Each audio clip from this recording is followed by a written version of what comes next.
This haven of memories. Every touch, every moment is like a thorned rose.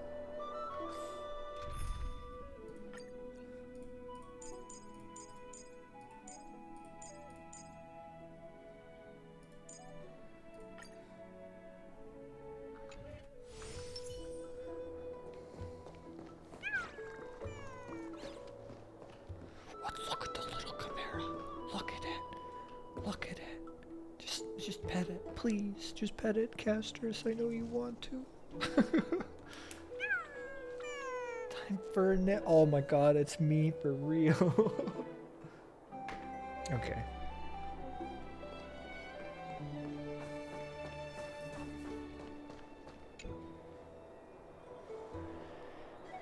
Tribulus memory has unveiled the first prophecy. I shall bid farewell to one, and that person alone will witness the miracle. Such is the will of fate.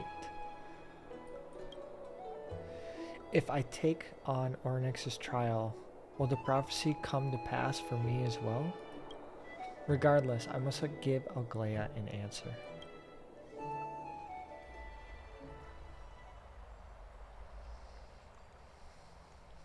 Ah, it's you, Cass. I finished the anthology of poems you lent me. Here it is. I thought you'd be too preoccupied to find time for reading. Precisely because of these obligations, I felt compelled to read it swiftly. Wouldn't all these preoccupations slow your pace? On the contrary, knowing that time is limited can push one to overcome their limitations. The weight of these responsibilities seems to have enhanced my reading efficiency. I understand completely. During my time at the Grove, the closer exams drew, the more efficient I became at tackling everyday mundane tasks. Anything but my actual studies. Precisely.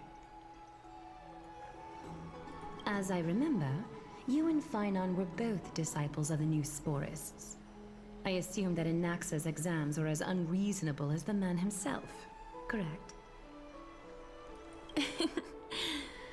The courses Professor Anaxa taught were Introduction to Alchemy and History of Mythology. And to be perfectly honest, those two courses were the students' greatest nightmares. The history of mythology taught by the blasphemous great performer himself. I can imagine their fear. Now that I think about it, students would often rush to the podium during class to challenge him on those blasphemous ideas.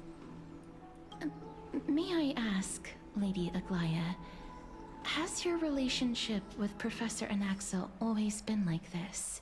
Oh my. He openly dismisses people's faith and questions the very justification of the Flame Chase journey. Our positions have been destined to be at odds. While you were studying there, I assume you must have heard of his nickname. Dromus draped in finery? Oh, that's a great name. As I see it, this nickname is more of an insult to the Dromas. Despite his insufferable arrogance, I do hold a certain respect for his nature as a scholar. To remain true to his principles, he is unafraid to stand opposed to the world, and that requires considerable resolve. Anaxagoras' life is almost like a satire. As a Chrysos heir, he refuses to heed the prophecy, while he disrespects the gods. The gods have chosen him. He was indeed chosen by Circes. Is something weighing on you, Cass? The golden thread is quivering. I sense there's more to this exchange than idle chatter. With all due respect, I'd like to know what you plan to do with him. Yeah. In light of his assistance in the battle against the Flame Reaver, I am willing to grant him some time to find a way to remove the core flame.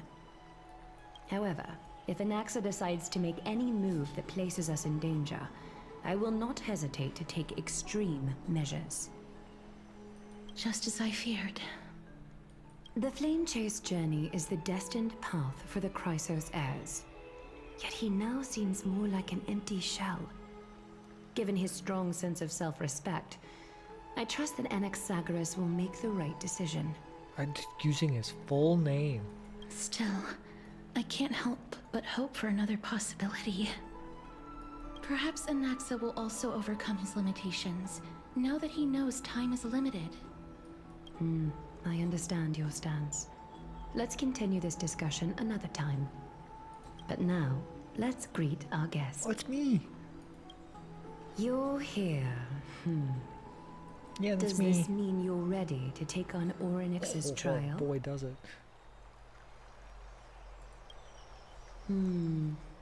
It seems that this sacred beast is just as indispensable, given their intricate ties to the Titan.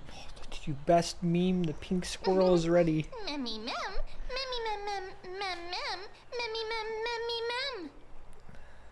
Surrendering the core flame is a Chrysos heir's duty.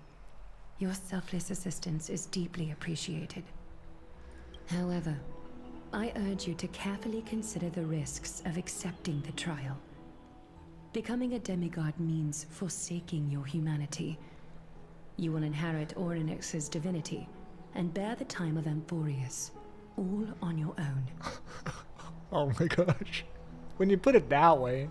From that point onward, your fate will be forever intertwined with ours, never to be separated again, until the end of Genesis. Are you trying to talk me out of it? On the contrary, you are the only one who qualifies to attain divinity. Yet, for that very reason, I do not wish to pressure you. Is there a plan B? It's exceedingly rare to find a capable Chrysos heir. If this path proves unattainable, I am willing to lower my expectations. Oh, so there is a plan. You're a second option. There are still many priests of Yanissopolis and their descendants in the city. If I'm left with no other option, I'll try to find someone worthy among them. Seems like a shot in the dark if it... Alright, that's it. I'm out. Mem worry. Memmy memmy mem, memmy mem mem mem. Don't worry with memmy me by mem your mem side. mem. Even if things go south, you'll be going straight to heaven. Oh my god, that's not reassuring. Mem memmy mem. We've come so Mem, far and memmy, everyone mem, is mem, counting mem, on you to be the hero. Memmy mem mem. As for the Mem, trial, mem, you mem, have mem, nothing to mem. fear. The Memmy, Time mem, Titan mem, mem, may be mem, mem, willing mem, mem, or mem. willful at times, but they've never caused us any harm. Myth has it that Orynyx opposes mortals, but to me, they just seem a bit timid, like a child. It looks like you know that Titan rather well.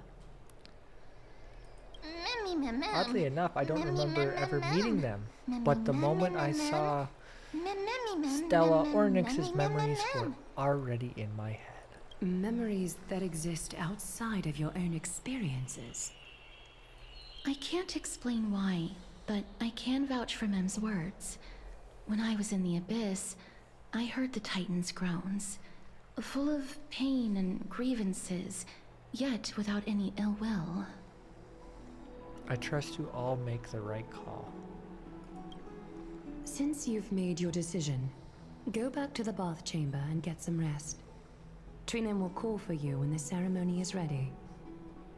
It is difficult for me, as the guide, to absolve myself from blame for things to have progressed to this point. Time and again, you have risen to the occasion for Akima. Nearly rewarding you with some honeydew is no longer able to express the extent of our gratitude. When the dust settles, I hope that we'll have the chance to have a long chat regarding your return journey and the curse of the sky. It's about time that we lift the taboo and discuss things openly. Ho ho ho, we're getting somewhere now. Spider-Man. Spider-Man moment. Miss, may everything go well for you and Mem. You need a Glaive or something too? It's nothing. I only came to discuss some matters with Lady Aglaya. Previously, I lent her an anthology of poems that Lady Trianne had gifted to me.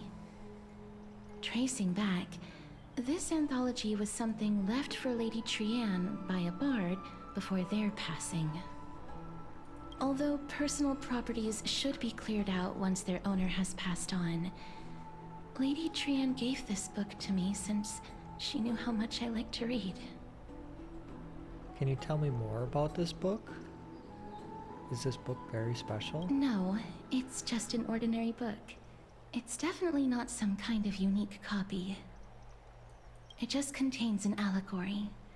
In a faraway land, in a city known as Styxia, a dragon corrupted by the black tide descended one day, swooping upon the city like death itself.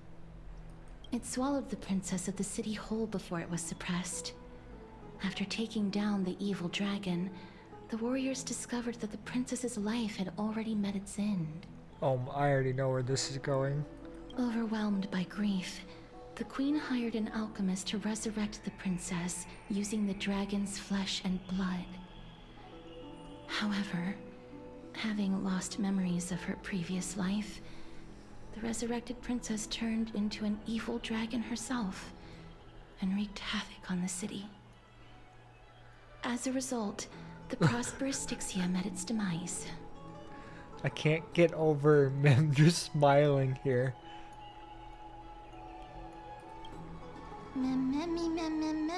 Mustn't have been easy for Cass to narrate the story so calmly. The author of this book is Archepia, a wandering bard who traveled to many cities. Among the things she left behind are poems, dictionaries, and many tragicomedy scripts. She even clearly underlined and took notes in books that covered myths with her elegant handwriting. While flipping through these books, I felt like I was afforded a glimpse into the life of Archepia. It felt just like I was traveling with someone that I'd never met before. It was as if she had yet to pass on and was still alive. No one goes through life without leaving their mark behind. That's right. Writing, drawing, and taking photographs. It seems like human nature to try and leave records of things. Speaking of taking photographs, when I was helping you to take the photo previously, I did not look through the photos in your photo stone out of courtesy. But I'm also very curious about the story of the rosy celestial maiden. Despite having visited many cities in Amphorius, I still understand nothing about the world beyond the sky. If there is an opportunity... forget it. Let's talk about this in the future. She wants to For leave. now, She wants I to only hope continue that her you'll be able to journey with complete us. the trial safely and obtain Orynyx's blessing. Oh, that's so precious, Cassie. I don't think there's anything else to do here. Let's go talk to Dan Hum. Just like teleport there. Sure.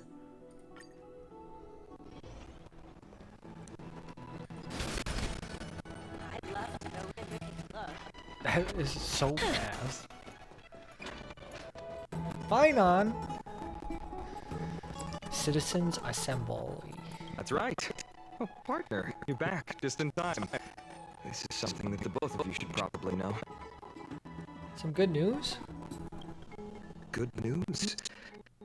I wouldn't call it that. Oh no. Oh good. Oh no. Do you remember the Council of Elders that was on the heels previously? It seems like they've made their move. Some background information for you. The Council of Elders is an authoritative body in Amphorius, made up of different city representatives. They hold legislative power over the Holy City, and are in charge of presiding over the Citizens' Assembly held once every few years. Okay. This is the most important social event of Akima. It is highly influential, and can even affect what happens to the Flame Chase journey. That's not good. So Glea doesn't actually call the shots? Despite her vision and wisdom that spans across thousands of years, even she cannot win over the hearts of everyone. Tell me more about the Citizens Assembly. Every 5 to 10 years, the Council of Elders organizes a Citizens' Assembly at Dawncloud. Okay.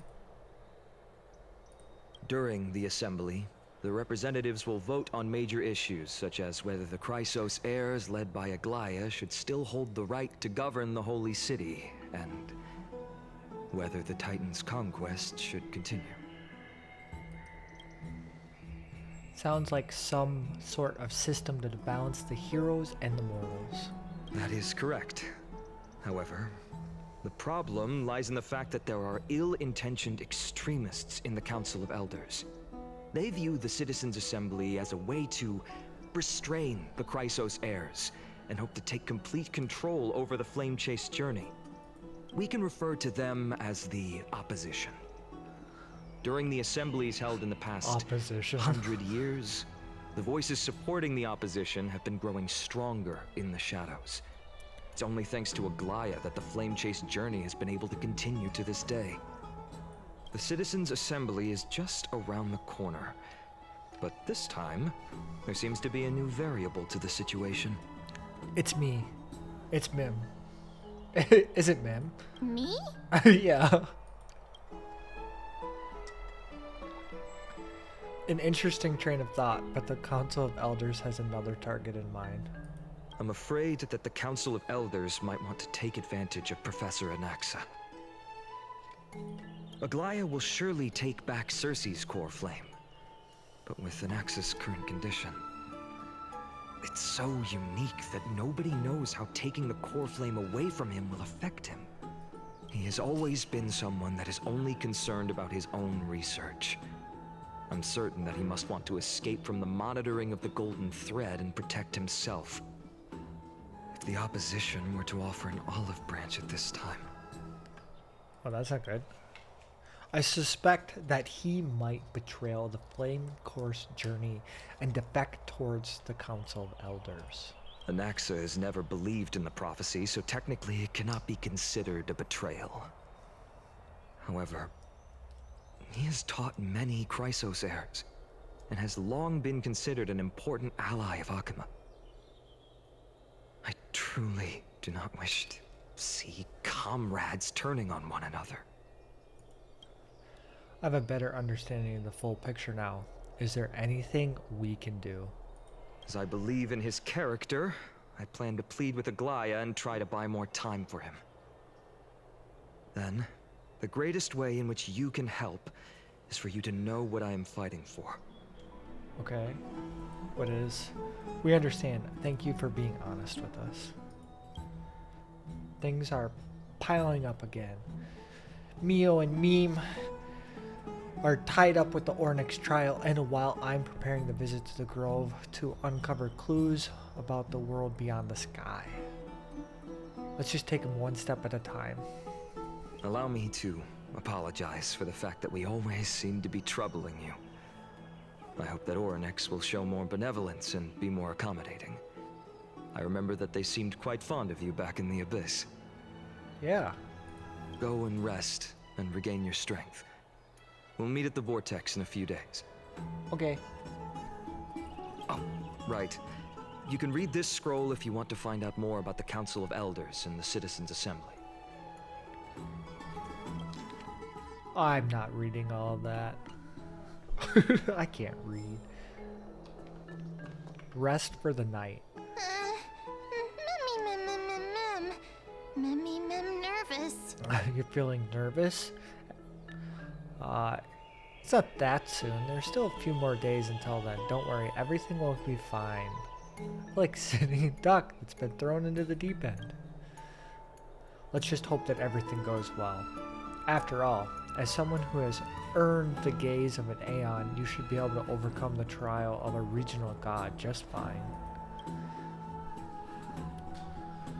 We've also unknowingly got used to sleeping with the midday sun shining brightly over our heads. Get some rest. Perhaps a new phase of our trailblazing expedition in Amphorius is about to begin. Get some rest until the trial. A few days later, at the Vortex of Genesis. Esteemed one, Orynyx's vacant totem awaits. If you have already made your preparations to become a pillar of Amphorius, please, step forward. I'm ready. Okay, Trianne. Little Gray and Mem, thank you. Your resolves cannot be questioned. We praise your pure selflessness and courage. May Kefali light your path forward. Get ready to assume Orynyx's divinity, Trailblazer. They called me a trailblazer! The No, divine you can't do position this to of me! Orynyx has already been vacant for some time. We can feel the space of the trial closing. As there isn't much of their soul left, we'll have to complete the ceremony before their soul completely dissipates. Oh, so we're on a time crunch.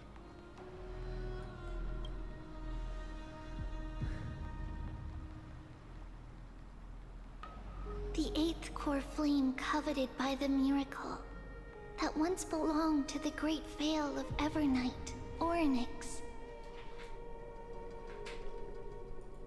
It shall now be returned by the two elected heroes of the Chrysosairs. A traveler who is upright and courageous, and a sacred beast that invokes miracles. Sacred beast. Mem. It's also who for me, not that. Both of you, please, come forward.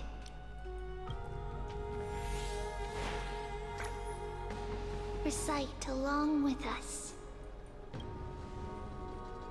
O Majesty of the 12 Titans, pillars of the world, Mem. we seek your divinity to mend the rifts of the world. Fill our bodies with blood of gold, till we wither in willing service to the prophecy.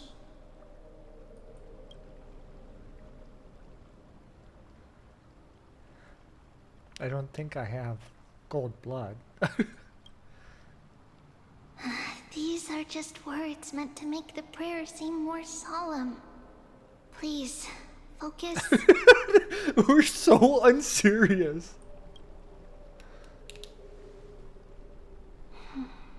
And surrender the core flame.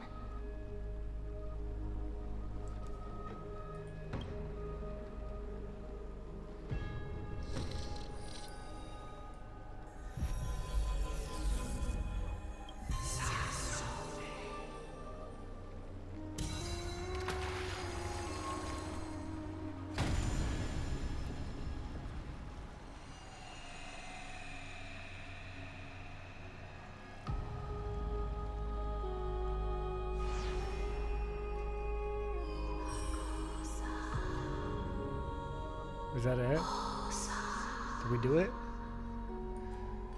Orynyx. Their soul has been waiting for a long time. Perhaps they're also quietly waiting for the arrival of their successor. Wait for my return, my friends. Oh, I love you all.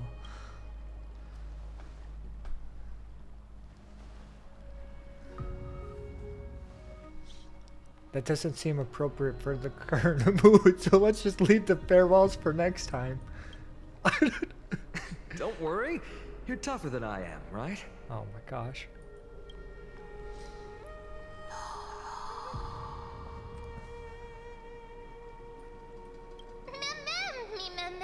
Oh, it's time. Let's go. Let's do this. That's a wholesome I love you. You could say that. Poof, gone. Gone forever. Traveler from beyond the sky, let us pray that the Titan acknowledges your worthiness. Although she loves cracking jokes at inopportune times, her determination is as strong as the Chrysos heirs. She will definitely succeed. Yep. While she's away, I would like to have a chat with you, Aglaya.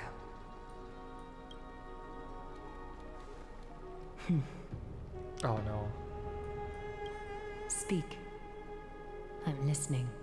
Oh. Speak. I'm listening. There's so many murmurs. Slap, slap! Wake up! Slap, slap. Hi. We gotta get over this view. There's so How many is it? views like this. How do you feel? You're talking so much. How are you able to talk? Right? I think that it's amazing too. Testing, testing, 1, 2, 3. Testing, testing, 1, 2, 3. Oh my gosh, she's so I have such a cute voice. It must be because of all the memories that I collected. They allowed me to grow beyond expectations. Also, listen. The words of the Titan are becoming clearer. Mother. It hurts. Have I finally reached the end? Are the years of isolation coming to an end? Oryx. Oh, how heartbreaking. Ever since the figure draped in the black cloak robbed them of their core flame, they have been relegated to waiting in isolation in such a confined space. We are going to help alleviate their pain, right? That's planned. Memories broken. Mother, where? Mother?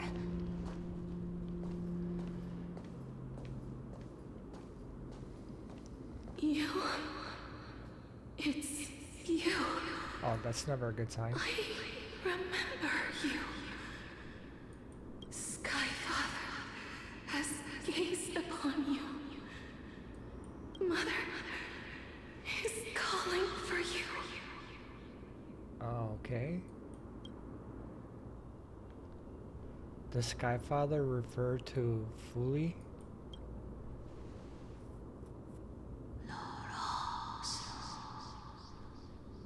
Of course.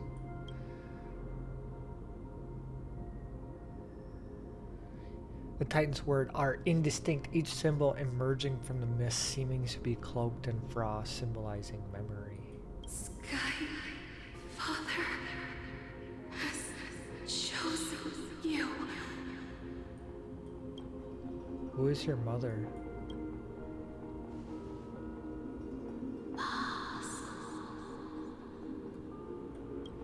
The majestic voice pierces through the golden mist, reaching the unseen mountains' walls in the distance, reflecting and returning to your ears as an echo. Within the echo, you seemingly could make out the cry of a baby. Mother is no longer responding. We've come to you because of something important. Something important. An important matter. Oryx, listen to me.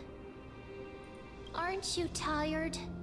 Throughout the long years, you have always been protecting the fate of Amphorius. Each time people draw strength from within their memories, every single ripple falls onto your shoulders. There's no need for you to bear this any longer, Oryx. From today onwards, someone else will bear time on your behalf. This is why we have come. Freedom. Freedom. I want freedom. Oh, poor child. Everything will be fine. Let us help you. You can have a good rest now.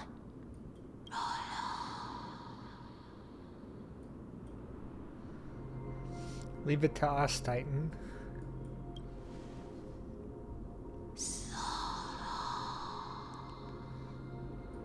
You have potential, strength, willpower, powerful, and tenacious. Yeah. But you lack something. Just one thing. That's the core flame? Lacking something. What is it? Of course. Of course. We can't ever know. It's March! We're missing March! What you lack is a future. Oh, I see. I don't have a future? That's right. I live for the moment.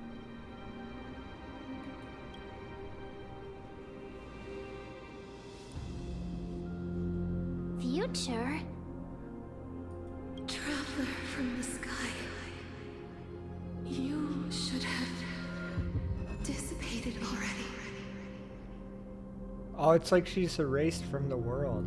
The gaze from Sky Father. Stabilize your form. Because from the moment you crossed the sky, your life was cast away. Oh, no! You are simply a collection of walking memories. What? How is that possible? Do you mean that I'm already dead?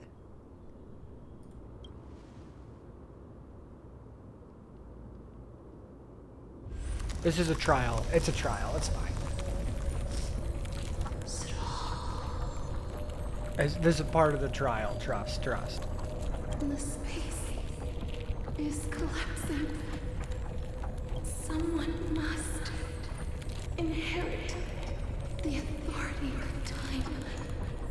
If the pillar is lost, the laws of time will collapse. Amphorius will succumb to eternal disorder.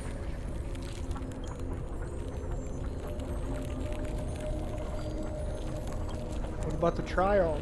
Time never compromises, never bears grudges, never forgives, never makes a choice.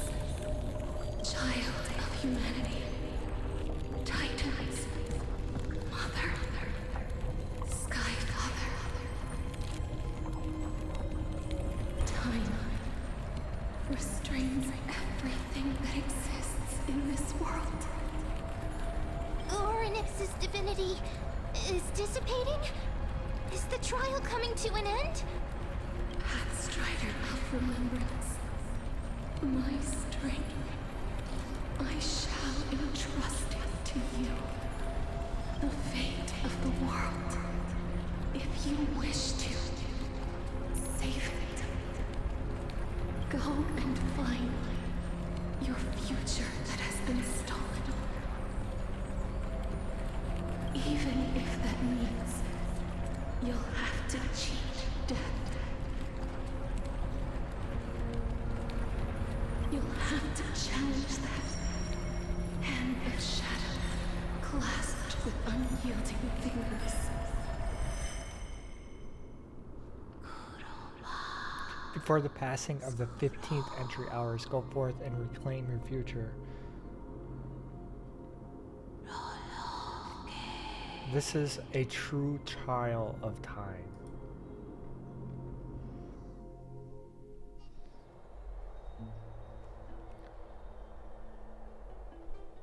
Hello? You're finally awake.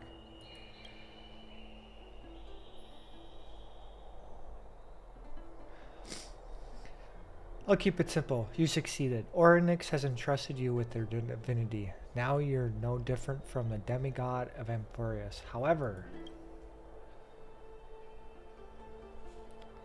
Mem has told me about what happened during the trial. They are still explaining things to the other and told me to bring you back to the room to rest first. The Titan must be joking, right? Don't sigh, Dan. There's something that I never told you. When we landed in Amphorius, our car was pierced by Nikador's lance. Do you remember? Back in the ruins of the abyss? This was what I said. You passed out of this when the car got hit. I blacked out too, but not before dragging you out. It was a good time we were in the car, or we would have been crushed to pieces. Actually, my account kind of made light of the situation. What actually happened was much more complicated. You were severely injured back then, with several wounds still bleeding profusely. I struggled to carry you out and used the last of my strength to stem the bleeding, but then I was hit by a falling rock and lost my consciousness. The last time I checked, you still weren't breathing. But when I regained consciousness, I saw that you were alive and full of energy, so I never thought to bring it up. How exactly did I come back to life? I'm not sure whether the gaze of Fuli had anything to do with the matter, but according to the Titan, you are living in the form of a memory right now, just like these objects of the past in the miracles of Orynyx. Perhaps Mem is the anchor rope that ties you to the present. I'd assume that they couldn't stray too far from you, but the truth might be the exact opposite. Stella, run, do something. Oh my god. What should we do next? It's not time for us to despair yet. There must be a way to save you. Orynyx mentioned finding your stolen future and cheat death. Considering Mighty's indestructible body, it seems to suggest that there is some kind of miracle power in Amphorius that can even reverse death. The key seems to lie in the hand of, with the hand of Shadow, the Titan of Death, whose whereabouts are unknown. Hey, are you alright? Yeah. I heard you two talking about Thanatos. Cass is also very concerned about the warning. She has left the vortex and returned to the garden. Shall we go and look for her? Thanatos is the Titan that Cass has always been looking for. Regardless of whether there are any clues, there's probably no one else that understands death better than her. Oh, that's true. Let's go then. Oh, right. There's something that I have to tell you. The Chrysosaurs already know everything that has happened to you. I was too worried, so I told them everything. Please don't hate me, okay? I couldn't hate you, man.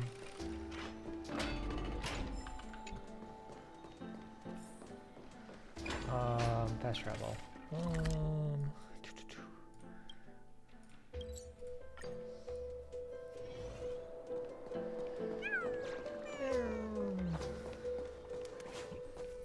Miss, I'm right here.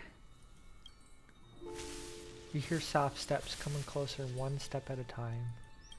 Please stay there and slowly turn around. For some reason you feel you have seen this scene before. You want to turn your head, but you could glimpse a dash of purple brushing past your face then. A chill swept through your skin, spreading into your veins. Thump thump, your heart's beating slow.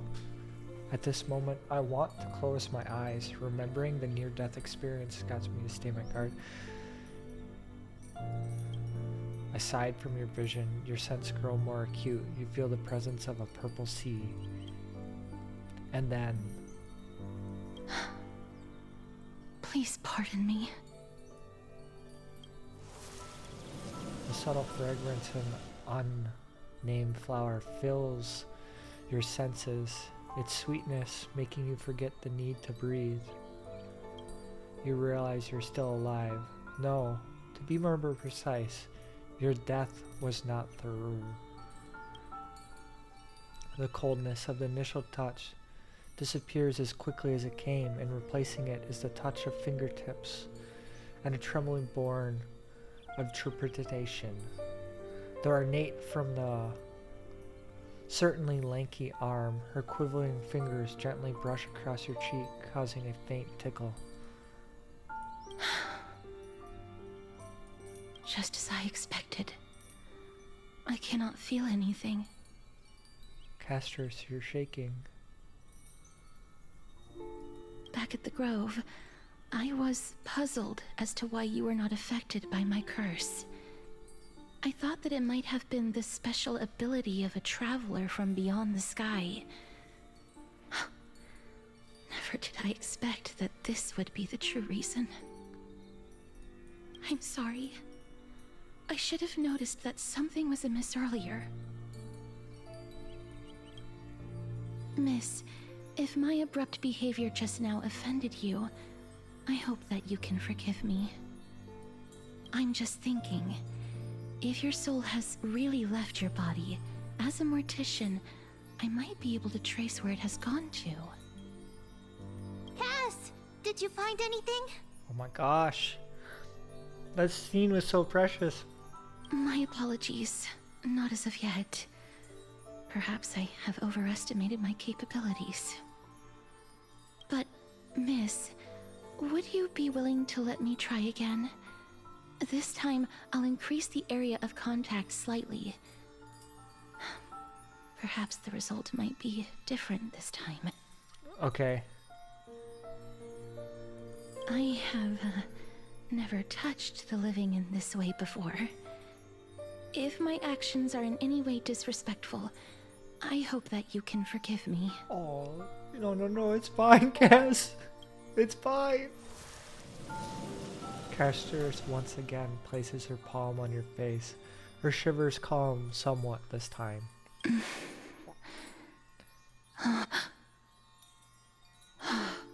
Did you discover something? I seem to have caught a glimpse of something. Your soul is currently roaming someplace and cannot find a way to escape. But perhaps it might not be a bad thing. If your soul is still wandering around, it means that we still have time. We have a chance to find it before the fingers of Thanatos sweep everything away. Clues. Just a few more. I need more guidance. The connection has been severed. With my strength, I'm not able to trace it. It was me. I was a little too hasty. Don't worry, miss. Although we currently have no leads, I will do my best to search for the whereabouts of Thanatos, bring back their core flame, and personally return to you the life that you have lost too soon. I know that I'm lacking in confidence, but I hope that you can keep this promise of mine in mind. Before I manage to deliver on this promise, please do your best to hang on. Amphorius needs you.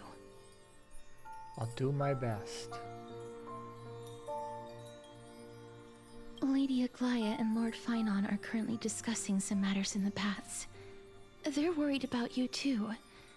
If possible, please go there and let them know that you're well. Although, I don't actually know whether your current situation can be described as well. That's kind of true. Also, please accept this Styxian fable. Reading can help one to focus and relax. I hope that reading this can help tide you through this difficult period. More species are Oh, disappearing. they gave me the book.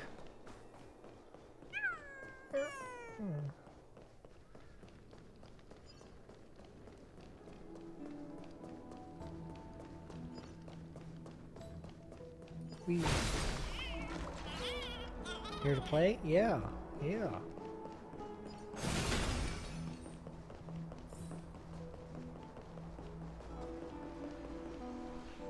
They're here. That partner! Hyacin said you definitely wake up.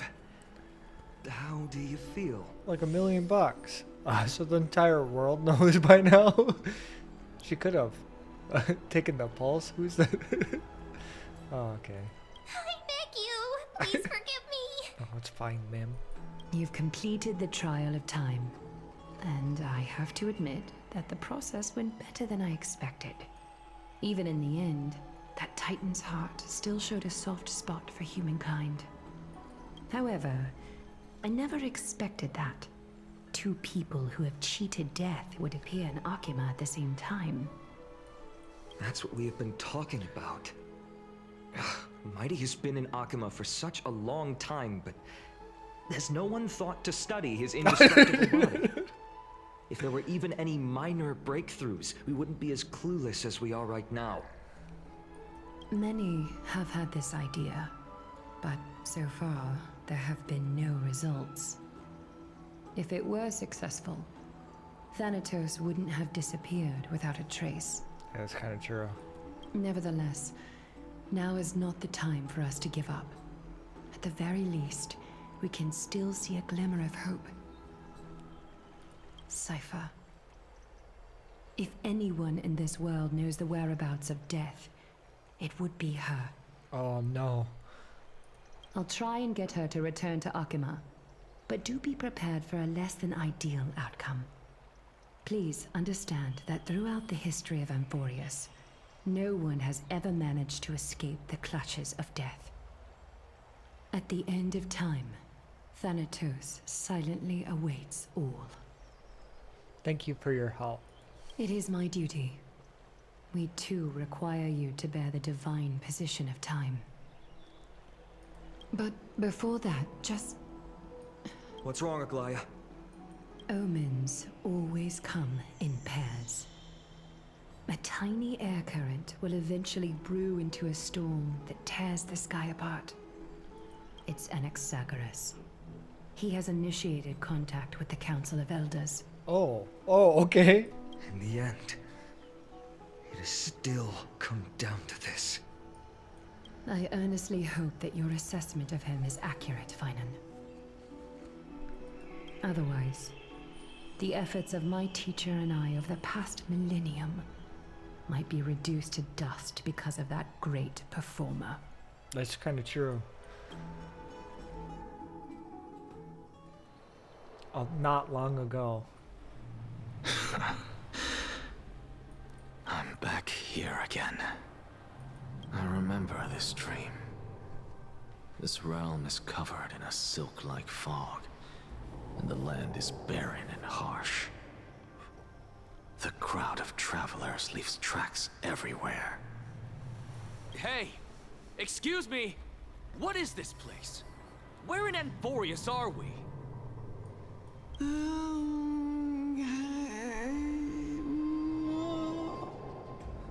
Wandering traveler. The What? mutters of the traveler are in a language I'm unable to comprehend.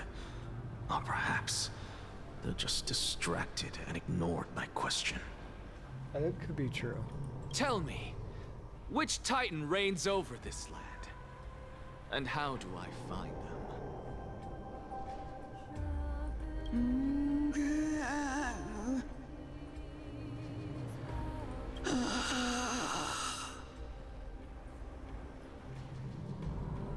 Hand of Shadow. Oh. Hand of Shadow Thanatos.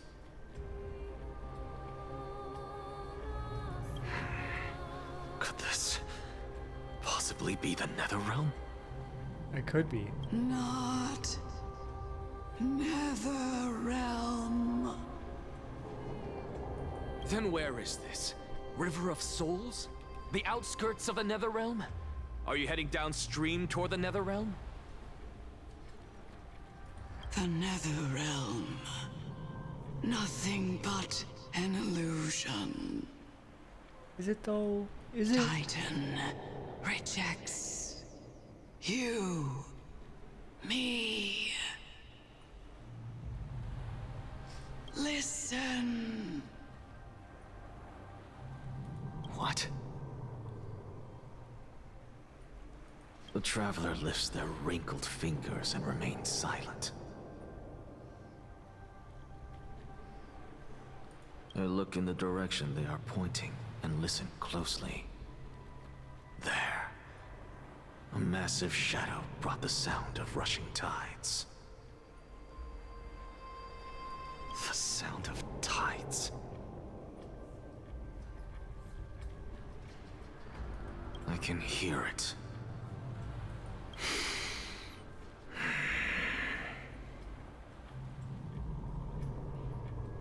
I hear it, deep within the tides, beyond the closed gates of the void world. A voice, about to recount something. Child of humanity, is it death's embrace you yearn for with such urgency? Maybe. Oh, it's her! Oh my gosh. Oh, you have awoken. Welcome back to the mortal realm. Oh, he's nearly dead. Got it. Your consciousness is dissipating much faster than I expected. Ultimately, it seems like the Titan's core flame is incompatible with a mortal body. How much longer can my consciousness remain? He's like, I want to push the limit. In my estimation, at best, you'll see 15 more entry hours. 15 days and nights. Oh, it's longer than I thought. What is it? Are you finally starting to become attached to the mortal world now? Maybe. It's kind of nice down here. On the contrary, 15 days feels a little too long for solving a singular problem. That is kind of true.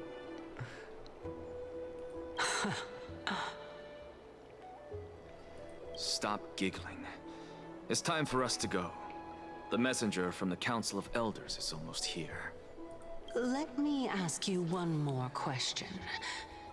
Are you really planning to betray Aglaya's will?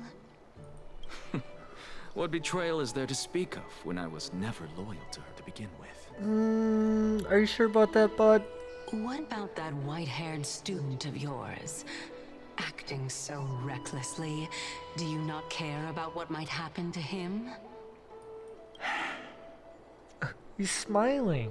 There will be a price to pay for blind faith.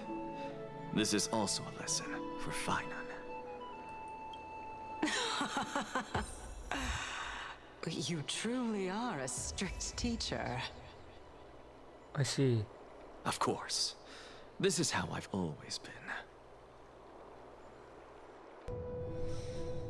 Come on, Anexia Allegoric, or whatever your name is. I have words for you. Sorry to keep you waiting, Lord Inexagaris. Exagerous. It's been a while, Lord Inexagaris. I greet you on behalf of all the citizens of Akima, and express my deepest regret about what happened at the Grove of Epiphany. It's you? I never expected that you would personally come and meet me. Who's this guy? By carefully into Lantern above, I have come as a testament to the justice of the Council of Elders. There are anti-Catherians here? They have been a rare sight ever since the Chrysos War. I have no idea what they are.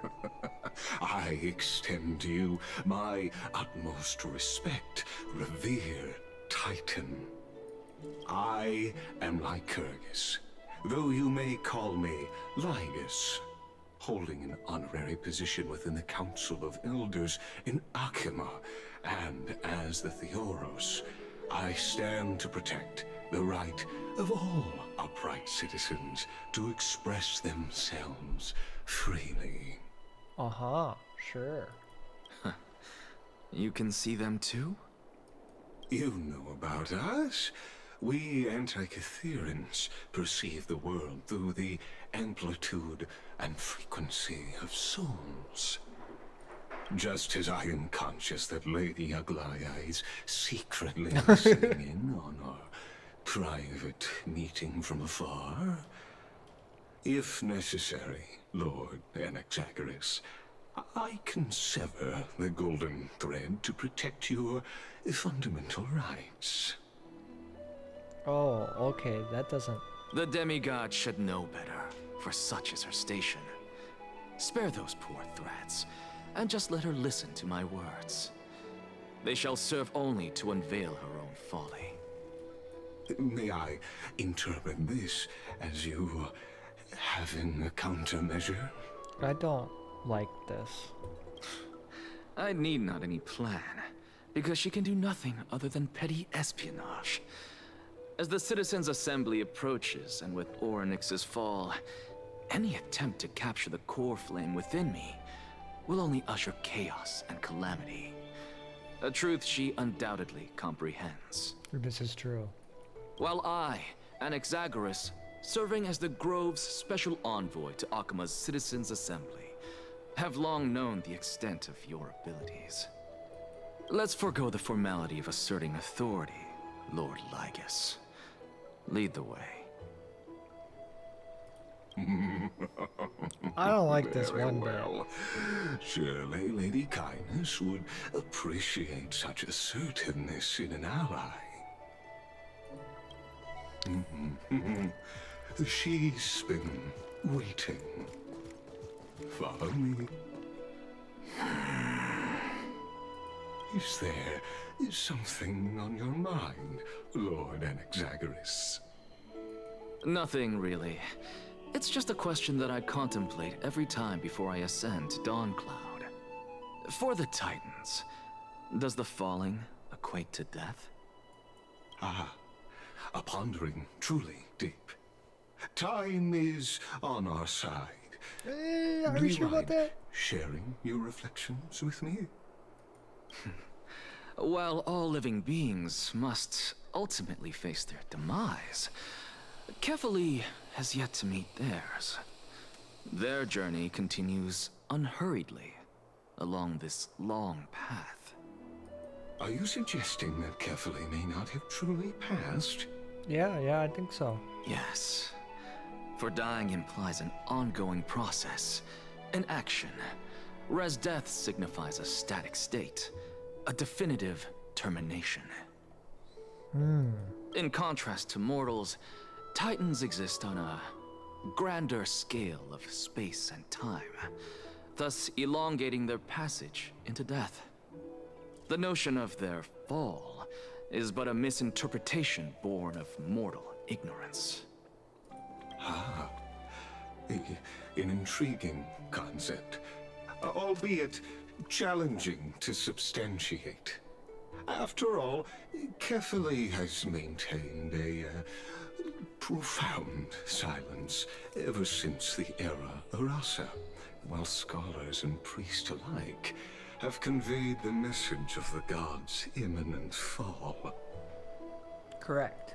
Perhaps the gods, in their arrogance, deemed it beneath them to reveal their perspectives to mortals.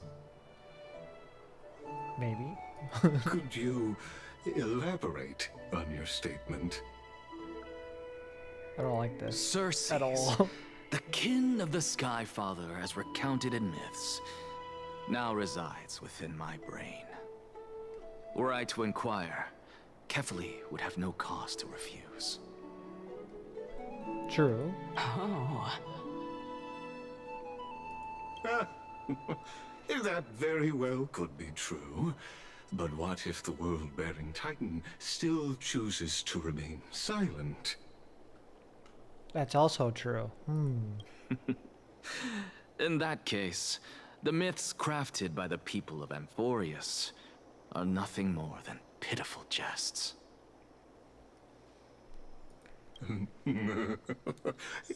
It's worth a try. I believe, and I'd love to witness the fruits of your theory and the change it may bring to this imperiled world. Because I completely concur with you on this aspect. If the Titan has indeed met their end, any response from them would be impossible. So that's gonna happen. Is that what you're telling me? Why is it dark now?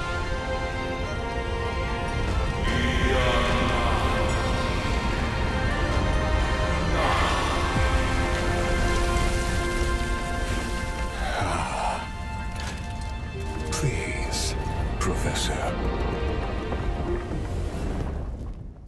Oh, it's like the path. The children of humanity have indeed created a spectacle. Welcome to Dawn Cloud. The atmosphere here carries a greater sense of solemnity than the mundane clamor of the Memorial Palace, with entry permitted only to the invited. And there's regular Only people here. esteemed beings grace this place, and among them I've received priests, scholars, warriors, and now we even have the honor to be in the presence of a Titan. Oh, what a joyous occasion. Yes, yes, yes. Once deemed a blasphemer, now a surrogate for revered divinity. The honor should rightfully be mine, shouldn't it? I'll notify Kindness and the others of your arrival. Kindly wait for a moment. A soldier will be here to guide you shortly. In the meanwhile, you're welcome to explore the vicinity, but kindly remain within the guard's view. Delaying the crucial meeting is something none of us wish to see, I presume. I agree, I'm well aware but of Kindness's methods.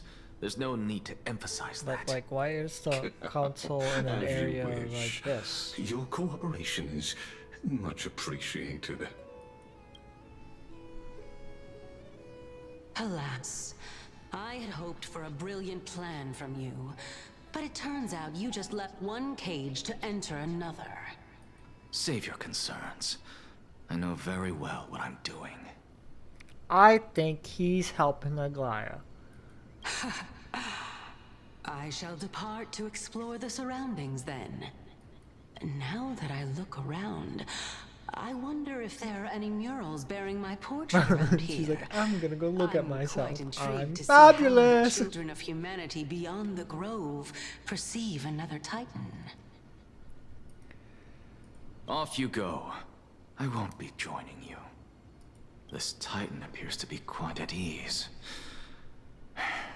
I should investigate the Council of Elders' recent activities first. Be aware, I can hear you perfectly well from here.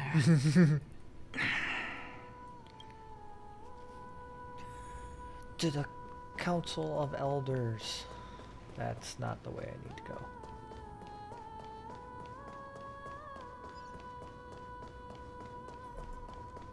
Professor Anaxa!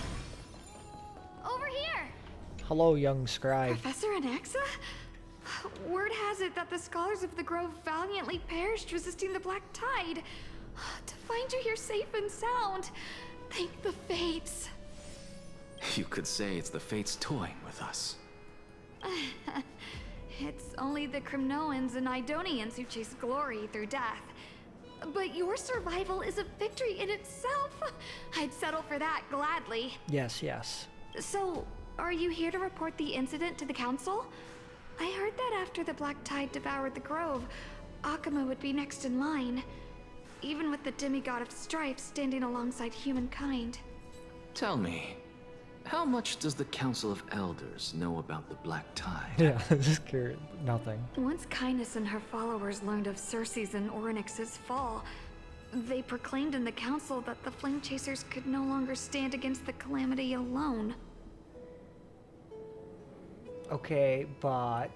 Yet, when the Crown Prince ascended to godhood and repelled the Black Tide, she immediately altered her tune, declaring that all was resolved beyond Akuma, with the only remaining menace now being Aglaya and her adherents, they might well make their move at the upcoming Citizens' Assembly.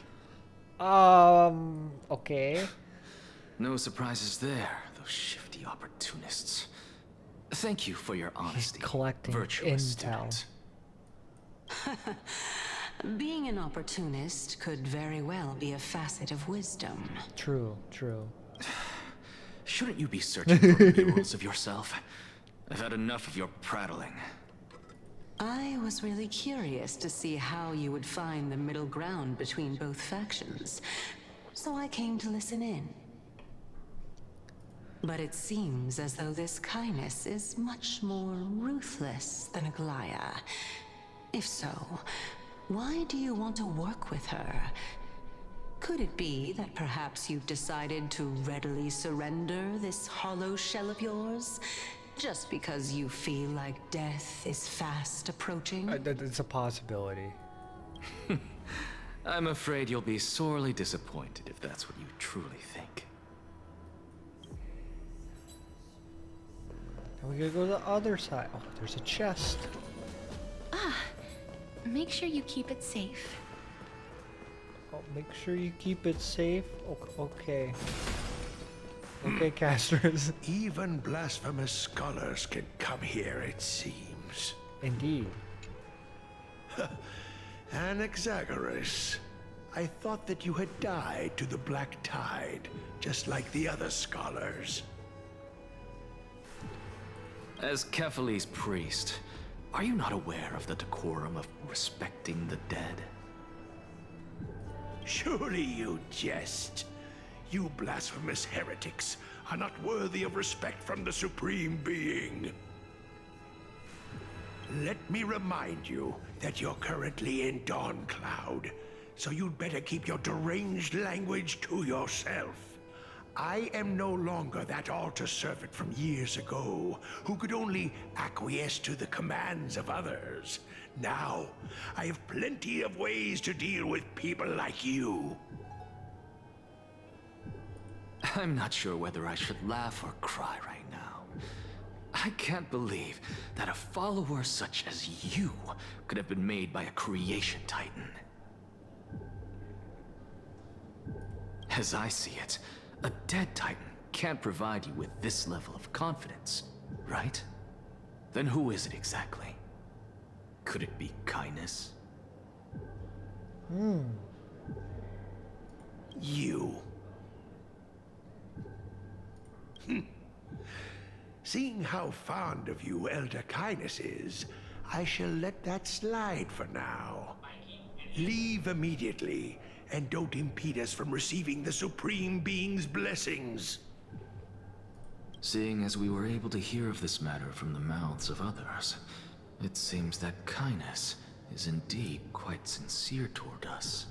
Perhaps this affair will proceed smoother than I had anticipated. Okay. That's not very good. Oh my, what a thrilling confrontation. As expected of one of Kephale's followers. Are you praising or insulting? A little bit of both. Praising him, of course. As a believer of the God of Deliverance, it is only natural that he detests evil. Didn't you hear me? I asked you to leave. Go as far away from here as possible. Don't mutter to yourself like some sort of madman and disturb my meditation. He is sort of a madman, though. I've had enough of this.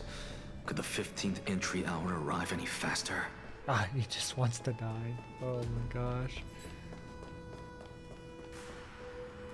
Oh, my. Could it be that the great tree painted in this mural is actually depicting me? It could be. Every plant, every tendril, no, even every leaf could be the embodiment of Circe's. As a result, mere mortals who did not know what the Titan actually looked like chose to paint them as a giant tree instead. Their wisdom was portrayed as fruit She's to symbolize loving how this. they She's eating shared this their up. knowledge equally among the masses. Such exquisiteness indeed. This mural is quite abstract. I really can't tell whether you are praising or demeaning yourself. Now I'm quite curious whether the Reason Titan has studied figures of speech before. Of course I find such stylistic devices interesting.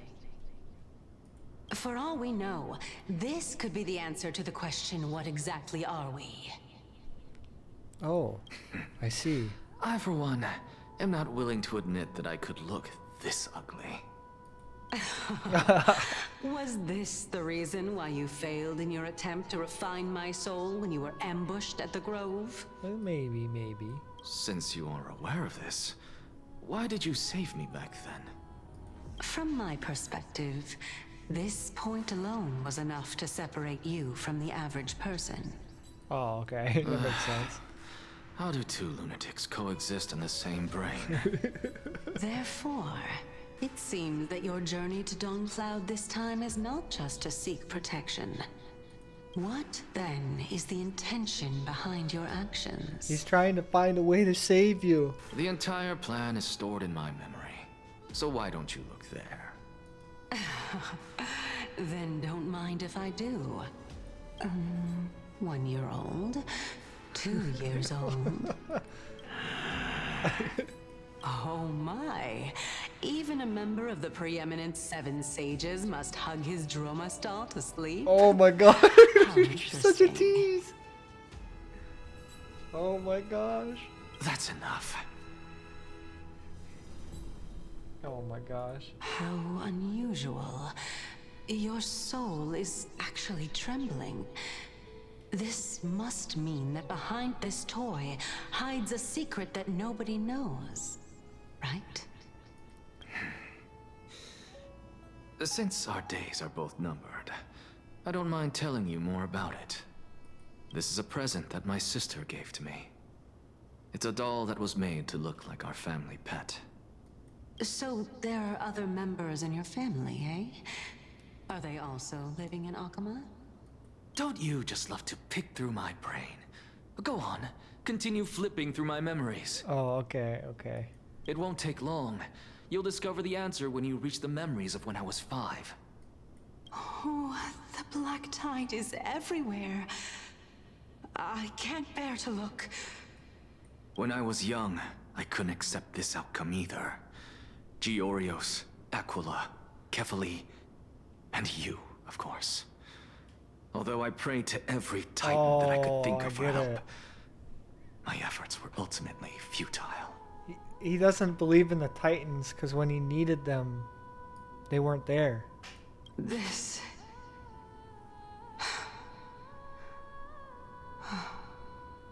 Could this be the inception of your research into alchemy? Indeed it was. Everything started from that verdant courtyard of yours. When I was pursuing my education there, I naturally also came to learn of the Thesis' theory as well. Oh, I remember that person. He was the one to come up with the concept of souls, right? Not only that, he also believed that life, as well as the composition, movement, and transformation of matter, all stem from souls themselves. This is why I thought that, since all living things stemmed from the same origin, why could I not sacrifice myself in order to resurrect my nearest and dearest? Anaxa! He was willing to die for his sister. I did it, teacher! But this is absolute blasphemy.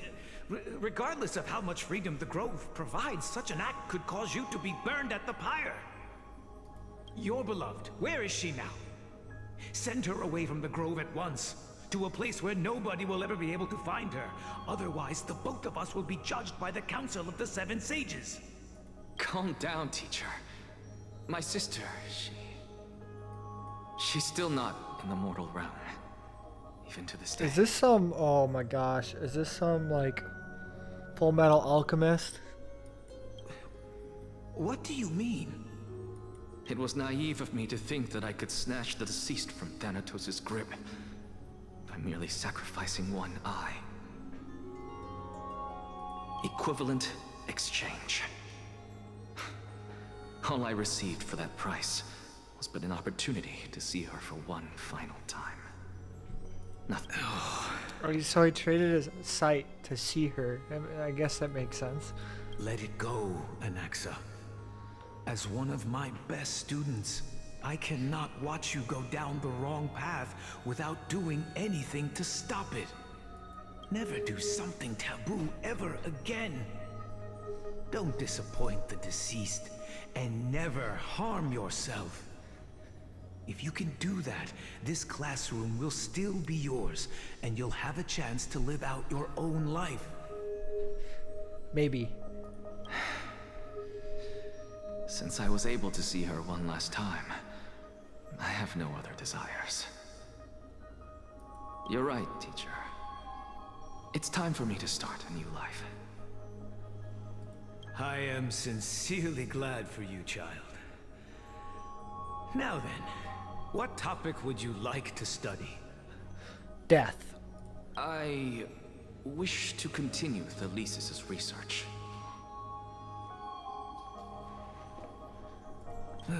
Continue the research into souls, but you know that the Grove has long since understood his philosophy like the back of their hands. Even if you continue digging into this subject, your efforts will likely be futile. No, teacher.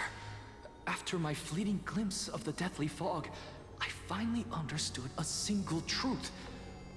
Since ancient days, our understanding of the souls is but the tip of the iceberg. I may have lost an eye, but my view of the world has become clearer than ever. I have grasped the truth with my bare hands. Watch as I turn this farcical world upside down. Who would have thought such a secret lay concealed beneath that hefty eye patch of yours? However, this story doesn't seem to be connected to your plan. In fact, I'd say that they aren't related at all. That could be true. The answer lies within the tale. If even you cannot understand it, perhaps you should relinquish the divinity of reason to me. After all, it'd be a waste for you to hold on to it. My story ends here. Now it's time for you to tell me your secret. After all, this is what equivalent exchange means, correct? As expected, you laid a trap for me to step into. He's good. Unfortunately, even if I was willing to talk about my past, I may not know more about it than you do. Oh? Are you saying that the renowned Reason Titan is now admitting a lack of wisdom? Your followers are going to be sorely disappointed by this. Child of humanity, remember this. Being cognizant of one's ignorance is the greatest wisdom of all. That's too smart. That's gonna go over some people's heads. Now I understand. No wonder you asked me to answer your random, nonsensical questions. Not only that, you're the only one who can shed light on my query. As the saying goes, onlookers see most clearly. Is that so? Lord Anaxa. Oh, okay. I saw you muttering to yourself and was wondering whether you were caught in a delirium of reflective thought. I'm sorry to interrupt you, but time is of the essence. Okay. I have a message from Lord Lygus. Lady Kindness has met up with the Council of Elders and is awaiting your arrival, so please depart forthwith. It's finally time. Everyone thinks he's crazy for talking to a Titan that he can't see. Carefully. The one who created the world and the one who bears the world. If you truly have not met your end, how will you answer the challenges of those who defy you? I didn't expect you to agree to Lady Kindness's invitation. What a wonderful turn of events. To tell you the truth, there are many people who hold grudges against— Isn't that the dromas draped in finery? Avoid his gaze. I don't acquaint myself with blasphemers. Don't worry. He's too full of pride to pay us any attention. Your nickname is Dromus as well?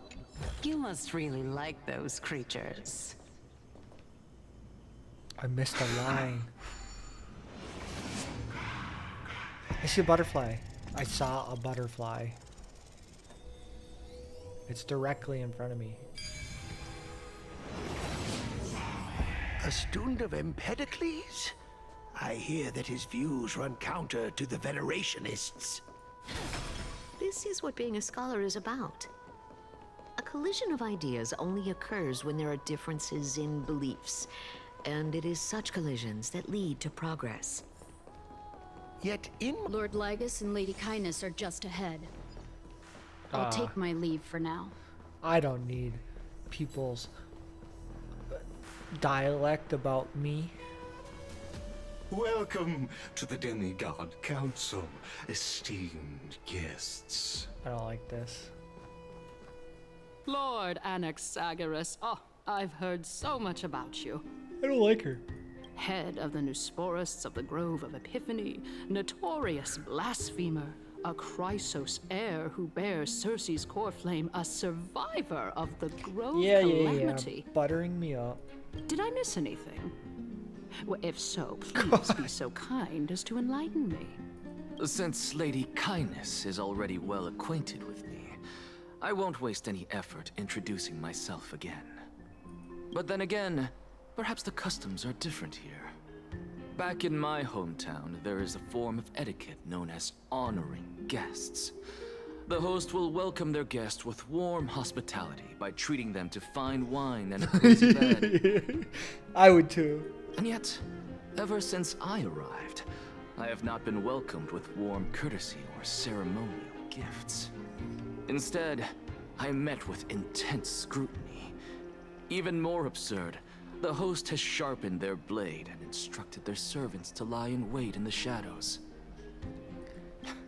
Perhaps you intend to cut open my heart, retrieve the core flame, and then hold a grand feast for all of the guests. I like him more. Everyone, stand down.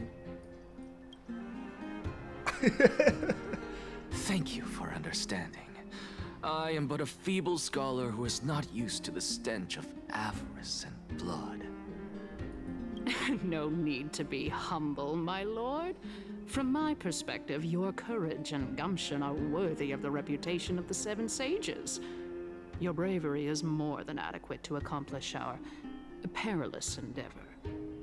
So, you wish to start a war? Oh my god. Well, since the Chrysos heirs are calling for war, we will respond in kind. Conflict is inevitable. Since Aglaia endeavors to suppress the virtuous commoners with blood of gold, we will not hesitate to display the rights and mettle the citizens of Akama are so entitled to. I hate her. As to your question of whether peace is still a viable option, well, to that I can only say this. Everything hinges on the next citizens' assembly and whether they have a sudden epiphany amid the clamor of the masses. And since you, as a Chrysos heir, accepted our invitation, you have indeed given us a glimmer of hope. I don't think that's going how you think it is. What brazen arrogance. What you're saying right now is worlds apart from what you were saying before you retired your cleaners. I don't deny it. After all, they're responsible for cleaning up any threats, and just a moment ago, you were on the side of the Chrysos heirs. But now that you're an ally of ours, we can continue talking somewhere else. As you know, these walls have ears. I was fortunate enough to have the opportunity to discuss a treatise about the Venerationists with your teacher, Empedocles. Yet, it seems you subscribe to the Nusporists instead, Lord Anaxa. I've heard that this school of thought is one with many detractors. It's normal for ideas to have supporters and dissenters. Just like... Oh. Welcome back to the hub of the Demigod Council, Lord Anaxagoras. Surely you remember that countless eloquent orators have stood in this spot before and emerged victorious by stoking public sentiment with their words. And yet there have also been innumerable blasphemous philosophers who set themselves up for failure because they refused to defend their actions. This tiny stage is the most profound embodiment of Akama in centuries. In 15 days, this site perfect. shall also become the most important, as well as the final He's gonna turning die in point 15 in days, Akama's too. history. May the both of us carry out our duties with honor and lead the masses back toward the Erechrysia, a golden age with no death, strife, or trickery. You're trying to trick him into that. Oh my, 15 days and nights. That aligns perfectly with the date of your demise. Could such a coincidence truly exist? Yeah, huh. Using death to prove myself fits my intentions perfectly. What strong conviction you have, as expected of the hero who dared to stand up to the Gold Weaver. As expected, she misunderstands you. She's not very smart. That's enough, Lady Kindness. Dispense with the niceties. I only accepted your invitation so that I can serve the commoners alongside the members of the Council of Elders. Don't test my patience with such superfluous formalities. I feel like he's actually looking out for the people. Well, you say that now, but surely you also require my aid as well, so that you can stay alive even when being pursued by the Golden Thread? She totally misunderstands. You worry too much. She won't show her hand too freely, as she still needs to garner support from the masses at the Citizens' Assembly. Even someone like me can tell that only a sliver of her humanity remains. Surely you're not asserting that she will definitely act in a rational manner. I actually think she's more rational than you. As you're no doubt aware, Aglaya covets the core flame that I possess, which makes it the bargaining chip that allows me and the rest of you to negotiate with her. However, in return, I'll need the Council of Elders to support me as much as possible. Naturally, this includes the guards as well. You're well aware how valuable Cersei's core flame will be in the Erechrysia that you are desperately pursuing. Talk is cheap, so you'd better act prudently as well. I understand. He's forcing her hand. After I like all, it. this battle of wits is just a means for each party to acquire what they need. As long as your request is reasonable, the Council of Elders never shortchanges its allies. Since we're both intent on mutual cooperation, let's not mince words and just speak plainly to each other. You could have done this all along, you bitch. Let us decide how much we can secure for ourselves and how much we're willing to sacrifice, like true philosophers, with our words and wisdom. Continuing from the earlier topic, let us discuss our common enemy, Aglaya. I hate it. She is the second most experienced Chrysos heir across the whole of Akama, who has gradually lost her humanity to the ravages of time and the ablation of the core flame. A formidable opponent indeed. Admittedly, there is ample reason for her to take your life. Yet your previous reasoning is quite sound. As a seasoned political animal, it's unclear whether she will actually cross that irreversible boundary. Moreover, she still needs you alive so that the Titan's trial can be completed. Is there anyone present who can swear by the sacred vow of Kefali and guarantee that you weren't in league with that woman before coming here? Are you just trying to pull the wool over our eyes and aid her in her savagery? I sure hope so.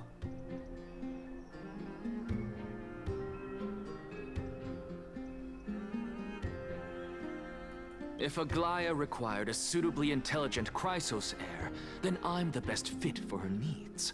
However, it's quite evident that she has no need for a Chrysos heir who could break free of her control at any time. Since I believe in neither Titans nor the prophecy, there's no way that I would willingly walk on the path that she extols. Given how rigorously she enforces her principles, how would she ever accept a heretic such as me?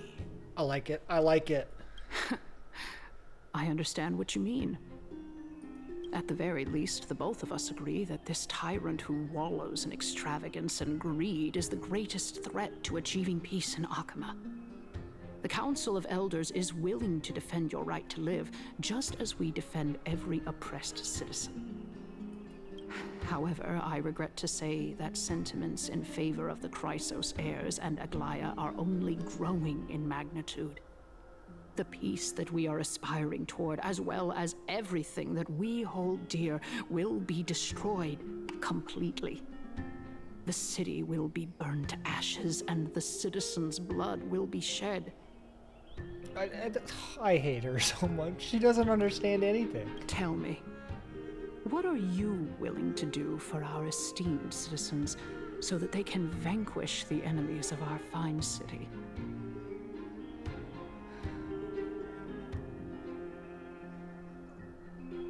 Although the circumstances are rather unfortunate from an objective point of view, it is an undeniable fact that ever since the Grove was attacked, I have become the de facto leader of the Grove.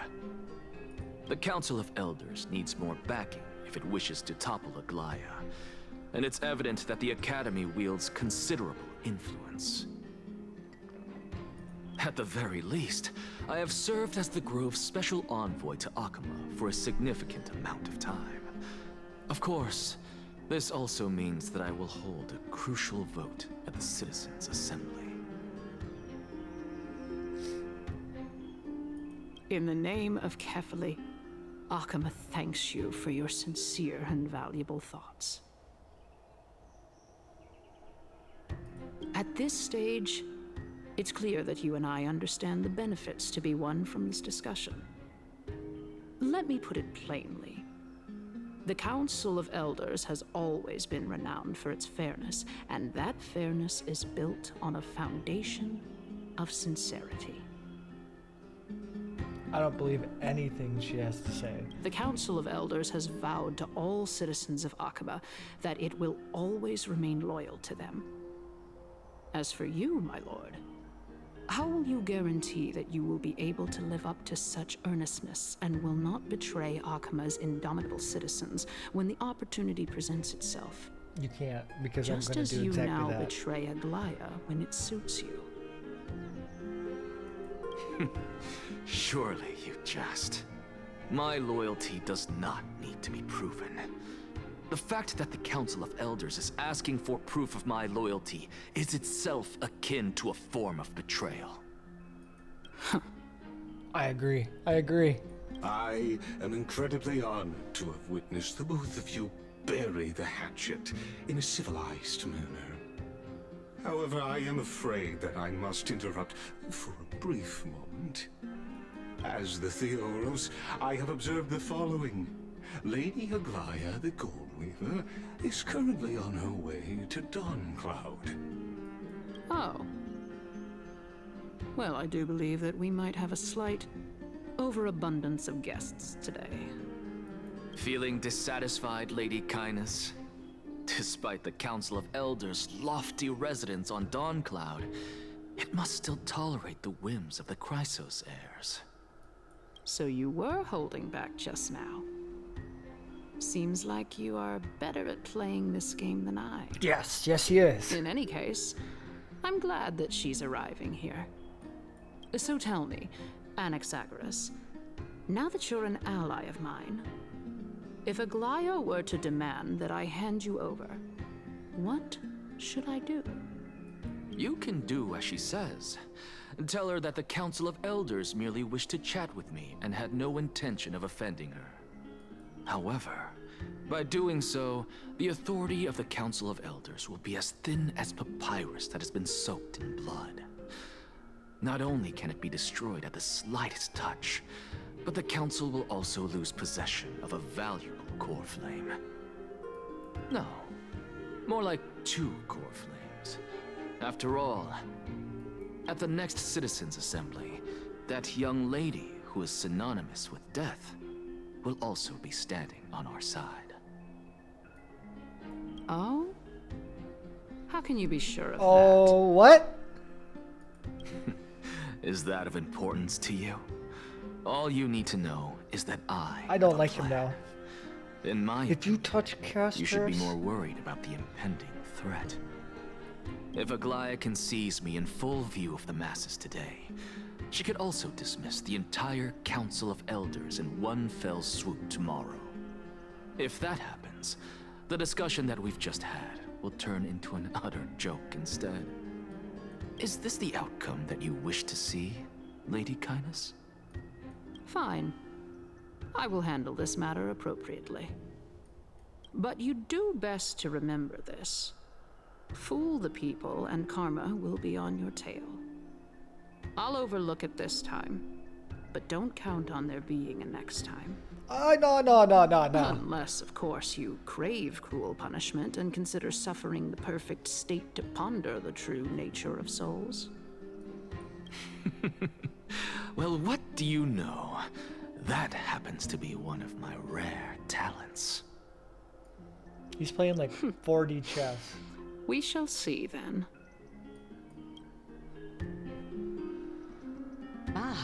I've got to say that you've managed to really impress me again. But shouldn't you be going after more? Dying to know what I'm after, hmm? I mean, I'm the reason Titan after all. It is in me to ask and seek answers. Easy there. You'll learn the answers soon enough. I didn't bring it up with her purely because she doesn't have the means to give me what I truly want. It's as they say, onlookers see most clearly. The true masters of Dawncloud have always been the Theoros, who watches over everything.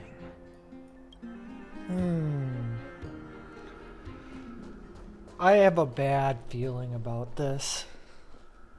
An expected visitor. Welcome once again. You know, you could actually skip all the pointless debate and come straight to me to seek an audience with Kefali. I have no reason to refuse you, do I? You may not, but Kindness has. Whoever gets hold of Kefali's core flame will get to rule over Akama. She's wary of me, so naturally I had to gain her trust. I would say that debate was not at all pointless. Very true. In my view, this individual has gone to great lengths to get close to Kefali. He might very well be plotting something nefarious against the Titan.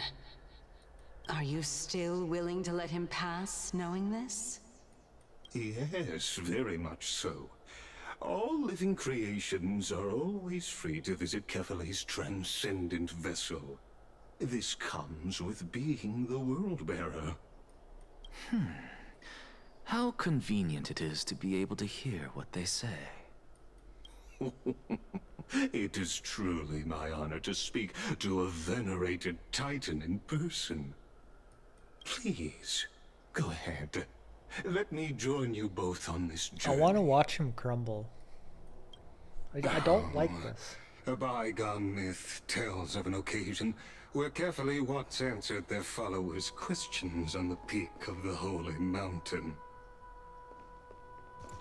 Their followers have since believed that scaling this Titan cliff is one way of being with the god.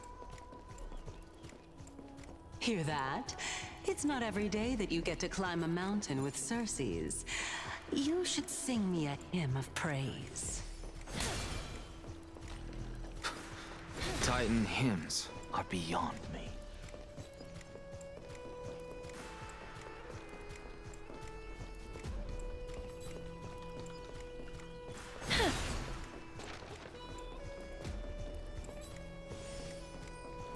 Gotta grab the chest. Go on ahead. Take this Yanis shortcut, and the long pilgrimage stairway will be waiting for you at its end. I have to admit, I never expected you to not ask me anything. Not even my motive. Because I know very well what it is you are after. As the saying goes, a gentleman helps others achieve their goals. I have a feeling that your theory will be validated at the end of this journey. I believe Carefully will not deprive you of your right to ask your question, especially now that you're on the brink of death. You must be closer to Carefully than anyone else. Wouldn't you agree? I hope things go as you say. I am figuring it out, but what? Putting a child of justice into a farcical world is bound to turn it upside down. It is my hope that you bring a much-needed change to this world, which is on the brink of destruction.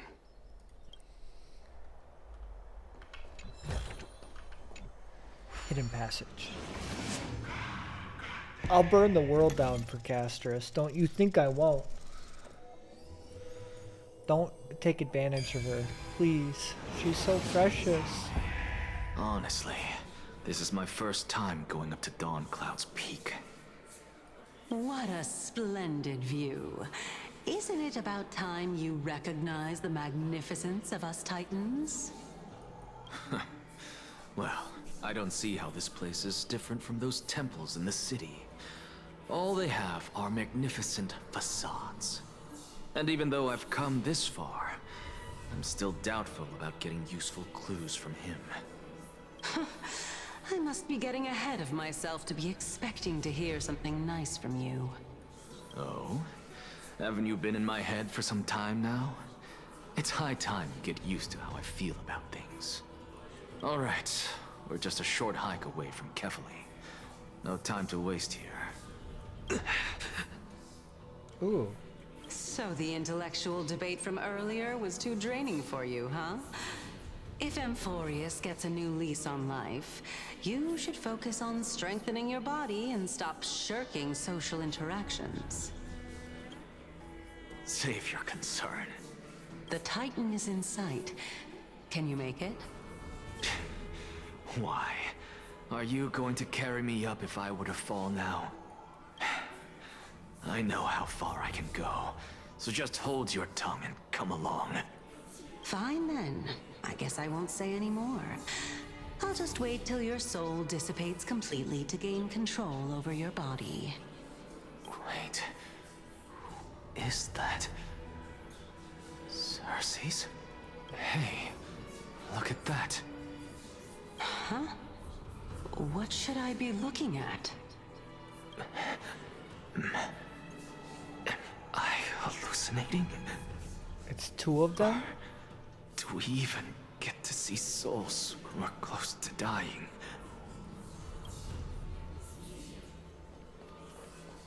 Spooky. It is Circes.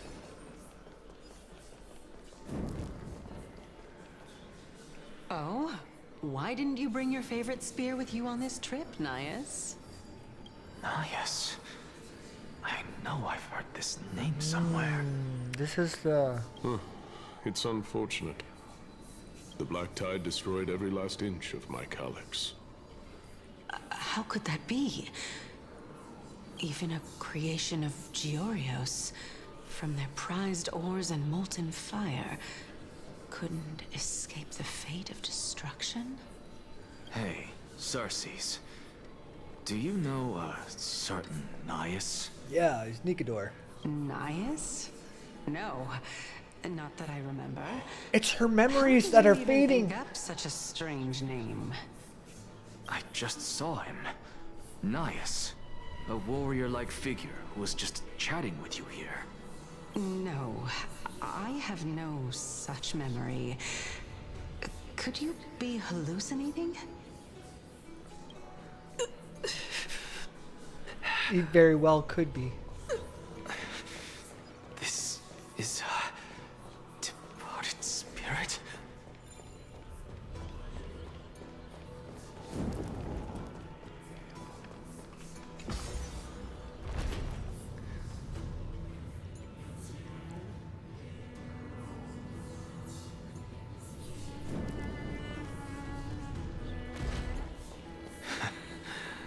You two again.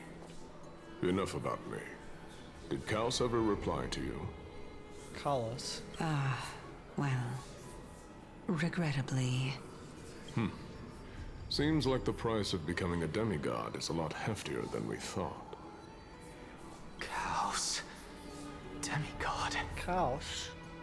I've never heard of this person. Which Titan's authority did he inherit? Look on the bright side, Nias. Since we've come all this way, I doubt he'd snub his old friends, would he? Let's just hope we mean as much as the world to him.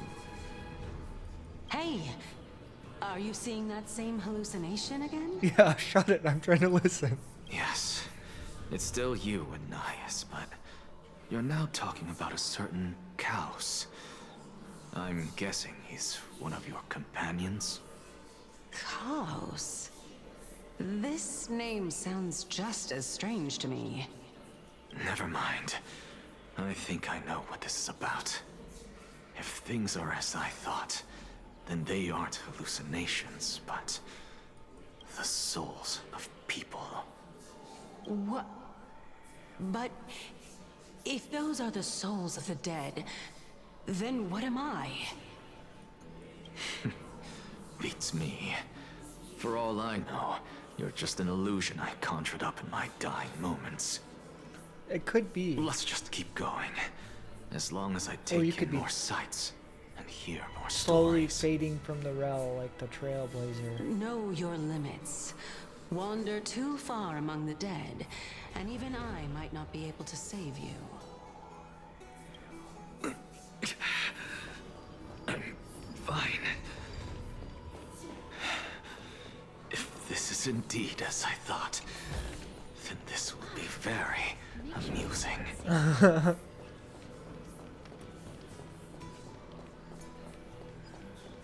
Round So, we meet again.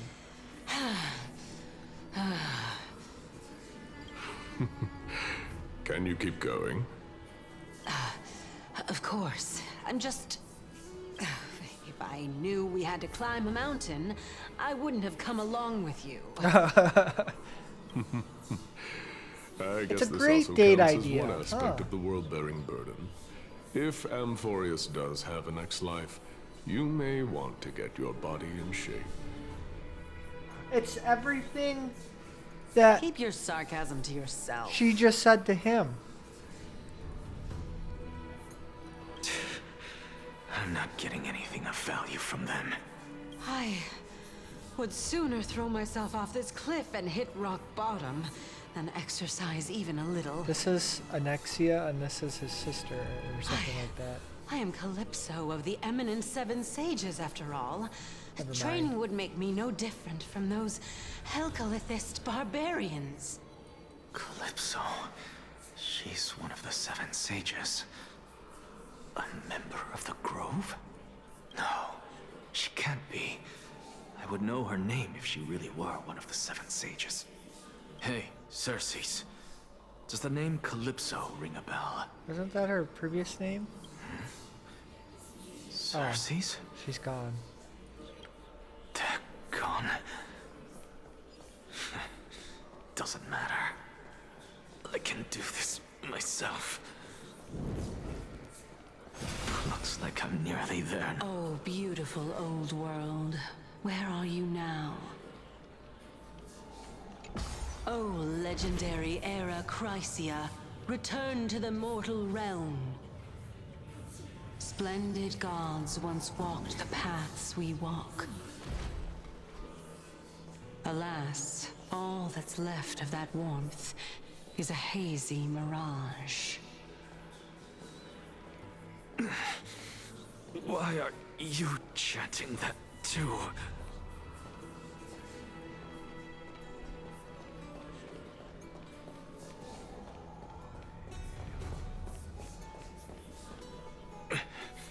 We're here, finally. So, I don't get to ask the Titan my question, but all of you make for a pleasant surprise, nonetheless. Very well then, let me uncover the truth for myself. Did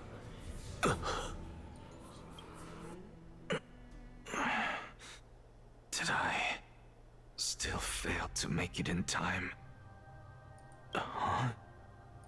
So, I'm back here again. I can hear it. I hear it from the depths of the tides, behind the closed doors of the Void World. A voice ready to tell me something. This time, the voice is a lot clearer than before. Since we've come this far, let's just wait. Lord Nias and Miss Calypso, are you both here to visit Chaos too? Yes, and we've been waiting for quite some time now. Regrettably, he hasn't answered us. The worst-case scenario is that he's already been overwhelmed and crushed by the world-bearing burden. You're overthinking, Lord Nias. I can still sense Chaos' soul in the area.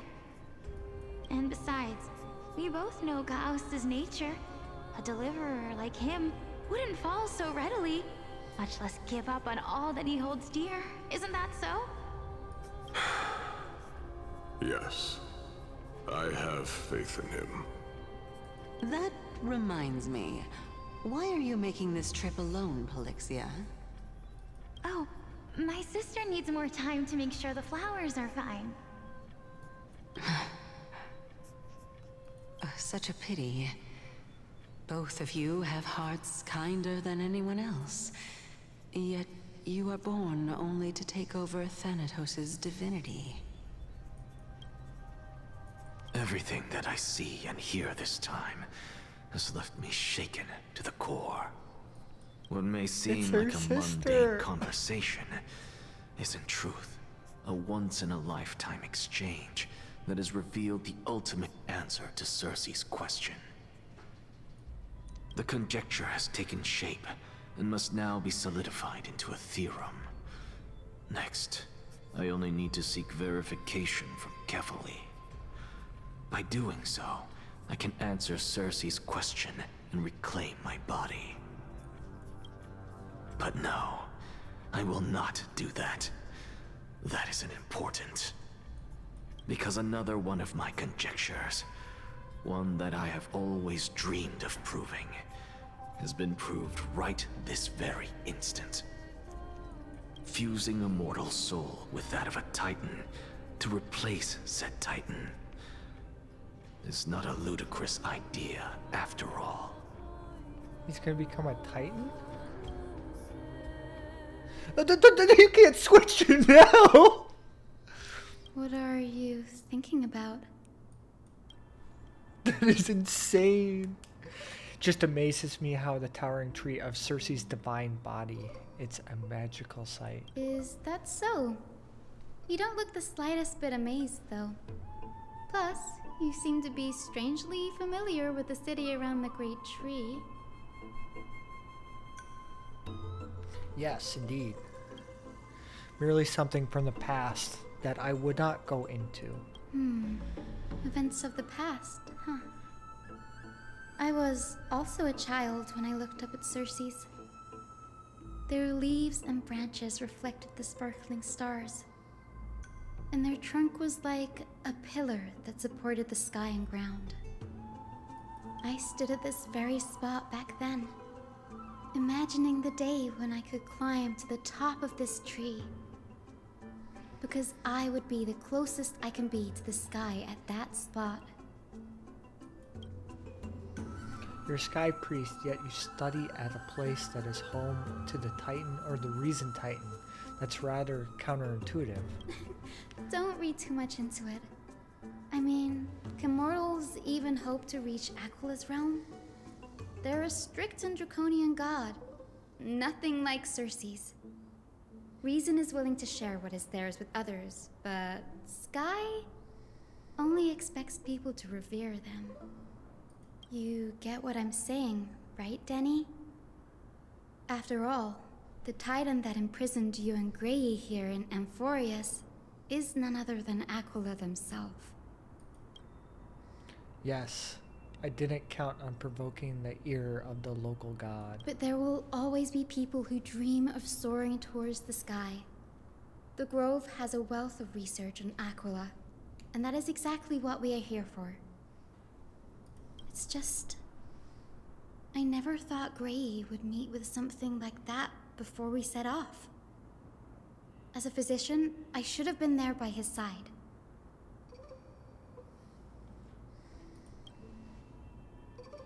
Bad luck tends to come in streaks, so don't beat yourself up on it. Besides, Aglaia needs you here to overlook the truth behind what happened to the Grove. Let's just make the most out of this trip and keep a lookout for any documents relating to the Death Titan. They could be useful. Yeah, there's no rest for the weary, huh? In any case, what we're looking for could be anywhere in this enormous grove. Let's split up to cover more ground. Danny, with your skills, I'm sure those monsters born of the Black Tide will pose no threat to you anyway. What about you? Will you be alright on your own? Have you forgotten that you're talking to the chief physician of the Twilight Courtyard?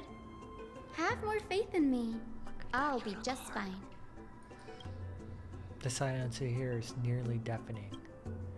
With the vast amount of knowledge it holds, the academia is akin to the library of information. Even the clusters of scholars would easily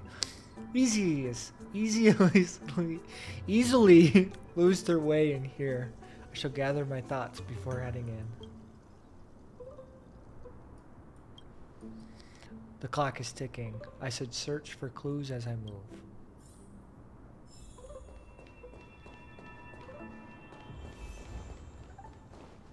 How do I get out of here? Oh, the tree branch. Whee! Oh, we explored all of this?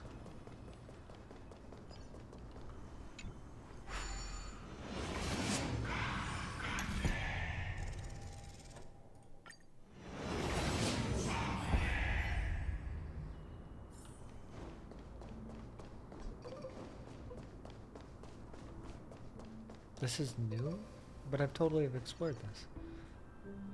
Black monsters are twisted in form and their life has been turned into ashes together with their souls. It's impossible to figure out the form when they were still alive. These are the remains of the Black Tide monster. It does not look different from the Titakin from up close. What is underneath it? A scroll? I'm not reading all of that. As expected, the Grove doesn't forbid discussions about the sky. It's a debate between two scholars about the sky ships. Aglaia also made mention of the ships when she interrogated us, a memory I'd rather forget. I'll hold on to this for now. With any luck, the journey won't leave us empty-handed.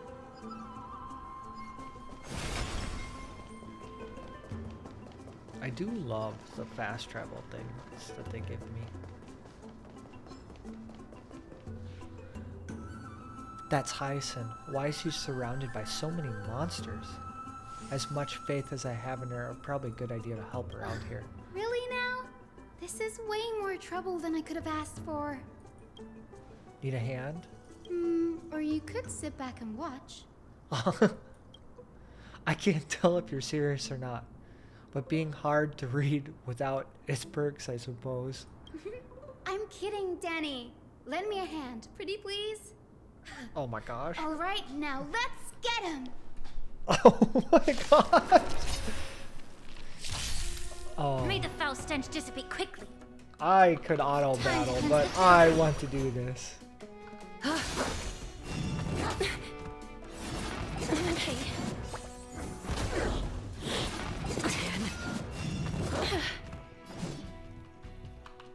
Wilt here. That's half the work. Be of your body and mind. Embrace a new life. Return to dust. That hurts a bit.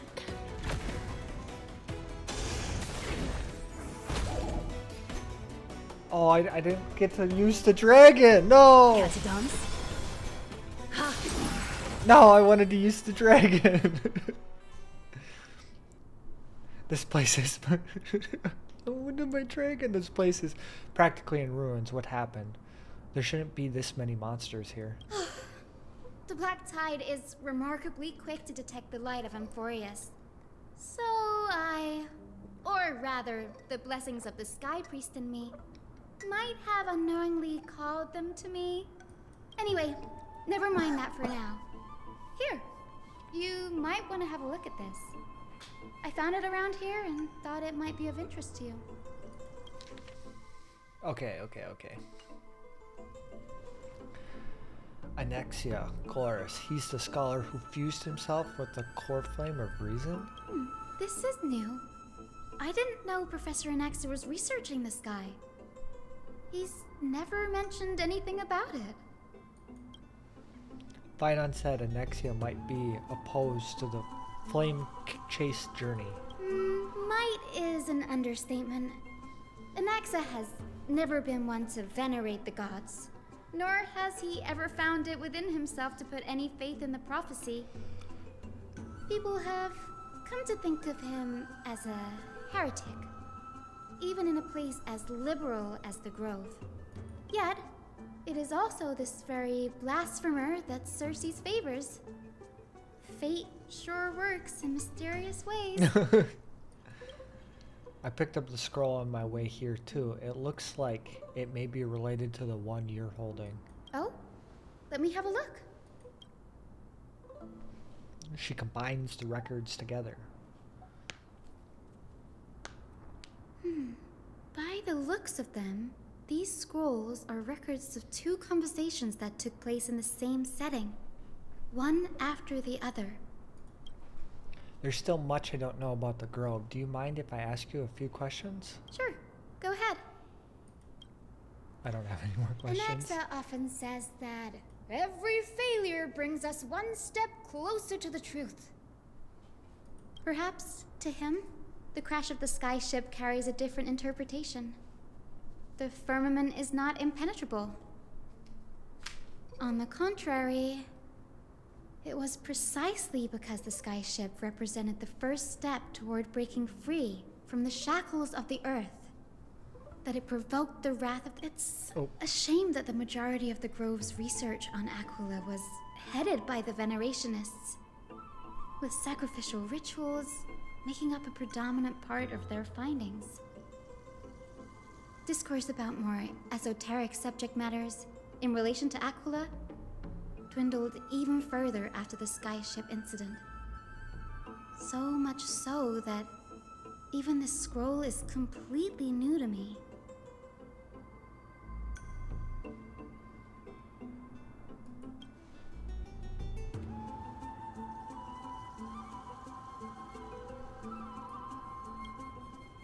Oh, that's something I should have run. There's something else that caught my attention though.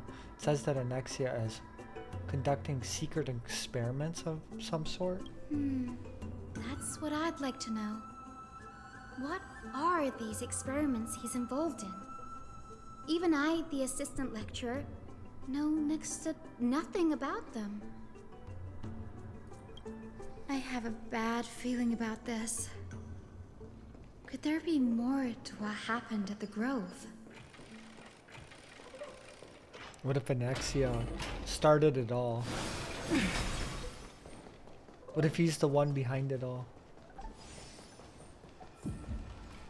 This is the Library of Philia, a place where the Grove stores its collection of tomes. Other than books written by the 7 schools, you can also find philosophical texts, ballads, and religious writings from the Outlands here. Cities that desire to learn from the Grove were apparently expected to contribute knowledge of equal value to what they sought. We've had more than our fair share of hilarious episodes over the years.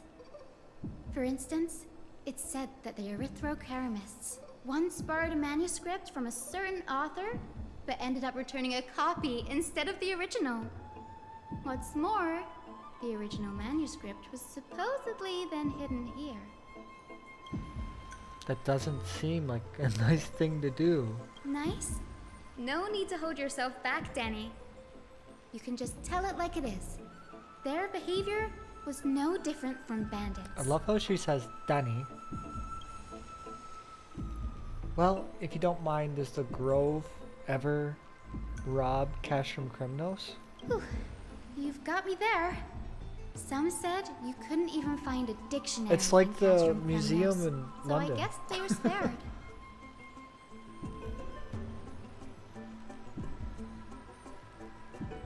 There are too many books in the Library of Philia. Flipping through them all will take too long. Why don't we use the Biblioslate to search for the texts we need? We can bring them back to Akama for reading after that. Agreed, this place isn't safe. We should leave as soon as we're done here. There are still several more scrolls stowed away over this place. I'll gather them while you pull these texts. This way nothing will be overlooked.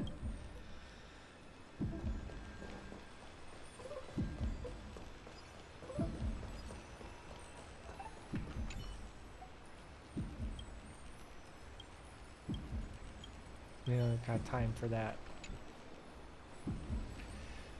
These are complaint letters from the scholars about Anexia, the blasphemer.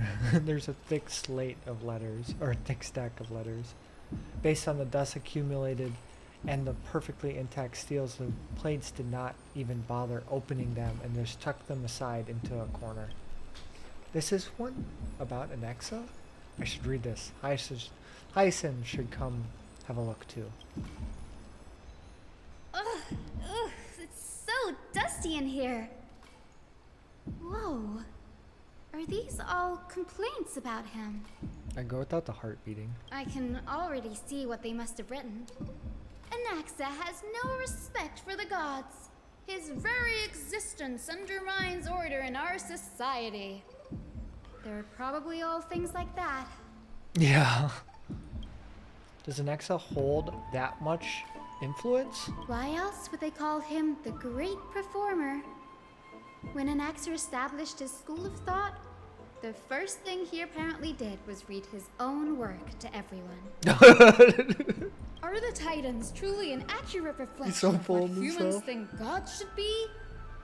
Worlds created by gods are indubitably perfect, but what of Amphorius? Only foolishness and insensitivity everywhere you turn. An uncanny impersonation. What happened after? They marched him straight to the seat of judgment before he could finish. Though what he took on in the end was more of a debate than an actual trial. He had to address every one of the scholar's allegations, or face expulsion from the Grove. The first allegation was... Do you agree that since the Titans created the heavens and earth, so the mountains, rivers, and seas must likewise be their creations? Am I supposed to put myself in Anexa's shoe and answer that? As told in the myths, the seas, the skies, and earth are all, beyond the shadow of doubt, creation of the Titans. Anaxa would have probably been spared a lot of trouble if he had answered this way. Instead, he quoted past instances of the flame chase journey and posited that humans have the potential to take over the divinity of Titans. Needless to say, his critics didn't take kindly to his answer. Oh so my they followed up with gosh. a second allegation. You claim to be studying souls, yet you are, in fact, defiling them and committing acts condemned by the gods. Do you admit it? That is a serious action. Allegation. Did he really do that? Anaxa always wears an eye patch, never removing it, even when alone. Some say he used one of his eyes as an alchemical ingredient. Every being in the world owes their safekeeping to Kifili, and this is even more so for the Chrysos heirs who have divine blood coursing through them. If he has really done something of that nature, then it'd indeed be sacrilegious. Thankfully, they had no way to prove it, so it amounted to nothing more than an allegation in the end. One by one, Anaxa engaged in wars of words against those who would challenge him. Toward the end, a scholar asked him, Anaxagoras, have you any respect for the gods? It was only after a brief silence that he answered, I have never denied that Titans are meant to be noble constructs. What he didn't say, that the Titans are not noble, rings louder in this case. Yes. I'm not sure how that controversy was eventually resolved. But what's for certain, at least, is that Anaxa was allowed to stay in the grove where he continued his research, despite being regarded as a heretic. By the way, this stack of complaint letters has reminded me of a place in the grove. We may find clues there that aren't on the teleslate. I'm talking about Anaxa's alchemy lab, hidden between the cornerstones. Ooh, given the Grove's meticulous approach to archiving, could there really be such an oversight right under their noses? It's a well-kept secret. Among the 7 sages, excluding the nominal chief sage, each has a private sanctuary where they can conduct research undisturbed in their free time. Even the administrators of the Library of Philia are restricted from accessing those places and documenting the sage's research. But with the grove in this state, I'm sure Anaxa won't be mad even if we sneak into the lab for a short while. Okay, I'm here for Right? it. Let's go. I need to find his hidden lab.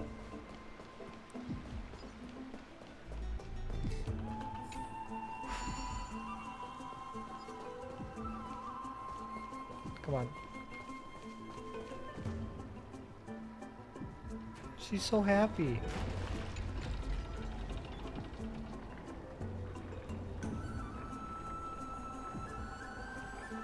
Little butterfly princess number 2.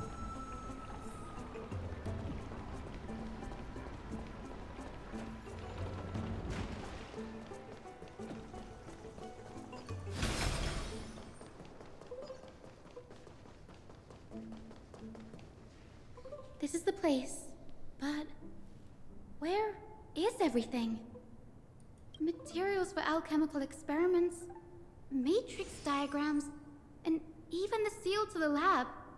They're all gone. No wonder we didn't see any defense mechanisms along the way. Have you ever been here before? No, not even close.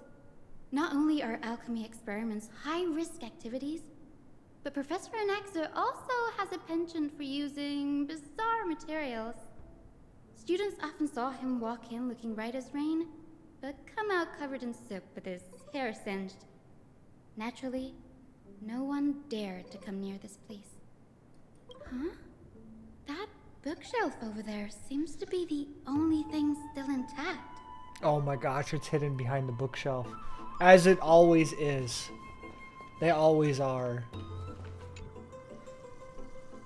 There are materials requested by an Agregorius and documents from various fields have been compiled in one place, including Titan's creation, the University of Souls, or Universality of Souls, alchemy doctrine, and so on. Most of the materials look to be within the research domain of the Naporist school of thought. However, the document titled A Study of the Chrysos Heir Background is mixed within. What's going on? Anaxa is conducting research on our friends in Alchema and me? This journey contains several intriguing points.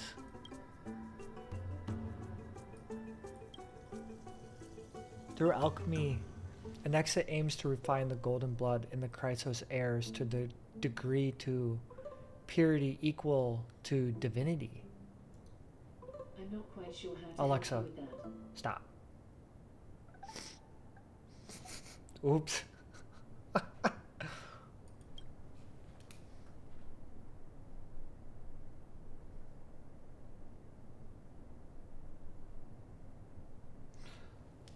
This must be what he means close to true purity.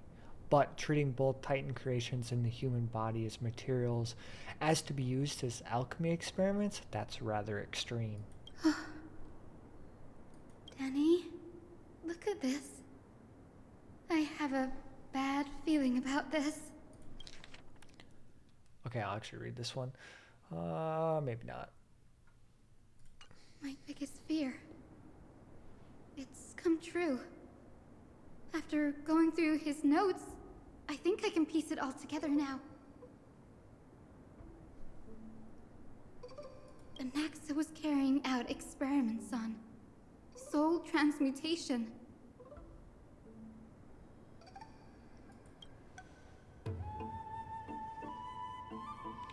Do you mean he's trying to reconstruct human souls alchemically? Yes, this is what he was secretly conducting research on. Something he had to keep hidden from others.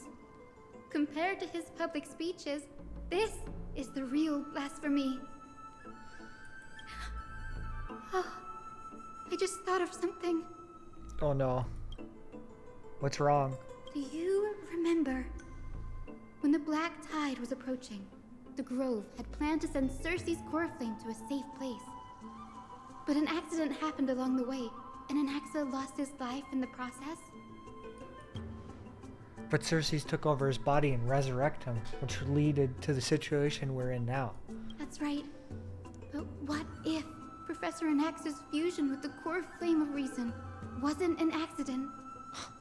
He planned it all along. What do you mean? Put yourself in his shoes. Knowing that the Black Tide was closing in and your time was running out, what would you have done? I'd put my theories to the test no matter the cost. Exactly. When the Black Tide came, the true reason Anaxa headed to the Luminary Throne was to transmute and fuse himself with the Titan's core flame. Did he succeed? No.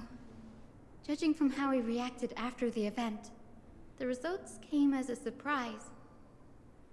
Maybe he failed to consider the possibility that Cersei's would make a similar decision. The manuscripts detailing all the alchemical formulae have been taken away. His research is still ongoing. Could he have taken them for other purposes? Like what? There's only one Titan left in the world now. Carefully. No. No way. To convince the entirety of perfection, one must first understand the principle of creation. If Anaxa is in Akama now, then that means... He's after Kefali. Sir, this sky above us, it's not real, is it? Of course not. This is just an image from a projection device used for educational purposes. A simple trick. The day-night cycle has been lost to this world. So that students like you may still learn about the night sky, astronomers have harnessed the Titan's miraculous power to manipulate the light, projecting the nights of the past here for you. Much like how the sky above the Holy City is also illuminated by Kefali's dawn device. So, the skies of Akama are fake too. You mustn't conclude that, Inoxa. You should know that only a child would expose a trick and be proud of it. Often people know more than they let on. They simply choose to feign ignorance because they have no other choice. Then they're just deluding themselves. People believe in Kefali's tale of Genesis, accepting wholesale whatever the priests preach. But we're different. We've already walked out of the firelit cave of ignorance. We have already realized that we live in a world where Titans make the rules. Even when we look at the sky, we're only seeing what they allow us to see. Rather than gazing at this mockery of a night sky fabricated by them for the rest of my life, why shouldn't I be the one to take control of the projection device instead? So much time has passed since you sowed the seeds of doubt in my heart, child. Many a night, I find myself penning down all my theories and wild ideas, only to burn them to ashes when I open my eyes in the day. Why? Because we'll face death by burning if word gets out? As a sage of the Venerationists, my soul has already become inextricably linked to the great tree.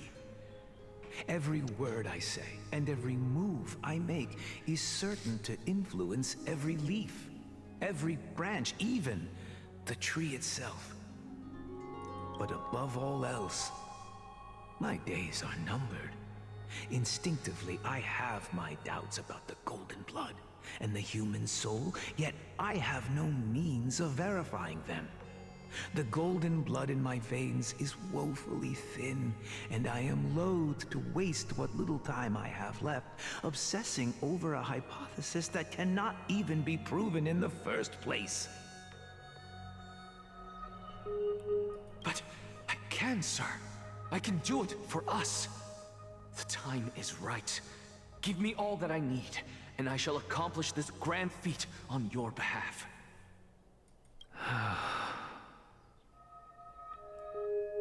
You're right. I shall do just that. In the next meeting of the sages, I will spare no efforts fighting for the rights you deserve. Go. Establish your own school of thought. Find out what we are. Become the one who conquers the ultimate truths of the world. Child of humanity. You didn't go to such lengths for an audience with Kefali. Just ask him a few questions, did you? No. So, you figured it out. If I were as foolish as a Dromus, perhaps I'd throw myself down and prostrate before their greatness, begging for the gods' prophetic wisdom. Well, sorry to disappoint, but I'm no Dromus.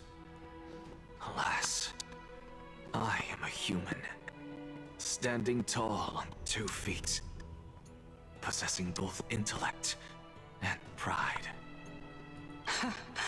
Before such power, does it make any difference whether you're a human or a Dromus? I'm sure you're familiar with the story of the Styxians. When the raging waves threatened to swallow them, they didn't just give up and become ducks. No.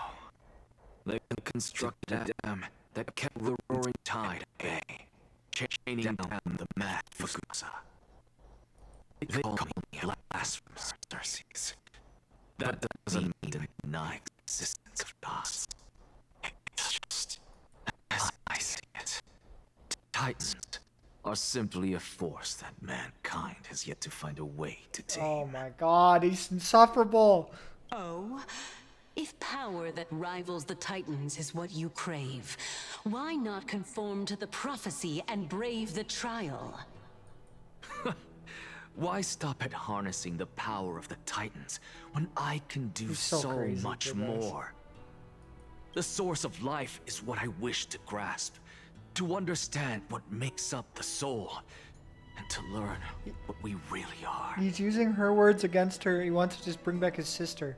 Thanks to you, I've had the chance to personally verify, in more ways than one, that the soul indeed ceases to exist in death. But where there is death, there is life. And where there is an end, there must also be a beginning. How then is a soul born? That was the only unknown variable left in my calculations. And by the sound of it, you have already formed a conjecture. No, I have already drawn a conclusion. In my journey unto death just now, I finally saw the answer with my own eyes. Professor Anaxa, Oh no! I'm here. Her life hangs by a thread. I must ask you to refrain from taking any unnecessary steps. Of course. I'll bring this to a conclusive end and give you the answer you Oh so my desire. gosh, if he's doing this to bring us back? Oh no, it's bigger. It's like 8D chess. However, in accordance with the principle of equivalent exchange, I must also demand from you what I need.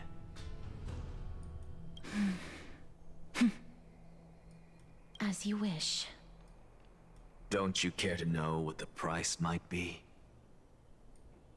It's a matter of uncovering the truth about the Death Titan and her survival. This may be the only time I can ever save someone's life. There is no need for me to think twice. I see.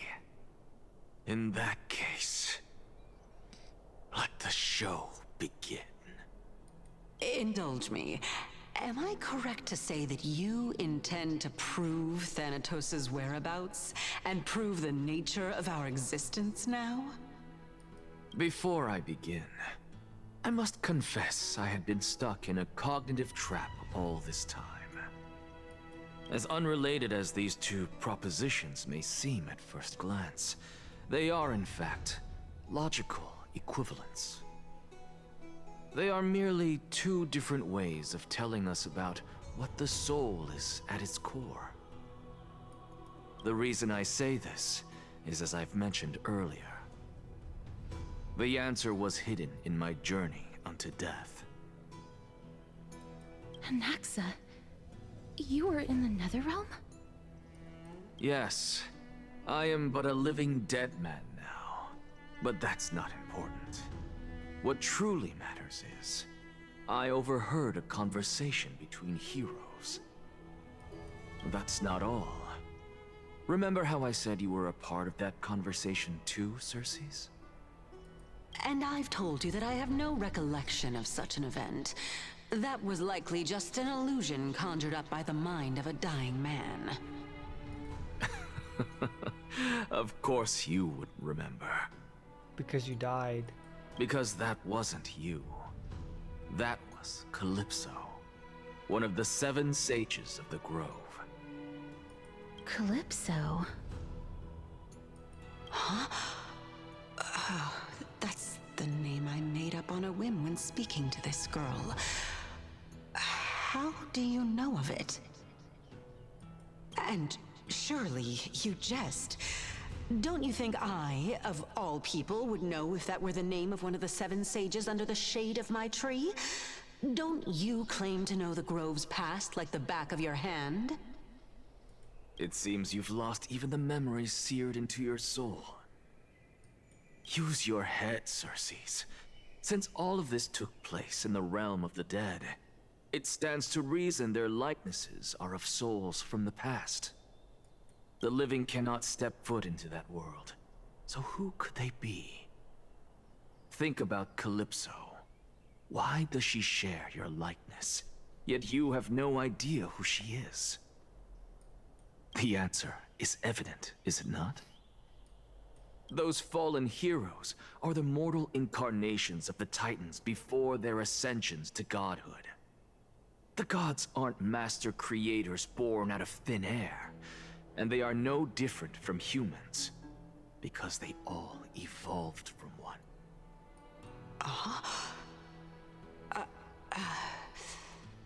Does this answer disappoint you?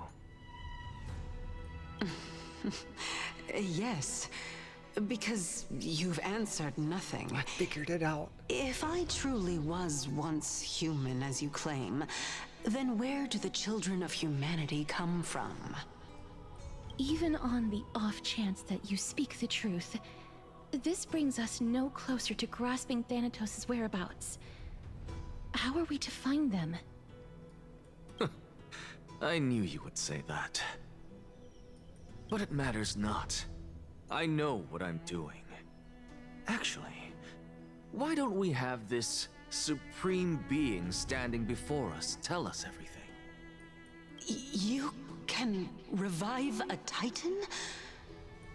Humans cannot return from the dead. Neither can gods.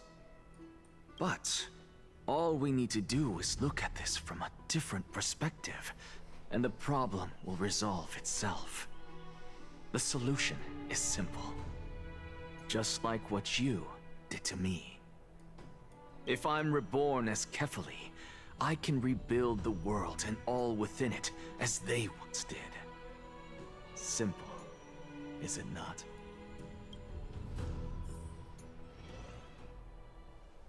In the meantime, I have news from Hyacinth and Danhung.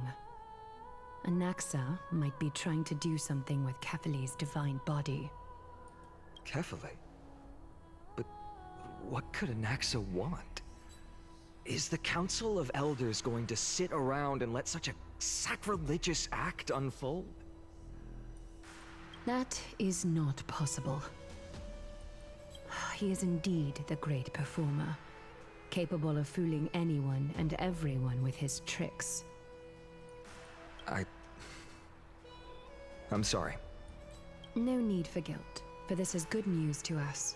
The Council of Elders has found themselves a traitorous ally. Anaxa's ambitious desires will be something we can exploit. What we should be doing now is to keep our eyes peeled for whichever trickery Kynus is up to, and react accordingly to thwart her plans. Being Akima's political center, the Demigod Council holds just as much significance as the Vortex of Genesis. Someday, after my duty is over, this site will take the place of the battlefield where you hunt gods. Become the next challenge you ought to overcome. Till then, it's best to get used to this place as soon as possible. come find us anytime you need something.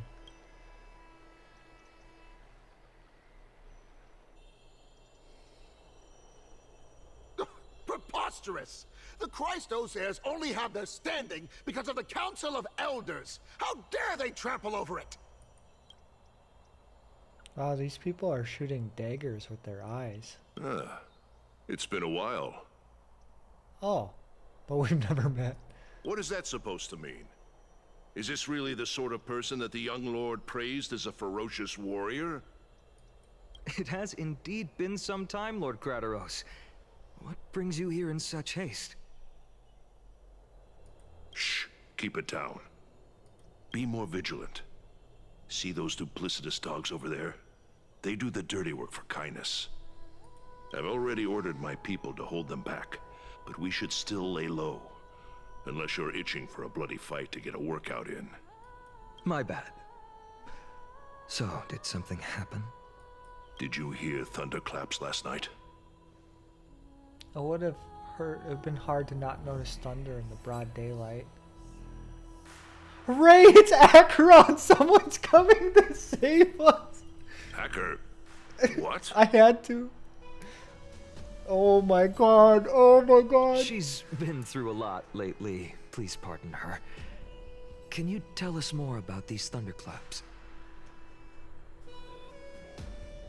Thunderclaps are beacon signals of strife. They are a message from the young lord. He threw a spear bearing several words at Akama. Watch out. The Flame Reaver is back. I guessed as much. We didn't actually kill them back at the Kremnos Arena. I figured this is something you would want to know. We Kremnoans never back down from a fight. So if you plan to take that thing down in a battle, reach out to me anytime. Okay. You have my gratitude. I will let Aglaya know about this right away. Remind her to be on her toes while you're at it. That vicious kindness has been unusually active lately. Those lackeys she keeps undercover have been going in and out of the city a lot more frequently these days. Some even seem to be getting Kremnoans to defect to the Council. Oh no. How dare you! Don't place that! That's... Looks like you can see it for yourself. We should get back. Thank you for the intel, Lord Krateros.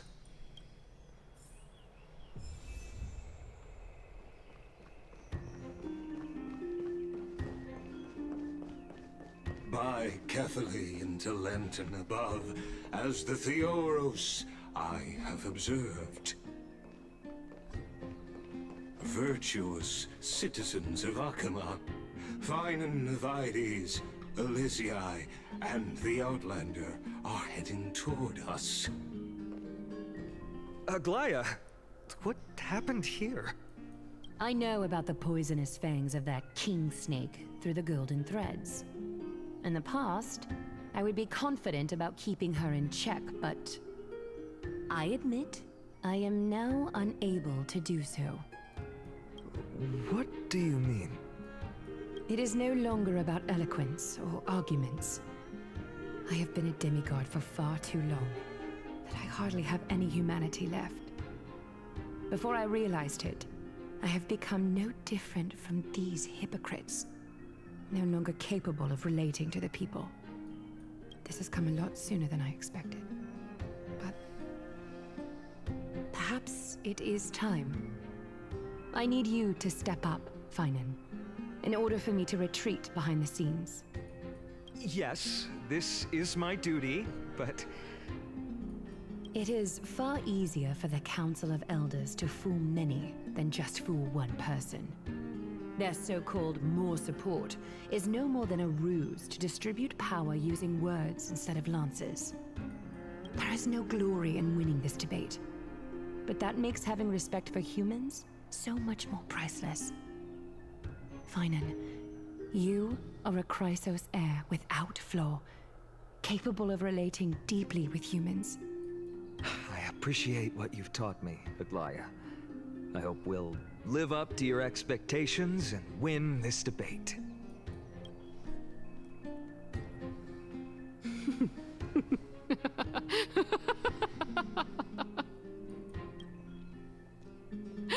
Oh, you've done well, Lord Calictus.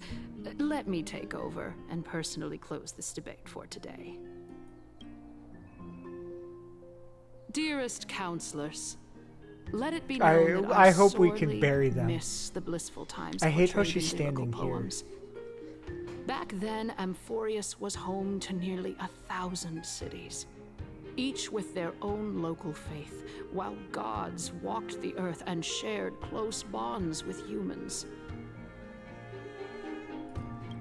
Yet, in the present, people from all over are forced to leave their homeland to seek refuge in the holy city, where they hope to rest under Kefali's protection. all of us have long been in the same boat with no way out of this plight. We didn't have a choice in the past, but now the Council of Elders brings to the table a new possibility. All I have left is one question for you. Would you rather strive toward the unheard of Era Nova, or return to the prosperous Era Chrysia of our past? Make your choice. Now, which of the two would lead mortals to an ideal future?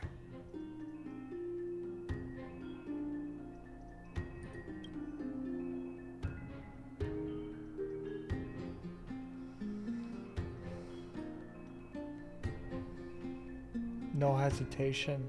Is it possible to bring Era Chryso back? But how are we supposed to send Emphorius back? We all know that Era Chrysia is a thing of the past, Lady Kindness. Please, enlighten me.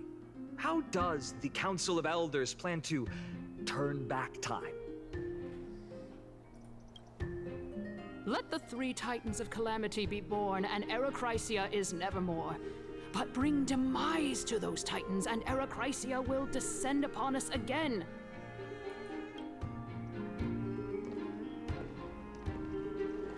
Know that the Council of Elders is never one to make empty promises. Look at who we have on our side. Anaxagoras, one of the Grove's 7 sages, and Castorus, Idonia's goddess of death. With the help of these 2 heroes, I can promise all of you that Era Chrysia will exist once more.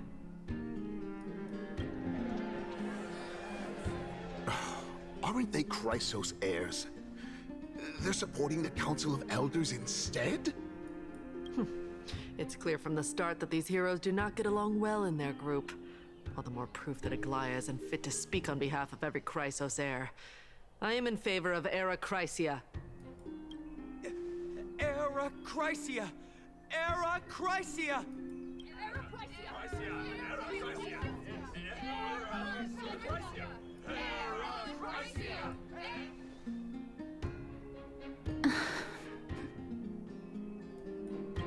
Castorus?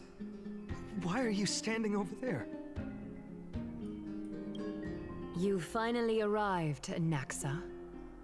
So have you, Cass. This is heartbreaking. Don't worry, Aglaya. Well, I know that you have many queries. Could you continue to converse like how the citizens normally do? Tell me, dear citizens, if we successfully retrieve and return Thanatos' core flame without anyone passing the Death Titan's trial, what would happen next? The answer is simple. We will have a chance to rid the world of death and bring Amphorius back to an era when all beings live forever.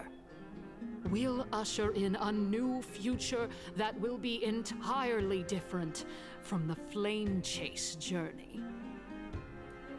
He's one of the 7 sages. That's impossible. Your proposal is much too idealistic. As long as the Black Tide still exists, how can we go back to the old days? Remember what I previously said? Kefali's core flame is guarded by the secret power of the Council of Elders. Plus, Fagusa's water curtain will be able to block out any external perceptions.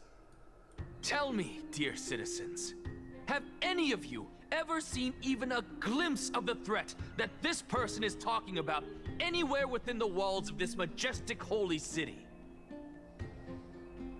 But this place will become the Flame Reaver's first target sooner or later. Oh? Could it be that you heard that from the Flame Reaver themselves? Citizens, let's loudly sing the blessed hymn. Oh, beautiful old world, where are you now? Oh, legendary Eracrysia, return to the mortal realm! After the destruction of the 3 Titans of Calamity, the Flame Chase journey will have to end. Eracrysia! Yes! Yes! This is bad. The masses are now totally riled up. Anaxa, pray tell. Everything that you've mentioned hinges on the premise that we can find Thanatos' existence, right? Thank you, Lady Aglaya, for still caring about this city.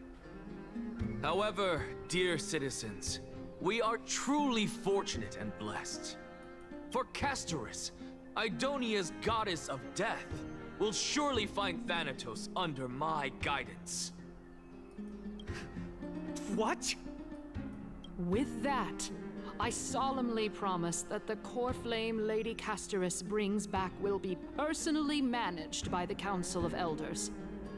Thereafter, if we are able to garner the support of all of you at the Citizens' Assembly, we shall spare no effort in ensuring that the Eracrysia will return to our world once again.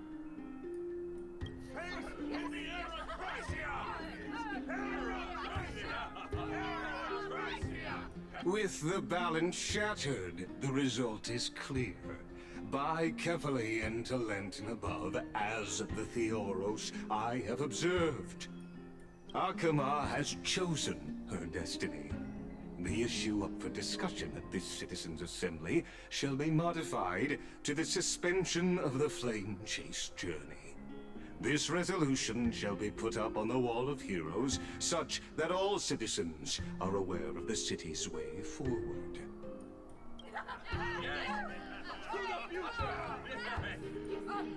Aglaya, dear Aglaya, what has caused your heart to soften?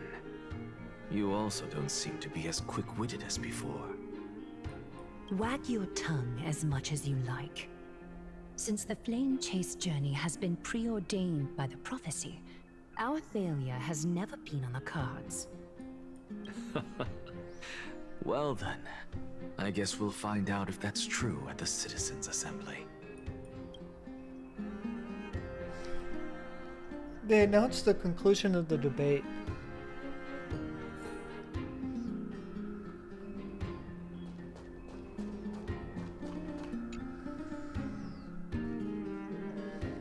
Well, it seems that when I sent you to look for Anaxa, I unintentionally facilitated your partnership with him instead. My apologies, everyone. I know that you have many questions to ask me. I will answer them to the best of my knowledge. In that case, please tell us as much as you can. In actuality, he showed me a past that was both long and heavy. The reason I say this is as I've mentioned earlier. The answer was hidden in my journey unto death. Anaxa, you were in the Netherrealm? Yes, I am but a living dead man now, but that's not important. What truly matters is, I overheard a conversation between heroes. Oh. Have you heard of this tale before? A tale about the ocean god's treasured pearl, our hometown. It was a seaside town which enjoyed the ocean breeze and glorious, peaceful times, thanks to the wisdom of its ruling queen. Until one day, an evil dragon descended upon the town. Its wings were large enough to blot out the sun, while its claws were sharp enough to rip the waves apart. It barged into the tall tower and devoured the queen's beloved daughter. It even settled itself in her bedroom, like a tyrant king. The queen assembled 300 warriors who managed to subdue the evil dragon by chaining it up. However, when the queen slit open the dragon's belly, she realized that the princess had long since been digested, and all that was left of her was a pile of bones. Devastated, the queen wept for several days. It was then that a devious, smooth-talking scholar arrived at the palace and suggested that the princess could be revived through the use of dragon bone and dragon blood. That liar called this process the secret art of alchemy. The princess was reborn! The queen was overjoyed, blissfully unaware that the evil dragon's soul still lurked within the princess's body. As revenge, the evil dragon swallowed the poor queen, the glib liar, the courageous warriors, and all of the town's innocent civilians in a single gulp. Worse still, the souls of the deceased refused entry to the Netherrealm because they were filled with regret. Forced to roam the mortal realm, these resentful souls ultimately converged into a river of souls that would not retreat for a long time. The terrifying death had consumed all. Thereafter, our hometown fell into ruin as well. Until... Until?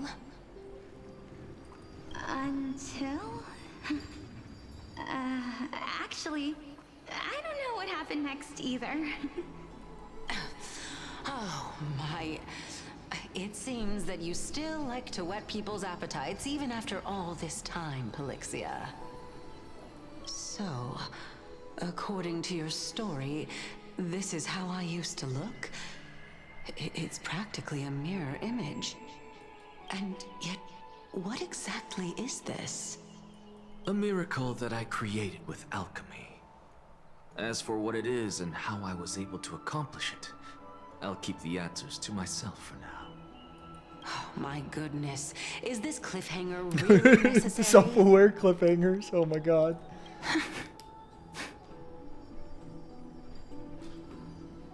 Quiet, Titan. Continue to enjoy this splendid play, and the truth will naturally reveal itself. Dragon, huh?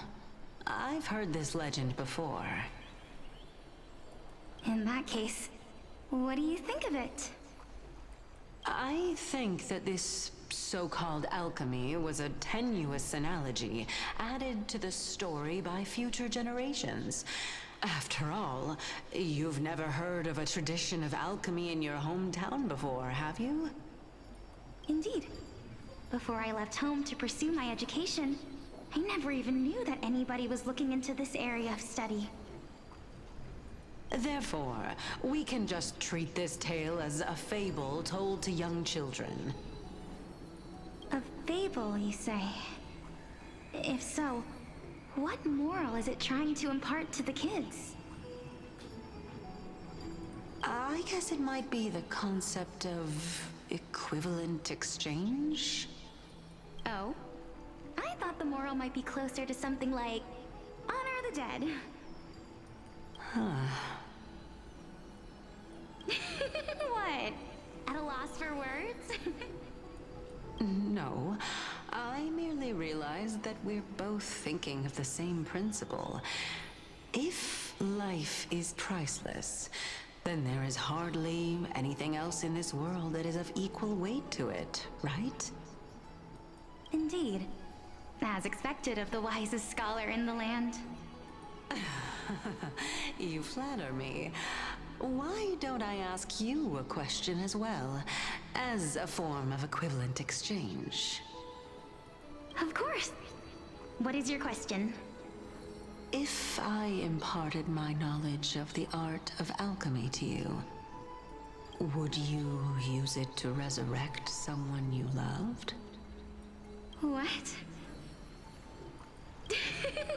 What kind of strange question is this? I got it. You're just trying to get me to tell you whether I like anyone, right? Oh my gosh. Let's just leave it at that. That was rude of me. Yes, I would. Oh? Death is inevitable. In the days to come, I'm certain that someone whom I cherish deeply will leave me for good. If such a mighty power really existed, I think I would use it without hesitation.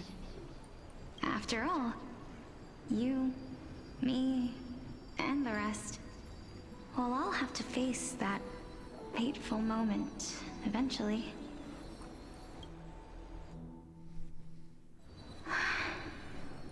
My time is finally here. However, perhaps because of my firm belief in the immeasurable value of life, I am unable to complete the trial. You shall wither, and through that, the dead will sprout again from the remains, and be reborn with the dead flame.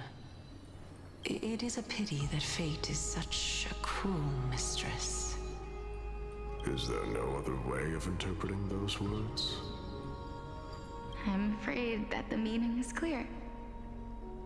Between my sister and me, one must pay the price. Our trial can only be completed when the one chosen sacrifices her life. I'm afraid that the prophecy might even have selected a pair of twins for this exact purpose. Fortune makes fools of us all.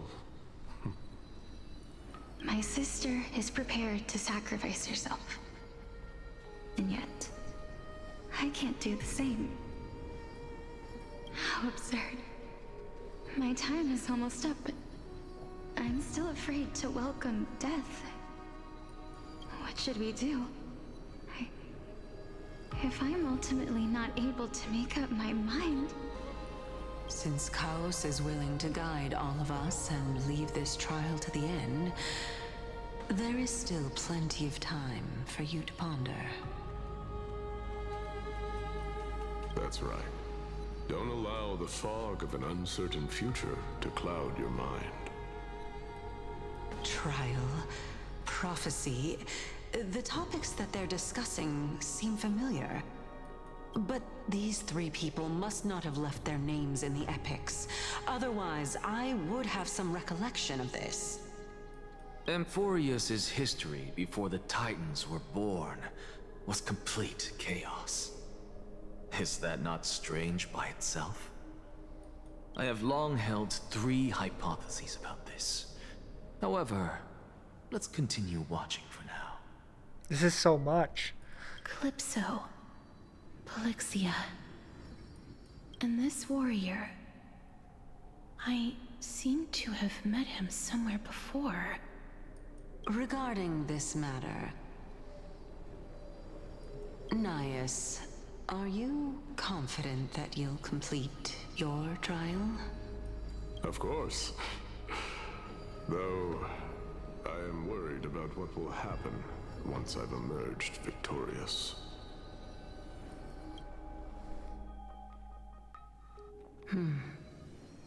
Looks like you have made up your mind. Yes, this is the safest course of action. Completely separating courage, honor, tenacity, sacrifice, and reason. You really know how to make things difficult.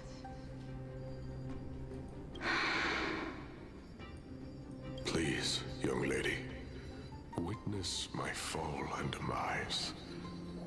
Lady Calypso, you shall host the soul-rending ceremony. I do not understand. Why would you dare to sacrifice yourself for a future that you won't get to witness? Because this is our destiny. The power that resides within me is so intense that I will one day be engulfed by it. Furthermore, a valorous death before glorious return has always been the path I chose to walk. A journey I began long ago. If your sister or Kaos were in my position, I believe they would make the same choice as well.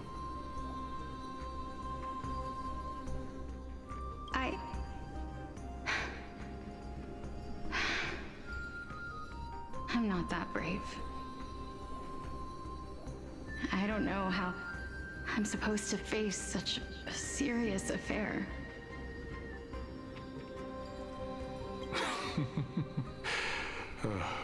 Despite being Death's chosen one, it seems you still don't know how to face it. Let's chat, young lady. Perhaps I shouldn't end my journey so hastily.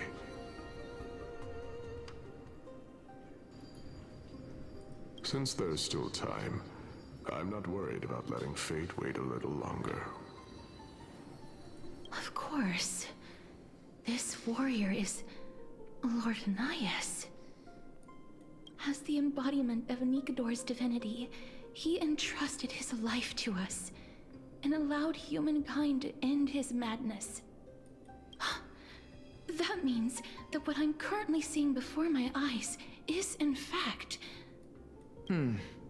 Looks like one hypothesis of mine has already been proven true. These heroes are the true forms of the Titans, before they attain their divinity.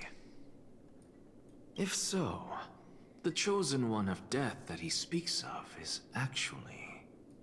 Polixia? Is the previous form of Thanatos? But her appearance...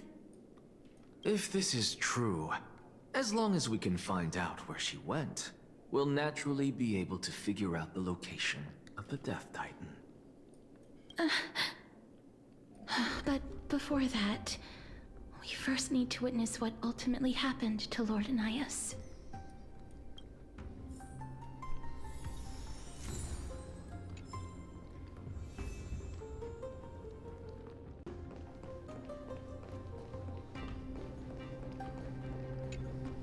Honor, courage, tenacity, sacrifice. And finally, the only thing that remains is reason. Cheer up, young lady. There is no need to shed tears over a glorious death. All farewells in this world are sorrowful, Lord Anaias. No, young lady. As a warrior, I have witnessed too many bitter deaths. But now, all I feel is peace. I did not know until this moment that mortals could live their lives in such a way. Although only a sliver of your soul remains, you remain so optimistic. Or maybe the truth is that you aren't able to feel sorrow anymore. To be honest, I don't know either. But I am certain of one thing. This is not an acceptance of death nor apathy toward it. It's not even a feeling of despair. I am just enjoying what remains of my life to the fullest. Enjoying? Indeed. Along this journey that we've taken together, not only have I changed the world, I myself have also changed in the process. And now I have reached the journey's end. When I look back and see the grand epic that I've personally written, how could I not revel in that fact? But when you depart the mortal realm, won't all of your accomplishments be reduced to nothing? Separation and death are two sides of the same coin. Reconciling this doesn't come easily for a mortal.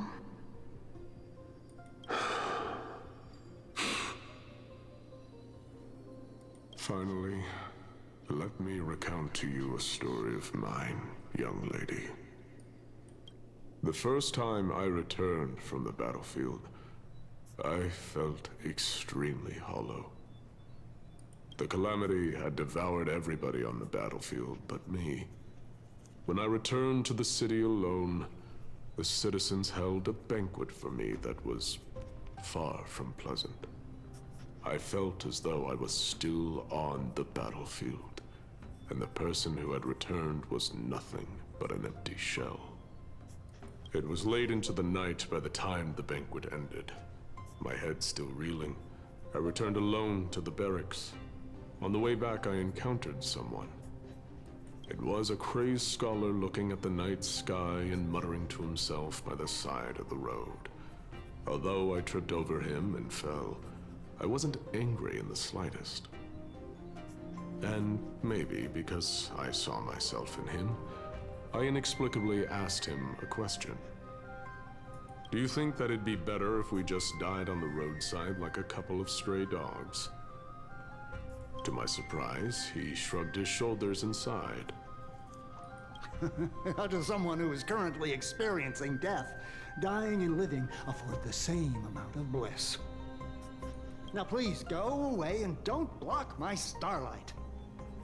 Are you trying to say that there is no difference between living and dying? For they are both journeys that lead toward death? That's exactly what life is, and death is, but a scale to measure how valuable the journey was. Journeys and epics are only glorious and magnificent because all things eventually fade to dust. Therefore, young lady, don't detest your fate. Instead, willingly and respectfully embrace it. The embodiment of strength telling me about the majesty of the world. Indeed. I believe that when the fated moment eventually arrives, you will be able to understand my words. It is time for me to knock on death's door. I will set up a long table at the end of the road and humbly await your arrival. When that moment finally comes, let us drink and be merry then.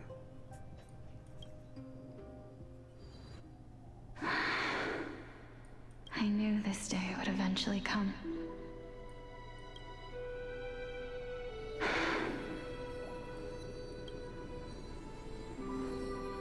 Are the both of you ready?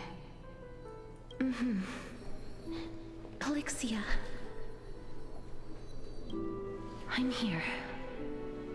Oh my god.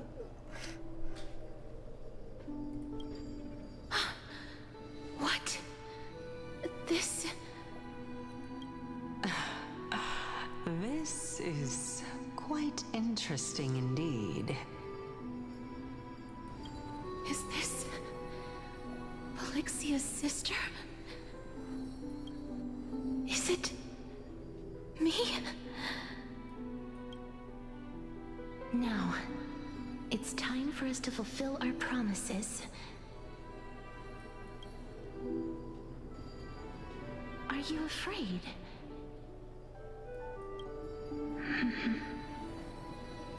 What are you afraid of? That I won't be able to do it.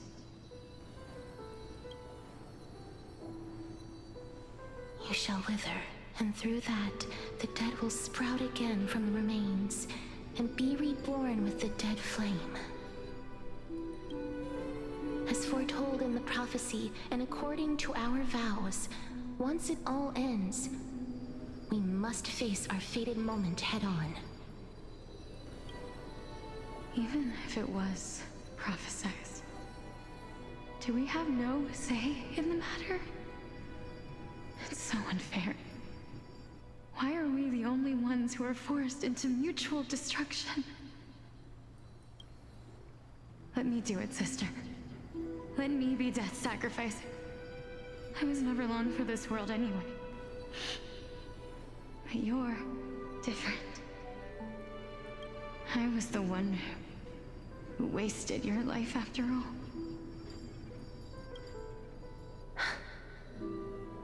You're wrong, Polixia. I don't think that my life was wasted. Just the opposite. When I finally arrived at this destination and looked back at the journey I took, I discovered that flowers had long since bloomed along the path I walked. It was you who sowed the seeds for this sea of flowers, one that is more beautiful than the promised land at the end of the world. Besides, I have lived a fulfilling life. Even though I was fated for sacrifice, none of the things that I've experienced will dissipate. Instead, they'll forever live on as memories inside your head. Will they not? How could my memories of you ever compare to the actual you? Well then, tell me, what exactly are we?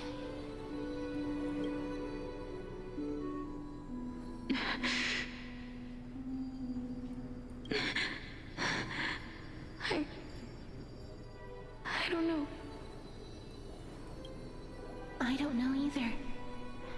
But regardless of what the answer is, regardless of how we're shaped by others, or even by this world, ever since we were born, the fact that we existed was predestined, and nothing could erase it.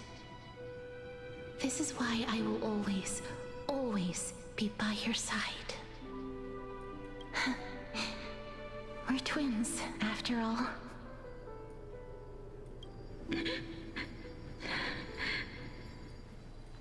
All right, my dear Polixia. It's time to extract my heart and light the flame of death.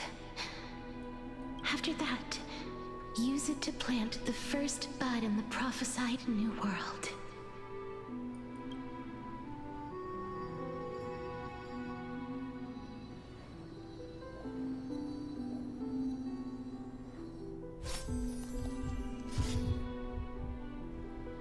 If I imparted my knowledge of the art of alchemy to you, would you use it to resurrect someone you loved? Death is inevitable. In the days to come, I am certain that someone whom I cherish deeply will leave me for good. If such a mighty power really existed, I think I would use it without hesitation. Even now, my answer remains the same. This is why, sister, I promise you, in the prophesied new world, I shall plant the first bud on your behalf. Go now. Return to the ocean god's treasured pearl, our hometown. I shall open wide the entrance to the Netherrealm and grant you a second life. The living beings on this earth shall respond to my call and lead you to the sacred daylight. Remember, do not look back on the land of the dead, and do not stop moving. The new world promised by the prophecy, march toward your new life. As for the price of our equivalent exchange, let me be the one to pay it. Everybody, we've come to the end. It's so heart-wrenching. Unfortunately, I am not compatible with the Supreme Being, so I was unable to completely fuse their soul into my own body. However, being able to glean all this from them is exciting enough. I'm certain of this now.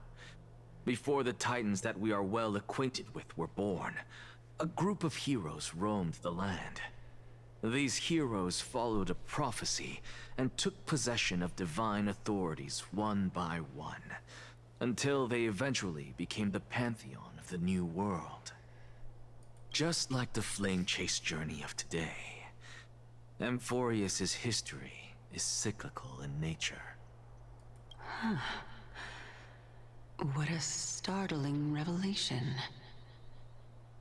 This means that the demigods, who bear the core flames, will also become the new titans at the world's end. I believe that this is the truth behind the Era Nova, as mentioned in the prophecy. This is utterly unbelievable. Besides, those twins in the past, even if they really are Thanatos, their whereabouts are still unknown even today. Are their whereabouts truly unknown? Didn't Polixia mention that seaside town, the birthplace of alchemy and the tale of the dragon? In our world, there exists a city which perfectly matches that description. Styxia. But the people there worship Fagusa and bear no relation to Thanatos. I have also never been to that place, as in the time of Idonia, it had long turned into underwater ruins. Take this. This is... the new Sporist masterpiece, the Philosopher's Stone. It was made by transmuting all of the sages' wisdom into a single entity, with their flesh and blood as its foundation. Remember? I've mentioned before that the art of alchemy is all about conversion, tempering, and ascension. This process also applies to the pursuit of truth. Regardless of how unbelievable this sounds, the truths of the world have been refined from the impurities. Think about the story of the dragon. This stone will lead you to your real hometown, allowing you to reform the door to the Netherrealm and discover Thanatos' fate. You still look as confident in your victory as ever. But what if your conjecture is wrong? Simple. I shall merely admit to the entire world that my experiment was a failure. However, my line of thinking will not fail, because I have already planted the seeds of doubt into the hearts of the masses. Actions speak louder than words, Castoris. With the assembly about to begin, don't forget the promise you've made. I've already searched for so long. I'm willing to try one more time. While we converse, her life is also slowly slipping away. But before I leave, I have another question. What exactly did we witness just now?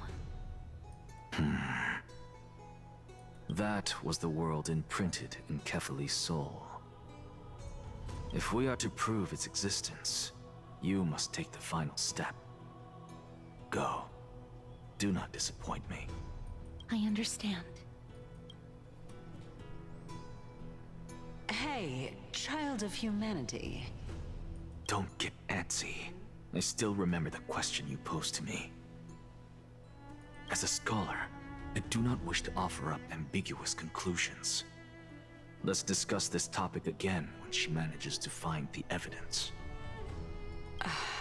I merely wanted to ask, was that stone transmuted from your heart?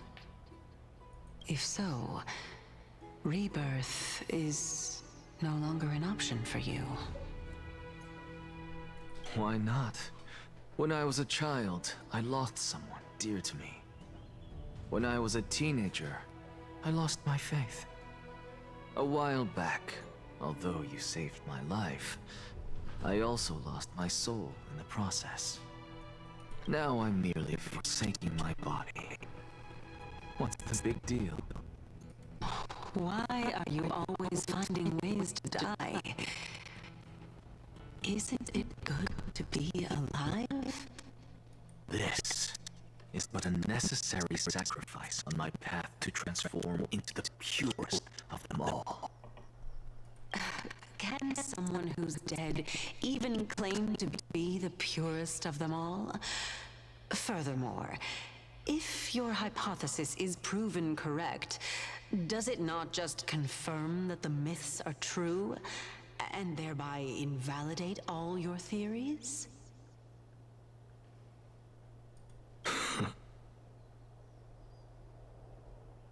No, it's just the opposite. If my hypothesis is correct, it means that I can actually ascend to godhood and reshape this absurd world that you all have created.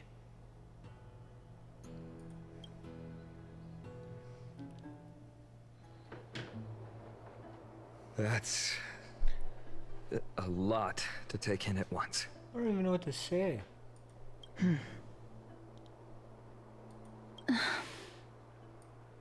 Lady Aglaia, please, let me explain. Go on. You know that the core flame of death has always been the greatest unknown regarding the Era Nova, which is why both you and Kindness desire to gain the power to control that core flame in the approaching Citizens' Assembly.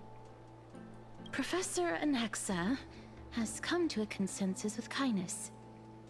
They want to suspend the trial once Thanatos' core flame is reclaimed, hoping thus to eradicate death from this world. If they're successful, then the flame chase journey will cease, and Akama can enjoy everlasting peace. It's not that simple. But I know this runs counter to your wishes. So long as we do not usher in Era Nova, the Black Tide will never be eradicated. Even with Lord Mighty on the front line, and the Black Tide not posing an immediate risk, the danger nevertheless remains. Honestly, it's difficult for me to assess the pros and cons in this decision. But someone must bring the core flame before we can begin negotiations over it. The Titan could be very near. I cannot let this chance slip by. Besides, someone has to make this trip to bring back Mrs. Soul. Well said. You already had every reason to seek an audience with Thanatos. It's that great performer who has weaponized your wishes and placed us in this difficult situation. A world without death. Do you desire that too?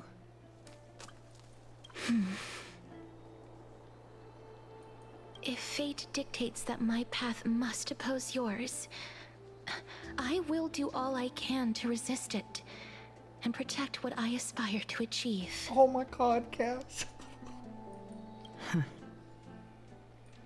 Lord Mighty showed me that without taking the first step, all talk of what follows is moot.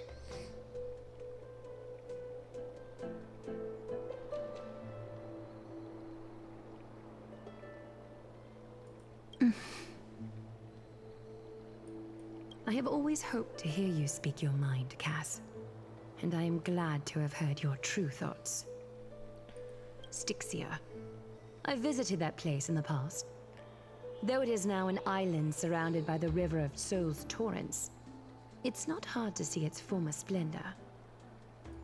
Go. I will not stand in your way. As for you, you are someone who has cheated death. I believe you have more than enough reason to make the trip with Castorus and meet the god of death himself. Oh, I'm so ready for this. Castorus, I too look forward to your journey. I wonder what kinds of new interpretations your completed story will bring to the Flame Chase journey. Thank you, Lady Aglaia. I hate to put a damper on this heartwarming moment. Okay, but this is a best case scenario.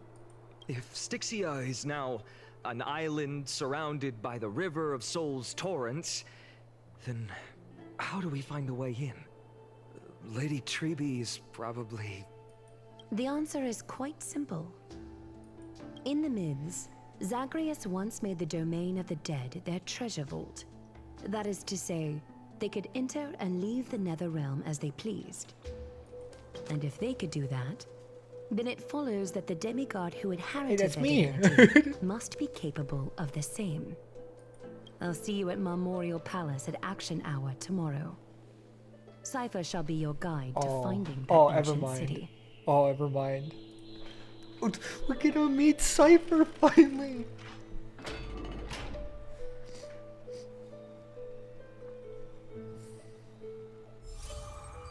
Several tales of the mystery within the myths. The scholars seek answers. I have like an hour. Hey, friend! Is the debate finally over? Did you win? We lost. We lost so bad. We trashed. What a glorious defeat. You sure know how to look on the bright side. Well, moving on. I was hard at work even while you were at the debate. I borrowed a mountain of books from Cass to see if I could find a way to solve your problem. Let's see. I still have only 32 books to go. That's impressive. It's okay, we found a way. Really? Oh, that's fantastic news. I knew it. Hard work always pays off. Especially if you're as diligent as Mem. Yeah. I feel like a huge burden has finally been lifted off my shoulders. I'm sure. Why are my eyelids Yeah, because you've been at it all day. heavy all of a sudden? Maybe I could go for another walk outside.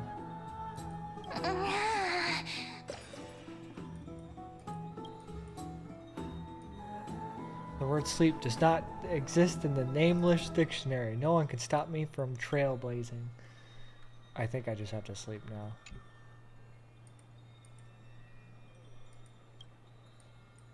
Good night. Oh, I have a chimera. Is it night right now? Oh my gosh. Sometime later somewhere in Akama.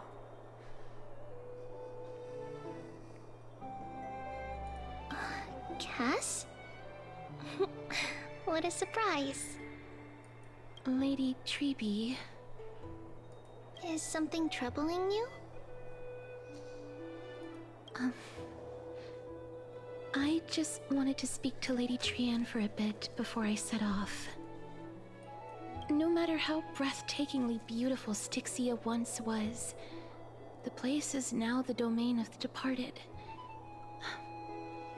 There is no telling what we'll encounter there. I don't want to have any regrets. Has anyone told you that your eyes are sparkling today? Oh, it's the kindest thing you could say. Is that a figure of speech? In the past, when you did smile once in a while, all of us could see that your heart remained troubled even as you smiled. Lady Treby, you know perfectly well that see you tomorrow is nothing but a white lie. I hope your toughness is not a mask hiding a lonely heart. Cass, you hardly ever talked of your past. None of us knows what you went through, apart from Maggie. But we know it must have been filled with pain and hardships, as it is the fate every Chrysosaur is destined to live out.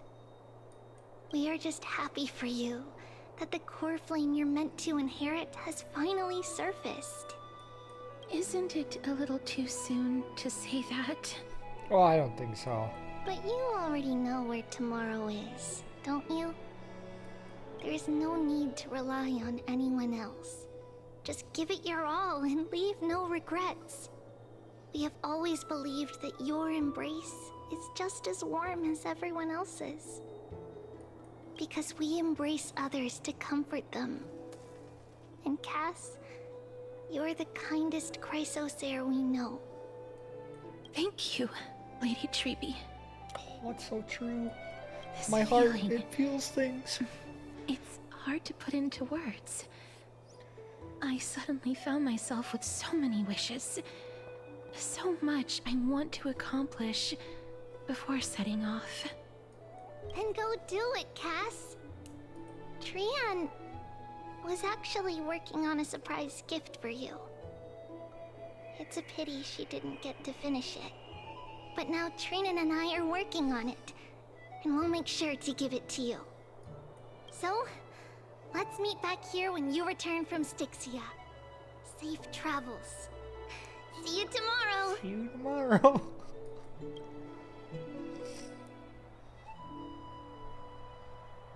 I can't sleep. Oh my gosh. Who could it be? It's fine on. It's fine on. It's me. Oh, it's even better.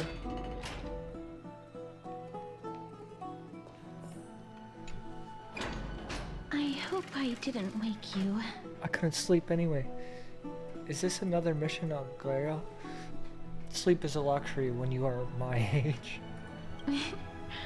I'm glad to see you're as full of life as ever. I'm here because of private matters, actually. Oh, okay. Look how precious she is. She's perfect. If it isn't too much to ask, I'd really like it if you could come along with me to retrieve something. I can do that.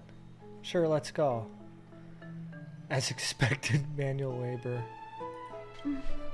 Aren't you going to ask me what it is? No, not at all. I'll follow you to the end of the world. It isn't a long way from here. Shall we? I would follow you through everything if I had to. Have you heard? Seems like all the rooms are...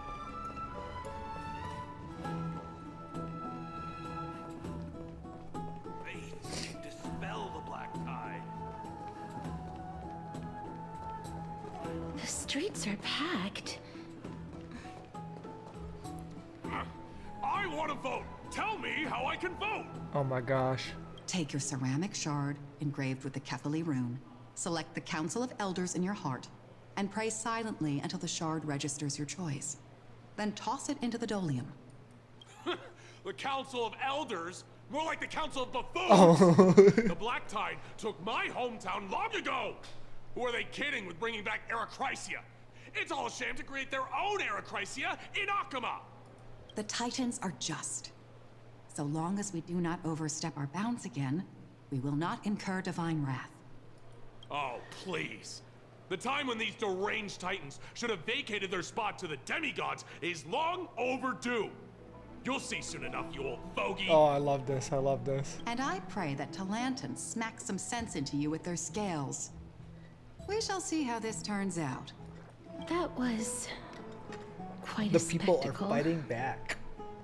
Just another peaceful day in Akama. I suppose peaceful is technically correct if no actual violence happened. That's, I guess, to true. this day, I still find it almost unreal that Akama is the only place illuminated by light amidst the crumbling ruins of Amphorius. And its people are even holding votes to reconcile differing opinions. This peaceful sight is making me forget that this is the end times. This is what the Flame Chase journey is all about. Shouldn't you have gotten used to it by now? You looked very confused. Before coming here, I had lived for many years in Idonia, a city of rime and frost. The people there were devotees of Thanatos, and were well known for their unique burial rites and traditions. Traditions that I played a major role in. Because of the curse on you. Yes. You now know me as the Mortician of Akama. But back in those days, I was Idonia's Maiden of War. I was trudging across the frosty plains on my own when the Idonians found me. They saw the curse in me as a blessing from Thanatos, and believed that my hands could correct the Arachrysia's mistake and lead them to meet the great god of death. They provided me shelter, but in return, I was expected to grant merciful deaths to war captives, prisoners bound for execution, and heroes alike. There's some sort of end of care. Isn't that just an executioner? Yes. No matter how kind or cruel the means, nothing can change the essence of death. Taking away someone's life is never worthy of religious worship.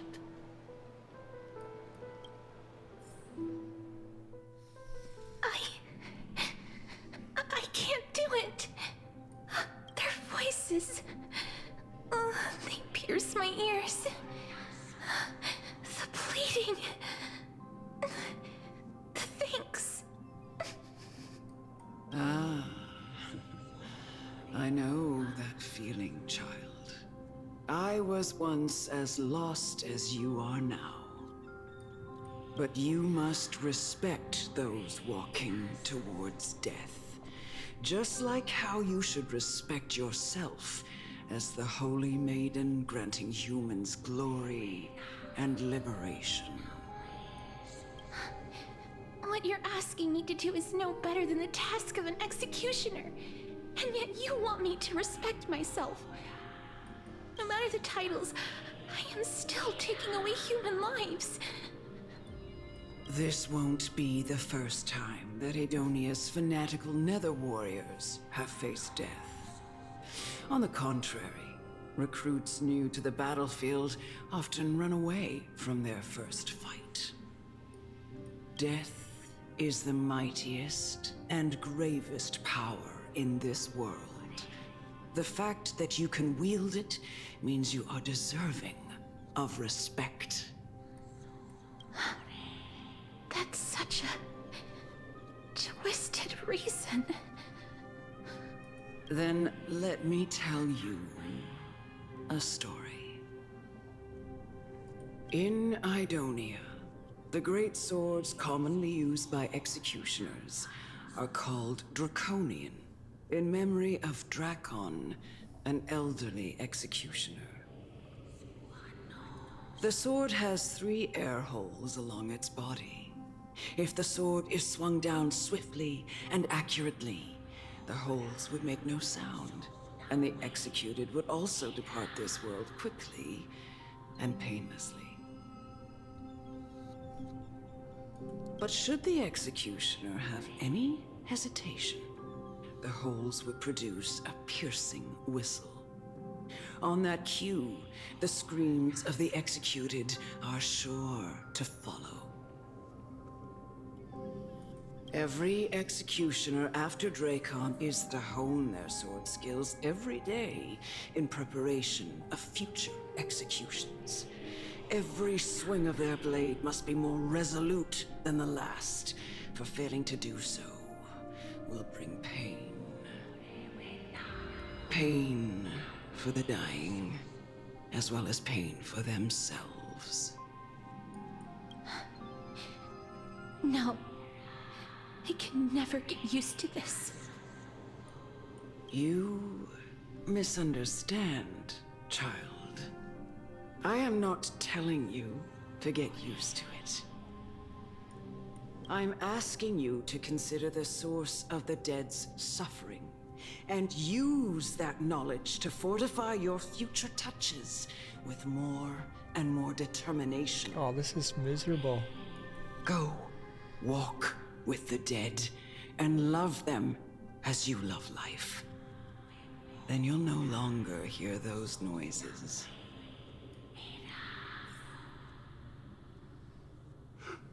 Please, don't kill me. I don't want to die. They make you choose. Oh my god! I gotta look up. Is there an ending? Is there a? Okay.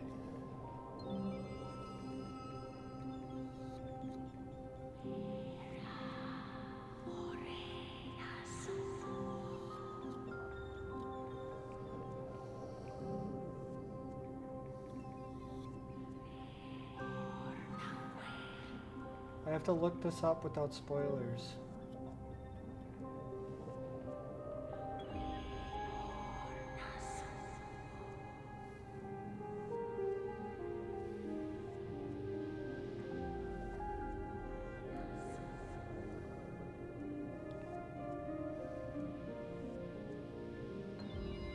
Okay, I guess I feel like red is red what we had to do the last time?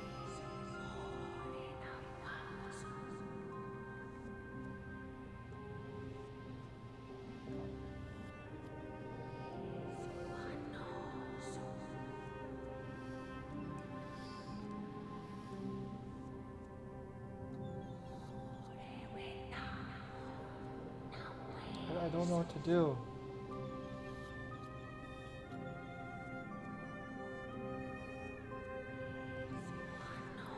I feel like you have to do red, right? I'm gonna do this. This is your duty. Remember. Oh, okay. Consider the source of the dead's suffering, then give them the respect they deserve. Thank you. I beg you, don't listen to her.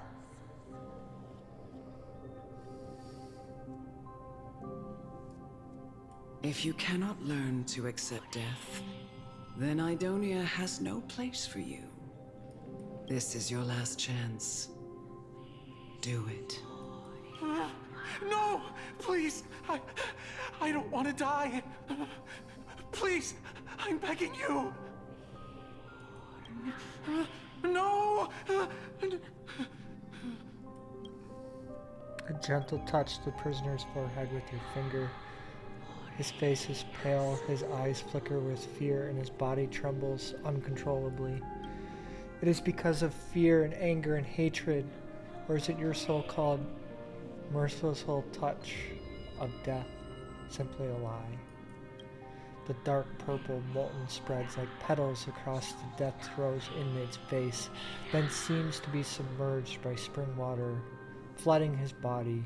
His trembling ceases, and the cries that he once begged for mercy slowly turned into a sigh-like whimper as he murmurs to himself. Quickly, everything falls into a dead silence, turning into a pitch-black dew that scatters with the wind. You hear your own heartbeat drown out the sound of heavy breathing. May you gain some insights through his sacrifice. Is this all? No. Come with me. This is just the beginning of your life as the Maiden of War. You executioner! Castro has joined the team temporarily.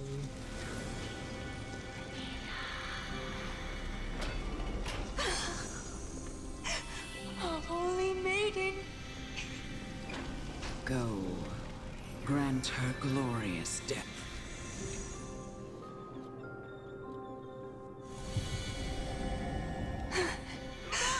Do it then, executioner. You heard him.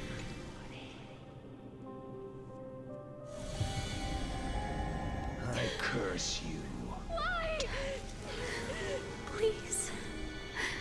Grant me release. You know what to do. This is so, like, awful. When will this ever end?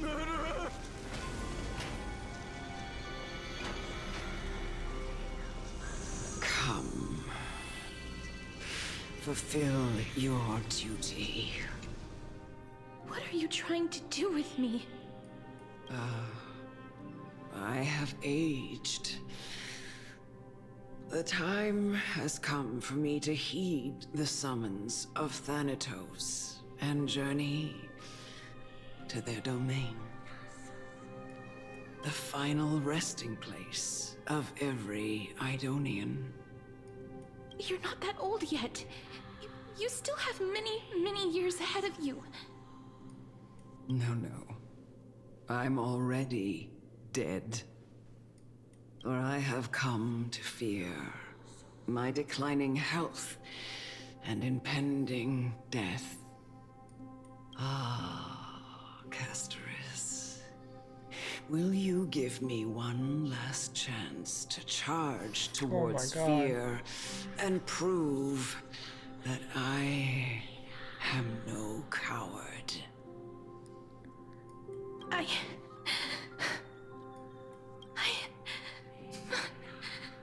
can't take this anymore!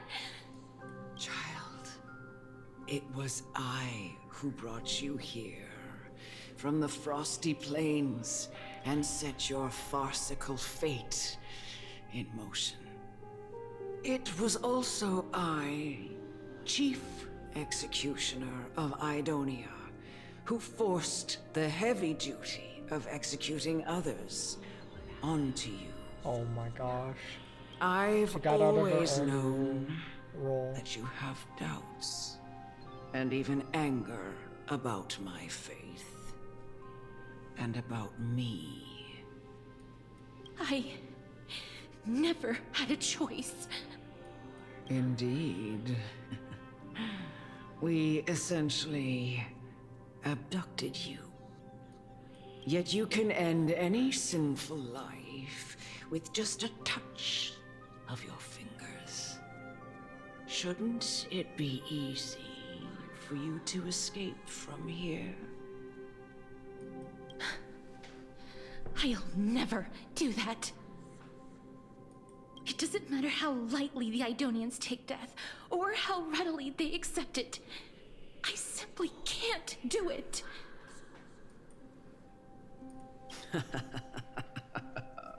I knew I was right about you. What do you mean? I've taught you and cared for you as my own daughter all this time because of this blessing that's been with you since your birth. I know no one else in the world would understand the weight of life and death more than you do. In the eyes of an Idonian, death is the end of all life. A destination we will all eventually reach. Humans should not resist it, but learn how to face it. You can only live your life to the fullest after understanding this principle. And when you do, even if you eventually leave Idonia's protection, even if you must carry the curse forever, you can live with your head held high, like everyone else. No. How can I? Come now. It's time. I've already taught you all that I know. Show me that you are a fitting holy maiden. Or at least, that you possess the resolve to become one. Come now. It's time.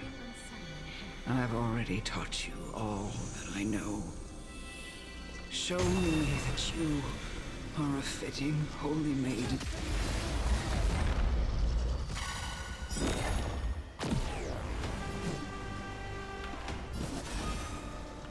Darkness with me.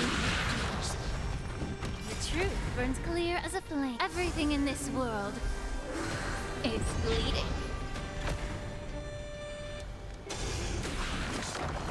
Familiar.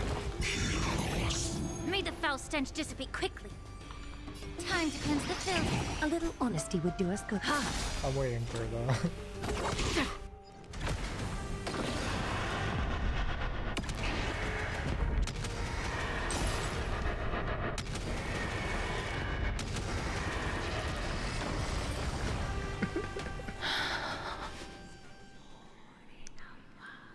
This was the last time I followed her command. gently touched the elderly woman before me. The executioner, who had seen too much death, died the same way as everyone else. A gasp for air, a wistful look in her eyes, and a barely perceptible tremor in her fingertips. Elder Amunet, the person who tried to teach me about death, ultimately vanished like dew in the morning mist. She spent her life embodying the beliefs of the Idonians, and when death finally came, she embraced it exactly as their doctrine had taught. I have nothing but respect for her. I erected a cenotaph in her honor in the marshes outside Idonia's city walls with the others I had laid to rest. Then, I set out once more in search of Thanatos. It was a long, long journey. I heard so many discussions about death along the way. Life finds meaning in death.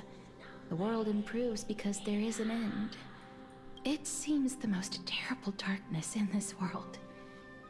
Everyone talks about its heavy weight. Some resist it, some worship it, and some even revere it. How did a disappeared titan become the deepest fear of humankind? And why do they haunt my dreams? I continued my travels to seek an answer. Initially, I was running away. Then, I started searching for it. And now, at the end, I just want to know if my touch, if my embrace, can do more than taking things away. Can I make anything? Can I leave anything behind? I don't want to die. Please, I'm begging you, just let me go. I don't want to die, please. I don't want mercy like this. Just let me go. I need it. I don't...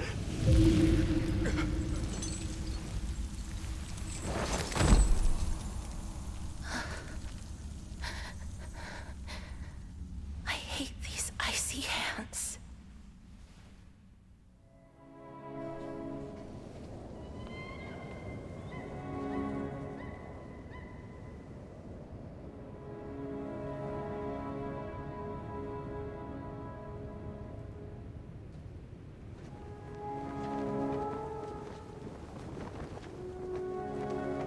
They're gonna play the most heart-wrenching 7-minute trailer of my life.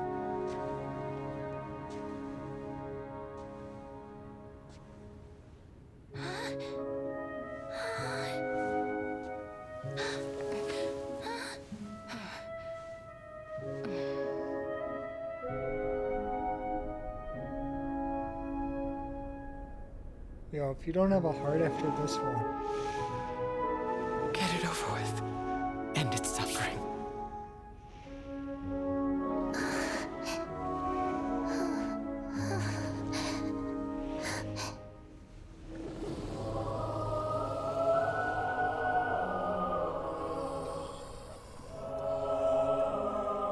The Reaper has blessed your hands.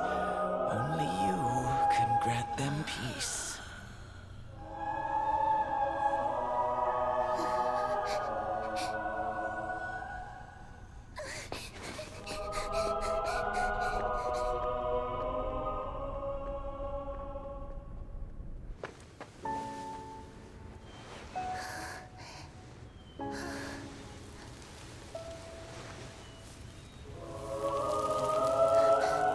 put on thicker gloves, hoping it would save the flower.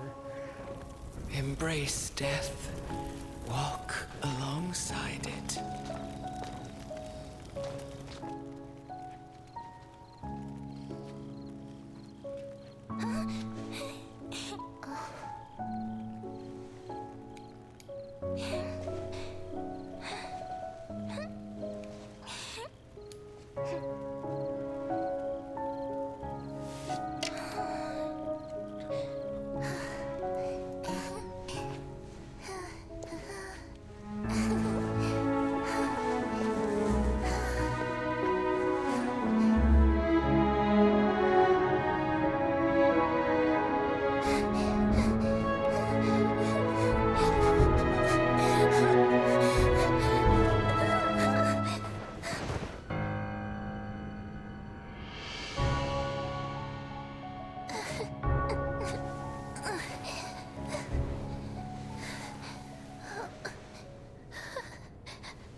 Is that you, Casteress?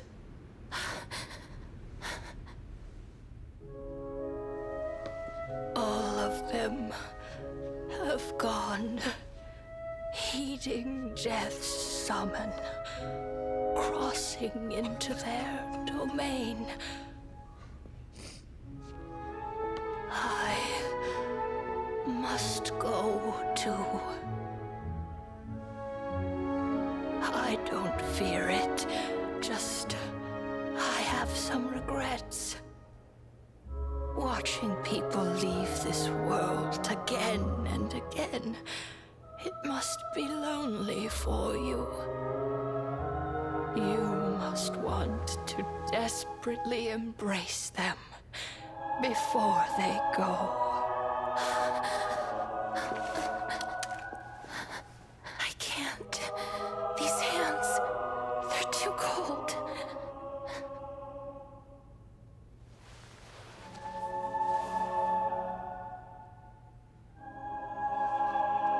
But Big Sister Casteress, your hands are so warm. Just like anyone else's. So go on. Don't hold back. Give me a warm hug.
Can hands like these really be warm?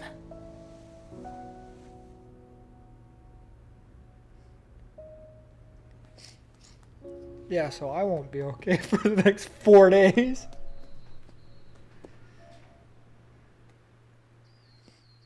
I love how they show the deer. It's the same deer. It's got the same eyes. It's the same deer. On the day that Orynyx's trial ended, you must have had many questions. I felt just as confused.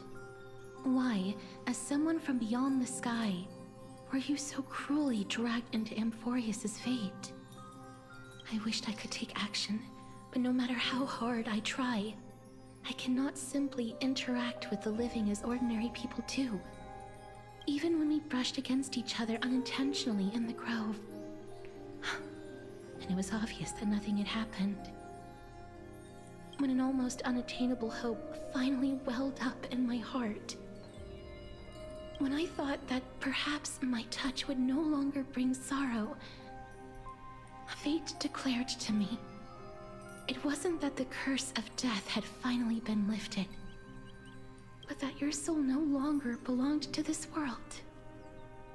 And there was nothing left for my hands to take. And did I really think this time would be any different? It's not that I don't understand this reality, just that I'm unwilling to accept it. Having walked such a long road, I am still unable to find the answer to life and death. I am resigned to eternal despair. Anything I wish to hold on to, death will inevitably wrest from my grasp. From that moment on, I lacked the courage to confirm it again. Until Orynyx laid bare the cruel truth before us.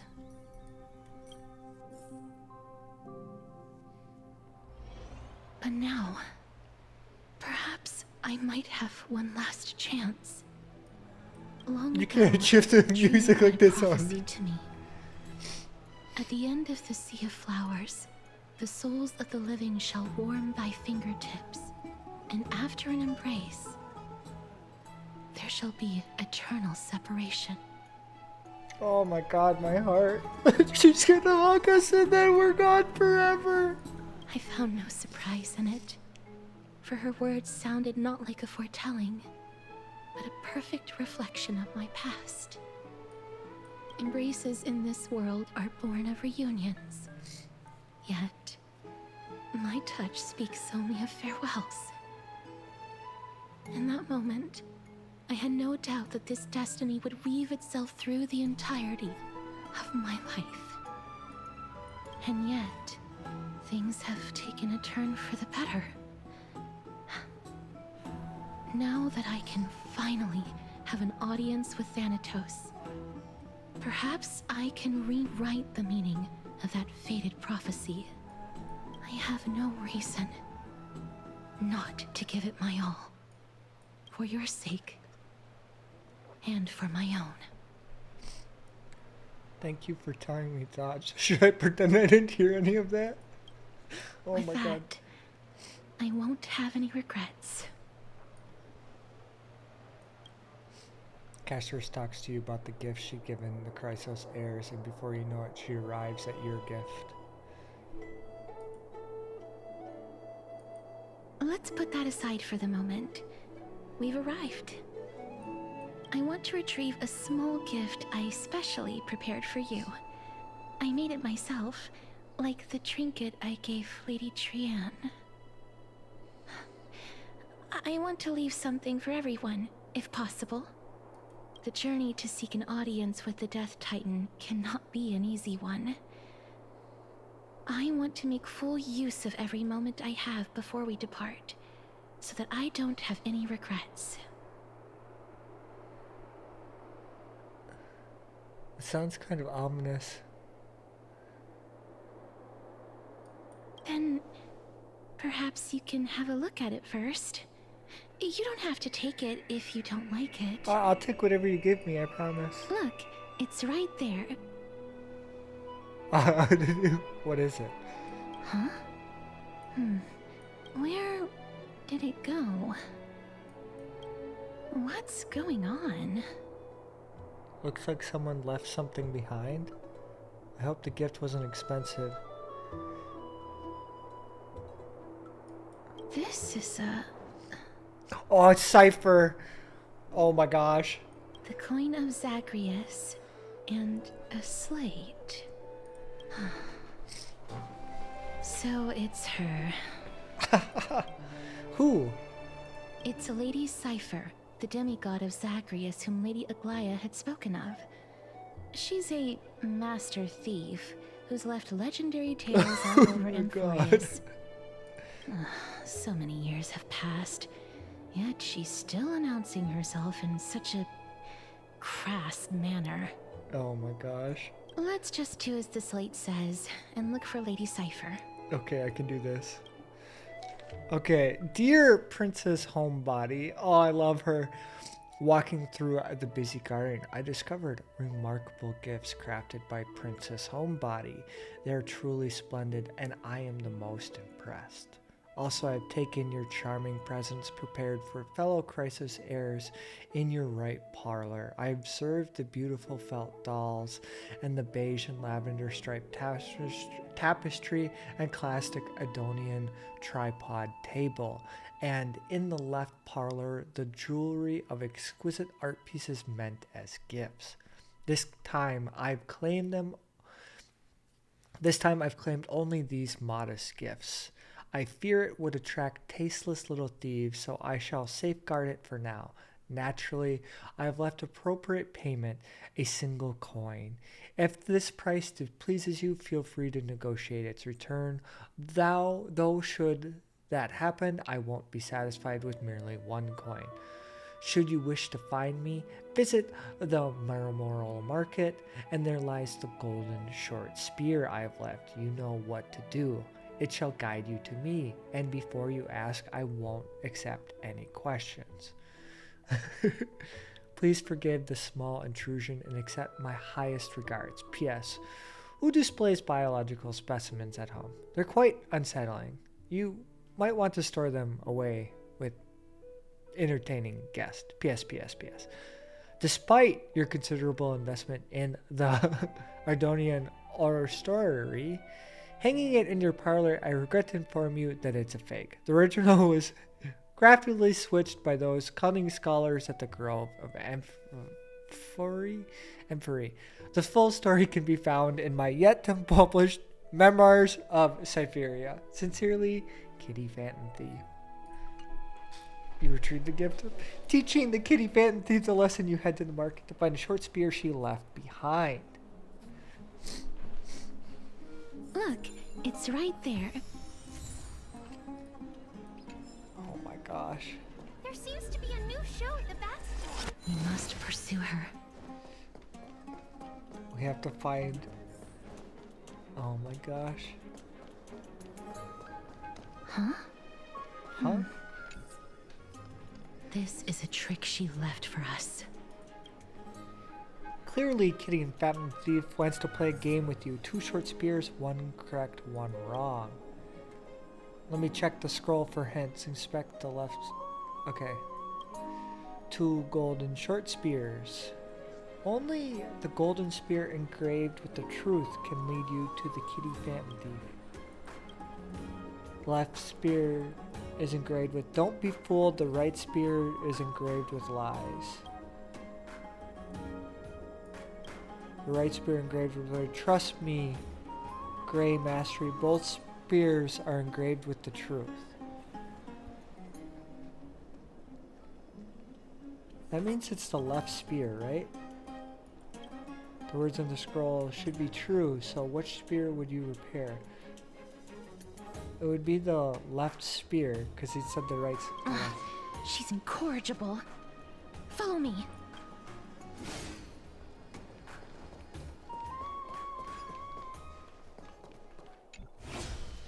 This is how it should be.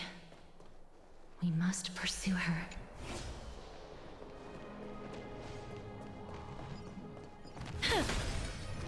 Oh, I'm...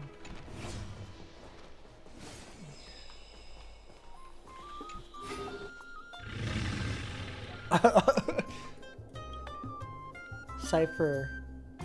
If the drama truly is her, it appears quite content with gazing, filled with 3 parts serenity, 3 parts approval, 3 parts triumph, 3 parts. Haha, Grey Mastery. You've lost it if you take this seriously. What did you just call me? So the drama is a cat? It seems by saying right, oh, yeah, no, yes. After the moment of inner conflict, she reaches a deformative conclusion that the drama is indeed a cat. Lady Cypher, please come on out. You're still careless as ever. Shouldn't you keep such a precious gift near your bosom? I love her. Since you know it's a gift for someone else, please give it back to me. Stop hiding among the people and letting the wind carry your voice. Now, since I know it's a gift, that just means I need to milk its worth. The children of the wind never stay for long in one place. Unless your offer is tempting enough to steal the wind. What say you? Name your price. I'll give you however much you want. If you don't want the money, I'll gladly take it off your hands. Hmm?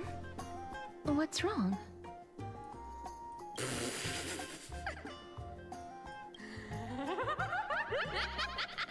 No wonder they call you Princess Homebody. Why don't you two come over to my place? You'll make a better venue for proper business discussions. You can find where I live through the winds I've sown. Okay. A piece of cake. I can do that even if I can only sense your soul. Alright, I'll see you there. Oh, by the way, everyone cool with me collecting a deposit before we reach an agreement, right? Now, come this way.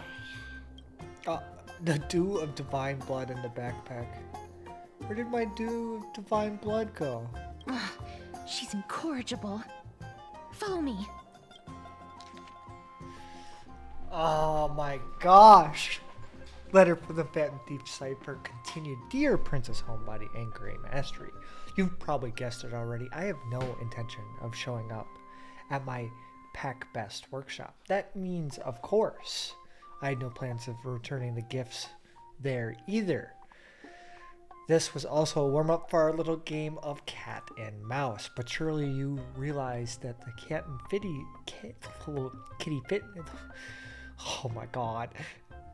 Phantom Thief never cared about stealing a mere trinket, right? No. What I'm really after is your heart. Just kidding. Well, actually though, she's not kidding, if you know what I mean. She wants me. And when I say wants me, I mean like, she loves me. Just kidding, I have no interest in your hearts. If Princess Homebody can track my path, then by all means try.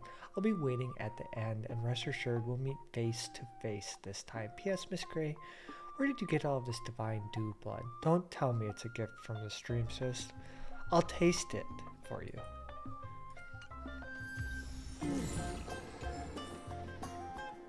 Where do I have to go?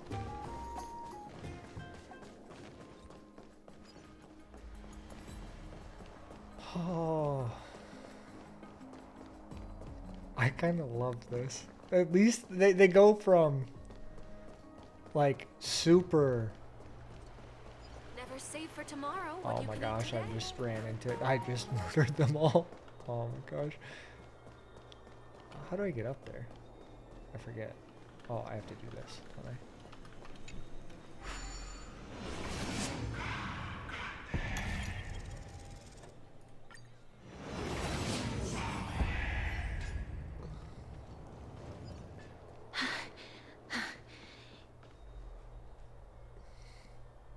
Over here! Over here! No, not that way! This way! Come on. If I really wanted to hide, you'd never find me. Oh, she's like right there. So relax, you two. No need to get your hackles up.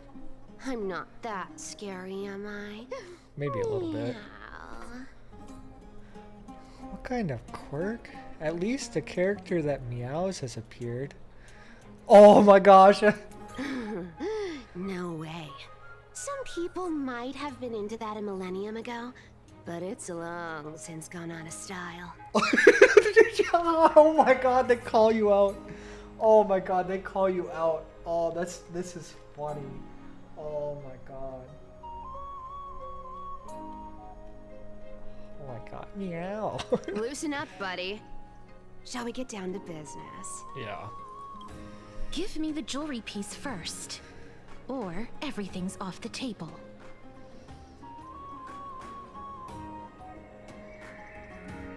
The materials are nothing to wow at, but the workmanship is superb, as always. You're still skilled as ever, even after all this time. And you've put a lot of heart into this one. Oh my gosh, Castrus loves us. Mind your own business. Oh, come love you now. too. Don't be so upset. Relax. Relax. Look, isn't the view here just great?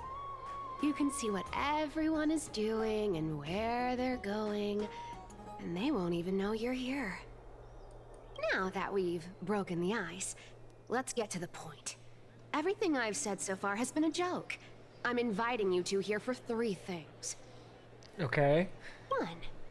The seamstress found me and wants me to take you to Styxia to look for the Death Titan. 2. The Council of Elders also found me and wants me to make sure the core flame of Thanatos ends up in their hands. Okay. Look at you having your fingers in both pies. And last but not least, I'm telling you that I'm not interested in doing either of those things. Don't go look for the Death Titan. The end. Counteroffer. Counteroffer. Wow, this is some high quality stuff. And this room is full of it. How much are these worth, Did you get all this through that Aranova gimmick? Some of it is family fortune, while the rest came from my business as a dressmaster. Don't liken the flame chase work to your shady dealings. Wow. I should have busted down your door instead of going around like a thief.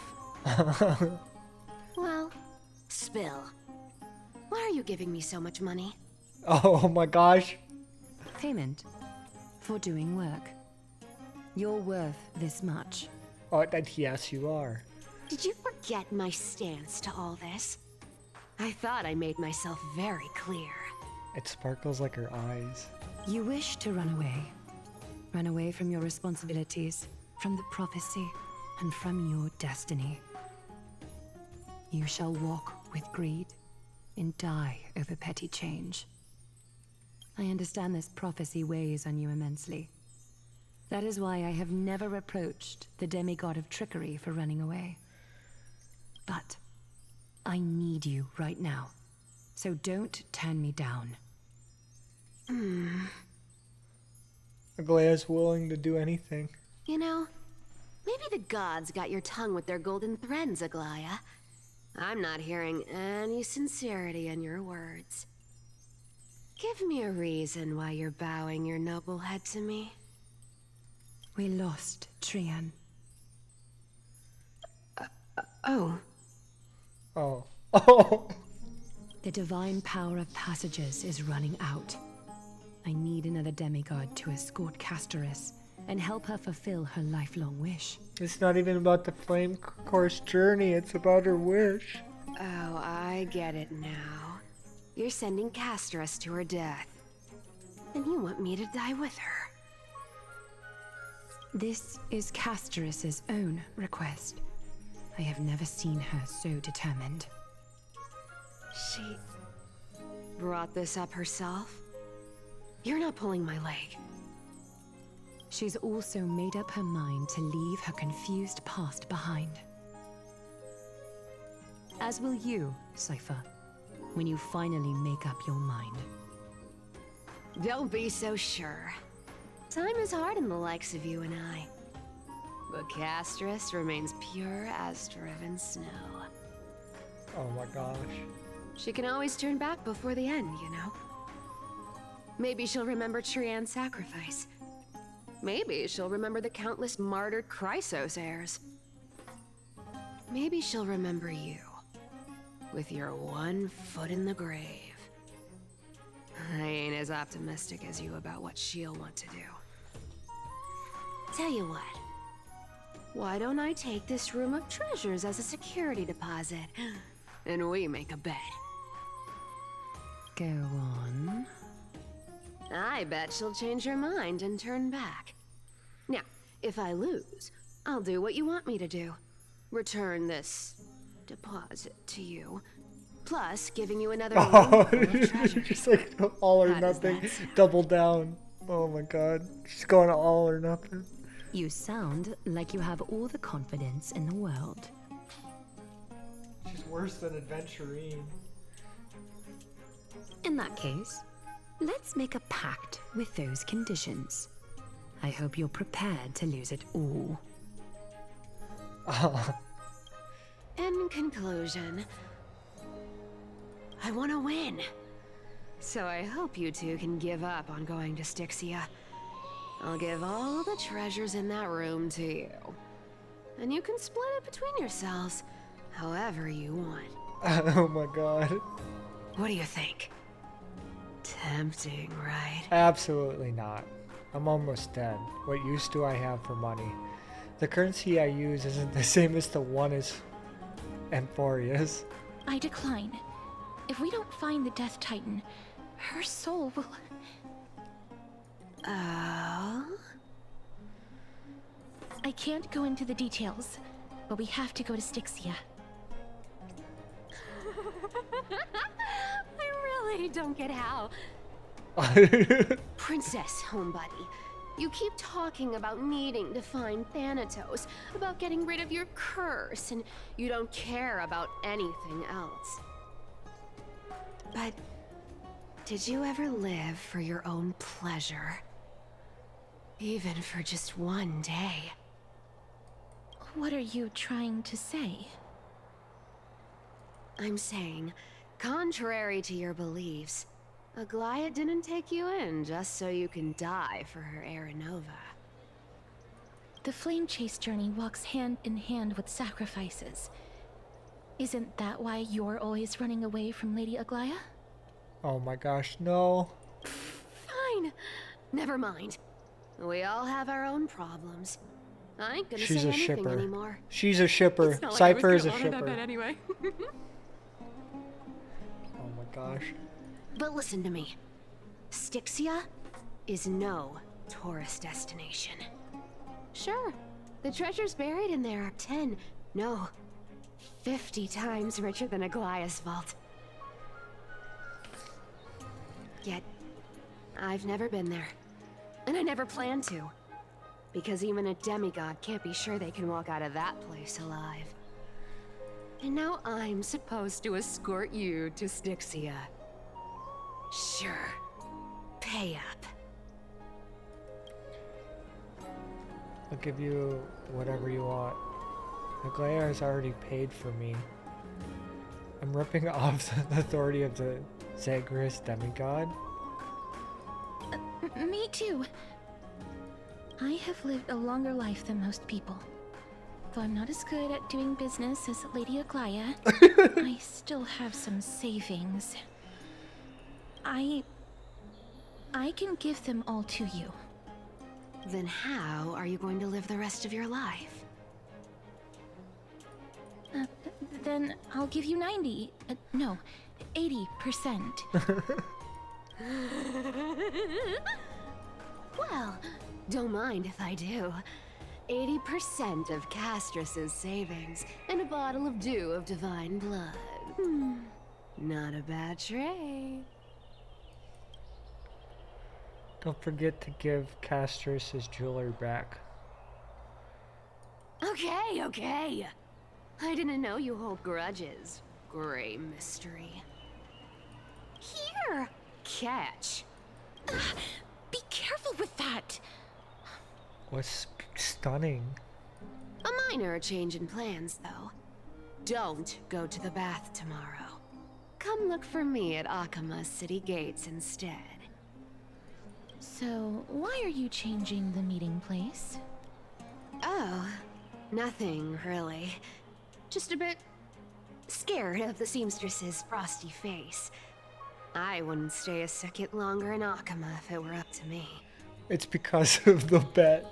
Well, now that we've struck a deal, why don't I give you guys a lift back? It's gonna be a long ride. So have a good rest.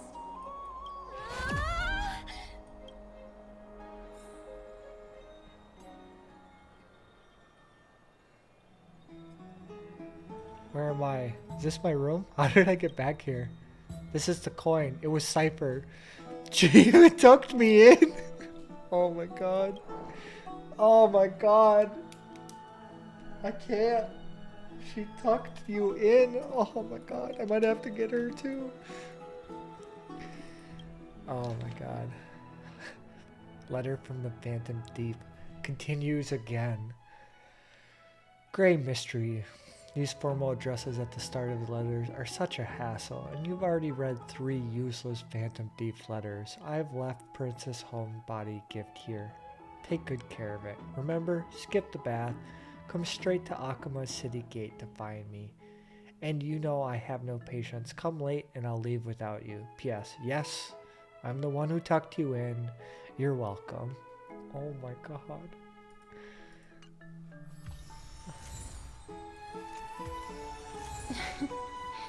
The body, the divine dew back?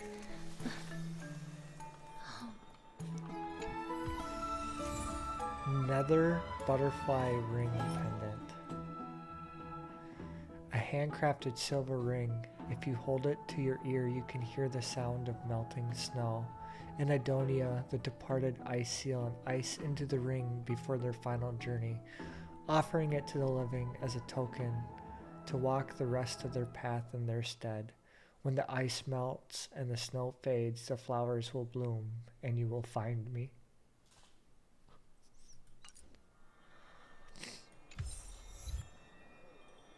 Oh. Okay then. Wee. Have you heard? Seems like I don't know how long I'll be able to. Let me out, let me out, let me out, let me out, let me out.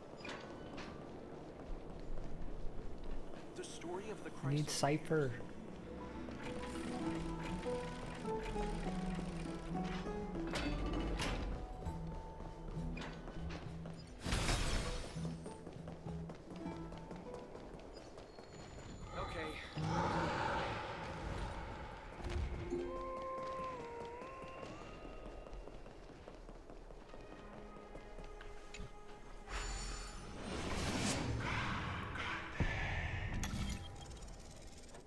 I feel like I could have just teleported her. Just saying.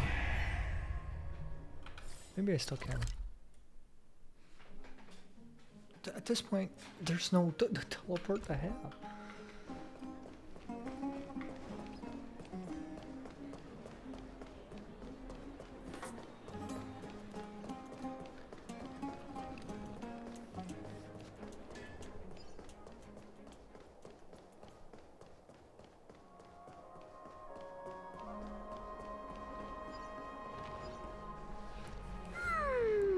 Bright and sunny. Just the weather for farewells. You're here. Really? Just the three of us? Totally. The trio team is the best set up to reach the finals. No need, I already told her. She's fine with it. You sure know how to put me in a spot, Casterus. Oh my I gosh. need to travel with you, but I can't touch you. What a bother. Sorry. Oh, I was just teasing. Don't take it to heart. Did you know that the legends say you have to put an obol into the mouth of the dead or over their eyes if you want them to successfully cross the River of Souls and enter the Netherrealm?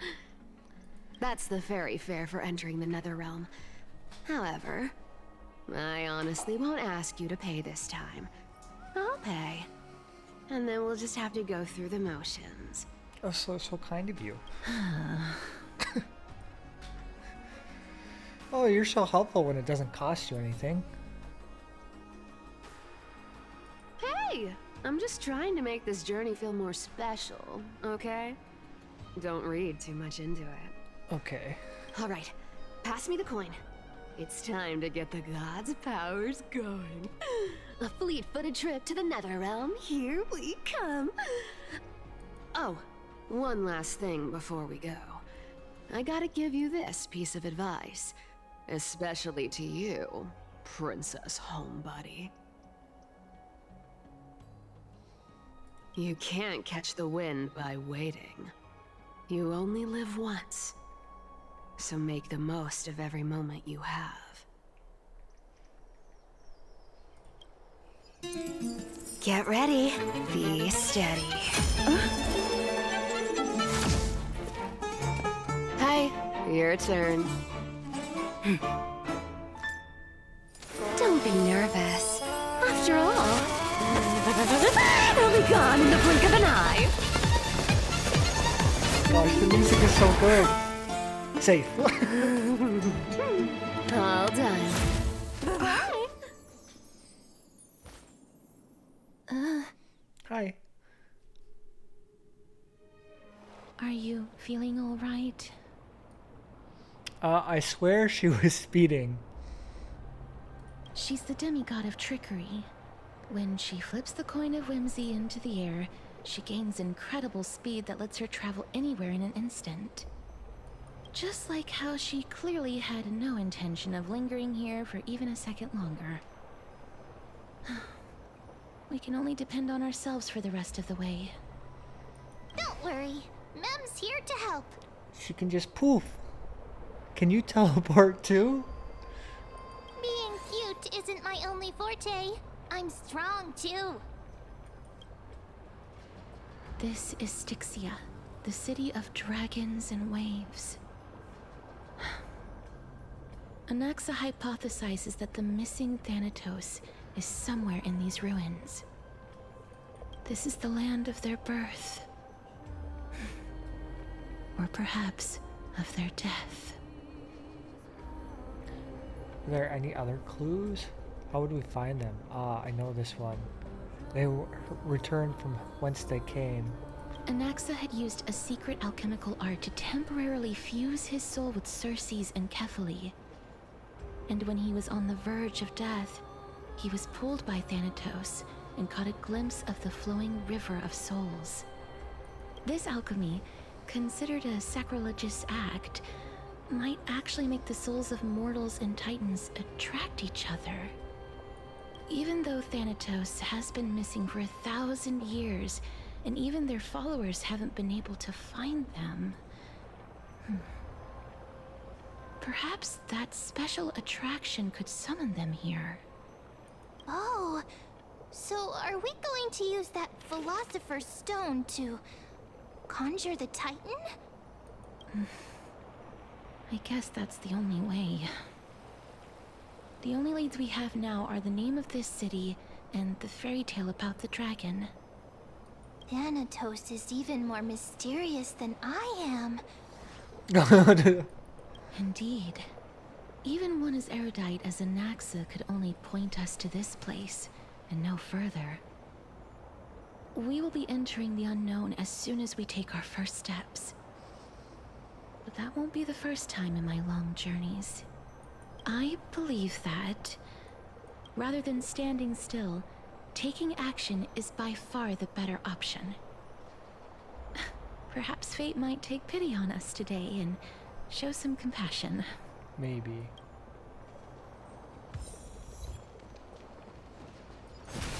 Go back whence you came.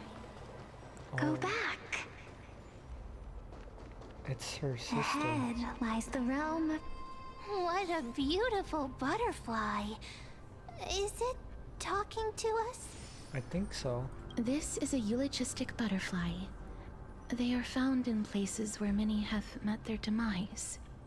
In Idonia, some think of them as manifestations of Thanatos' benevolence. By turning the lingering obsessions of the deceased into these creatures, it is as if the Titan has made life into a specimen. Others think of them as Thanatos' messengers that guide the departed to the Netherrealm. The second theory sounds more believable. After all, the things they're saying are rather, direct. Perhaps.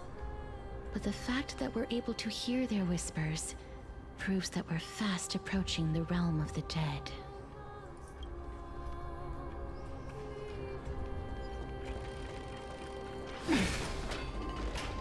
These shadowy figures... are they illusions reflected by the River of Souls? Do you want to buy any fish? Huh? He can see us? Wait. More living people. More? I'm not selling my fish to living people. You lot are too shameless. Buying fish without paying. If I ever see her again, I will... Who's her? Could it be that... you're all dead souls that never achieved rest? The Nether Realm does not exist. It's like caught between realms. Titan rejects you. Me. So, do you want to buy any fish? No. But there aren't any fish nearby. Are the fish gone? The people are gone too. I can only keep selling fish.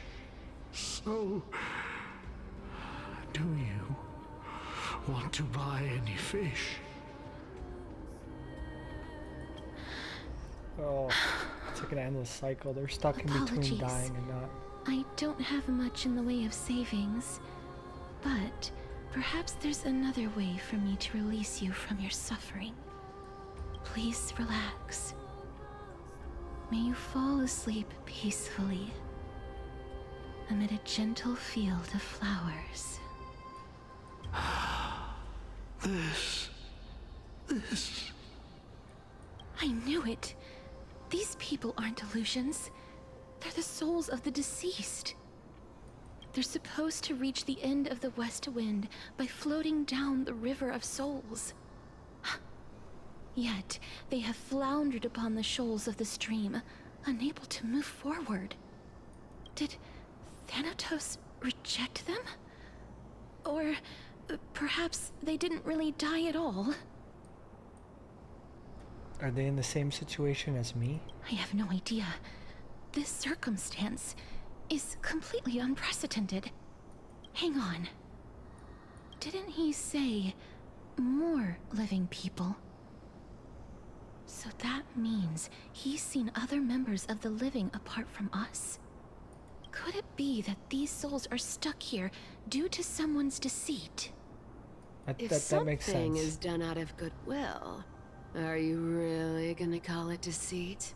That's Cypher. Goodwill? I can't see anything good out of... Wait a minute. Lady Cypher? That's me. What are you doing here? Could it be that you are the living being that those souls met? I couldn't take their behavior anymore. So I stole some things here and made up some lies there. Just trying to give them something to look forward to, you know?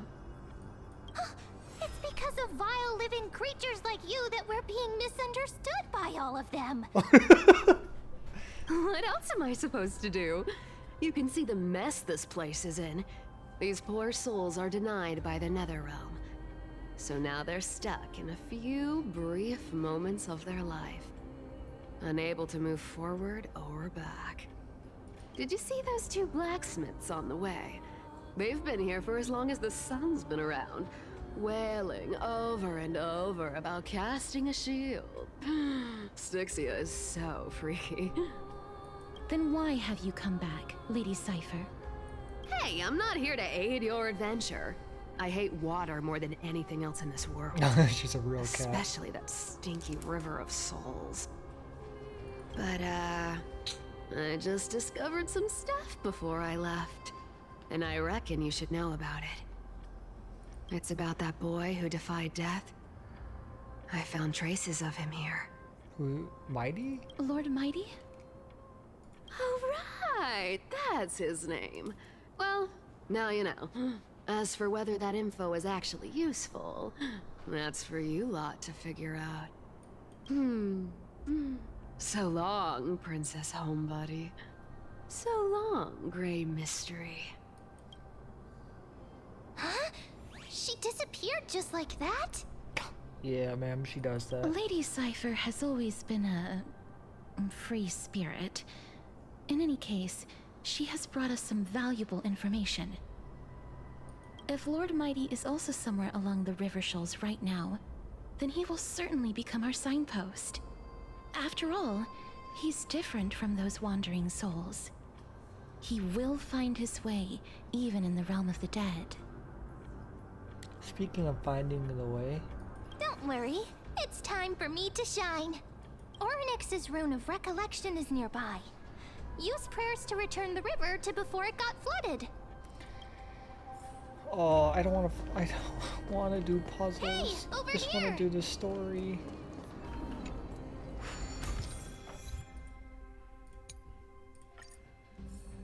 Orynyx's miracle has appeared. Amazing! like we're inside a giant bubble. Even the river got parted. I like the spotlight though. There are wandering souls of the deceased here as well.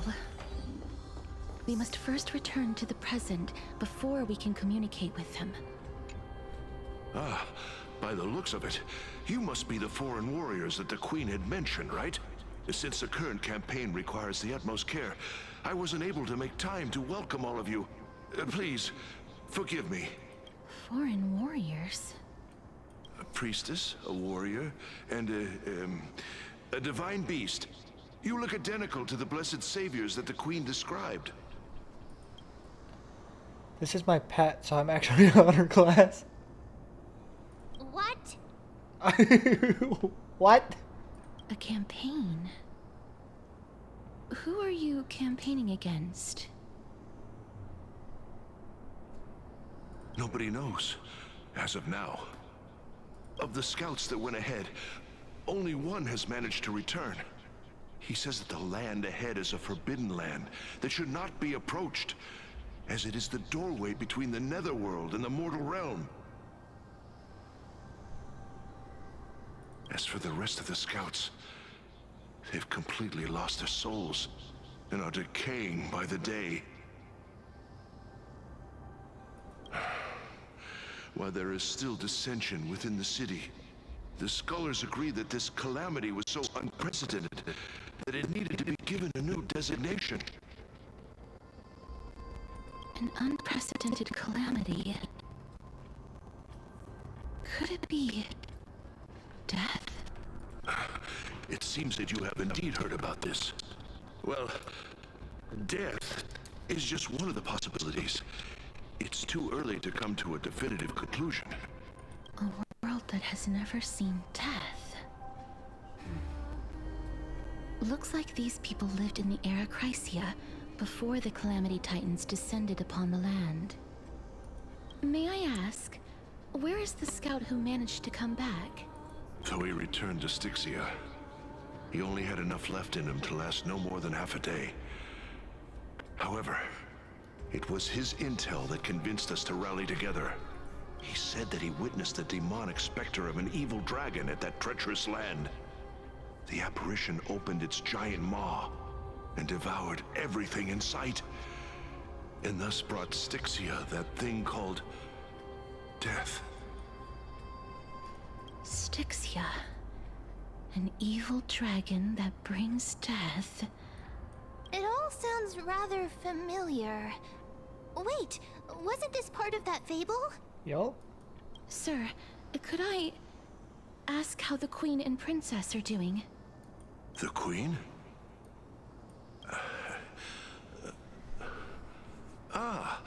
By the looks of it, you must be the foreign warriors that the Queen had mentioned, right? Echo, I think he already asked this already. Oh, it's the same lines. Looks like he's still trapped in the moments before his death. Leave it to me. Sir, the war ended long ago. Styxia no longer exists. Styxia is no more? This cannot stand! Newcomers, hurry up and go take your positions! Oh, looks like it's difficult for this gentleman to accept reality. Sir, I am the Maiden of War, sent here by the Queen herself.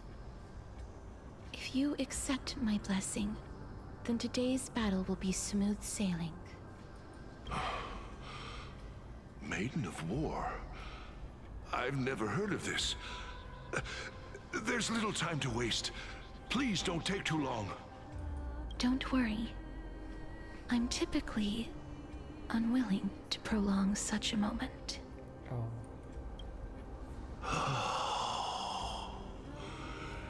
Is it over? Have we won? Cass, oh, are you all right? I'm fine. I just didn't expect that I would still have to embalm others, even in the realm of the dead. Is this a remnant of his soul? Do you have to collect these now? Well then, why should I place my trust in you? Holy maiden from afar. Wait, this is... I don't quite understand what you're trying to say. Since the prophecy has already pronounced your name as Chrysos' heir of death, Akima ought to treat you as an esteemed guest. However, you seem to have no intentions of concealing your involvement with the Council of Elders, while most likely being aware of my issues against them. I cannot deny your claim. It was the Council that offered this room to me, and they had only one request. They want the curse of death to be completely subjugated to your will. I was agreeable to that request. But why? I am unable to rid myself of this innate curse. However, from this day onward, I shall use it according to your will. I will never make any superfluous moves on my own. I see. So that is how they plan to control the Flame Chase journey. They have shifted the heavy responsibility of granting death over to me. If I ever become obsessed with executing people, they will then have ample reason to terminate the Chrysos heir's journey. And yet, you seem to... not mind. Yeah, well, I don't think Aglaya would do that in the first place. This is quite surprising to me. That's because the fate that we were born with is a burden far heavier than that of an individual's life. I've woven many unforeseen events into the tapestry of fate. This is but one instance.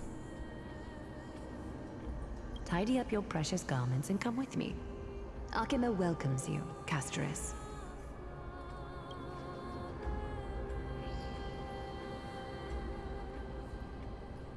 And the sense abruptly dissipates. I didn't think we'd find vestiges of memory here. Maybe they've got something to do with Orynyx's rune? Possibly. Perhaps. But I do not need a reminder from them. This memory is one that I will never forget. So it seems the Council of Elders has manipulated you once already? I really want to repay her for that trust. But why would this memory appear right now? Is this really Orynyx's power? Do I have to go further? Could these dead monsters actually be... Ah! Why are the Black Tide monsters here too? Can they swim in the River of Souls? Even Thanatos wouldn't be able to accept Black Tide monsters into their realm. These traces seem to suggest that anybody who trespasses upon death will pay a heavy price. We will suffer the same fate as well. We're also here trespassing upon the Titan. Since the realm of the dead must remain peaceful, it's imperative that we rid the place of such discordant noise. Please stay back. Let me deal with these enemies. Okay. Thus our fates become one. Be of your body and mine. All lives will be revealed.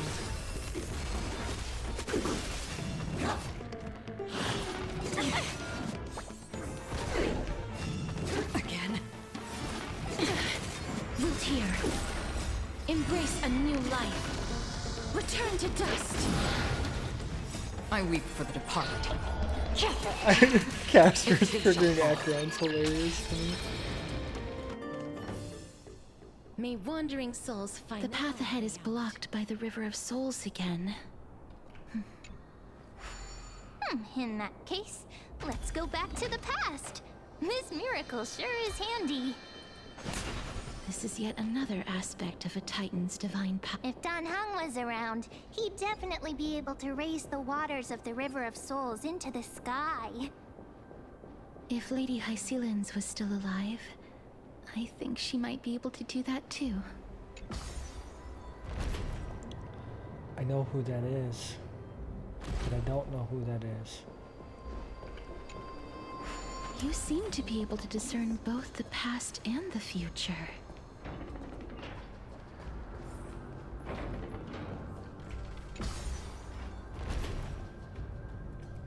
I mean, I am the time person.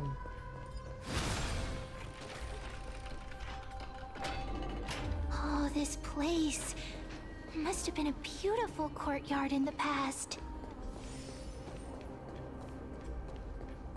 Do the butterflies have something for me?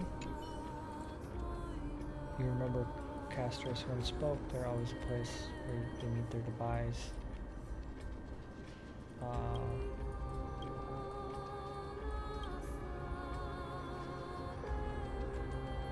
Say hi to Castros for me? Huh? I'm confused. Please excuse me. I am but a scholar from a distant land who had the misfortune of falling into the River of Souls and turned into a member of the dead. Huh? This one seems to know that she's already dead. Oh, I was merely speculating. But it seems I was right. And you... I recognize you. You're the Holy Maiden of Death from Idonia, right? I'm sorry. I cannot bring you back to life. However, should you desire it, I can end your prolonged limbo.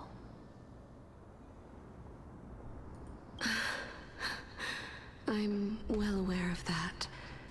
Even if you were able to revive me, I would never choose that option. That's because I didn't fall into the River of Souls by accident. Instead, I leaped into it to seek my death. Why? If you could see the life I've led, then you would not reproach me so. My life was far too miserable. That's kind of just sad. But I did not expect things to stay the same even in death. What a joke. In escaping my mortal life, I've entered a millennium of pain instead. Circe's above. What cowards humans are.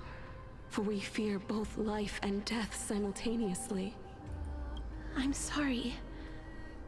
I am also powerless to answer that question. That's all right, Holy Maiden. At least you are able to respond to me. Please, grant me death. Circe's above. Does this count as thinking till the moment I die? She seems free. I have seen too many farewells. Her distress is quite commonplace.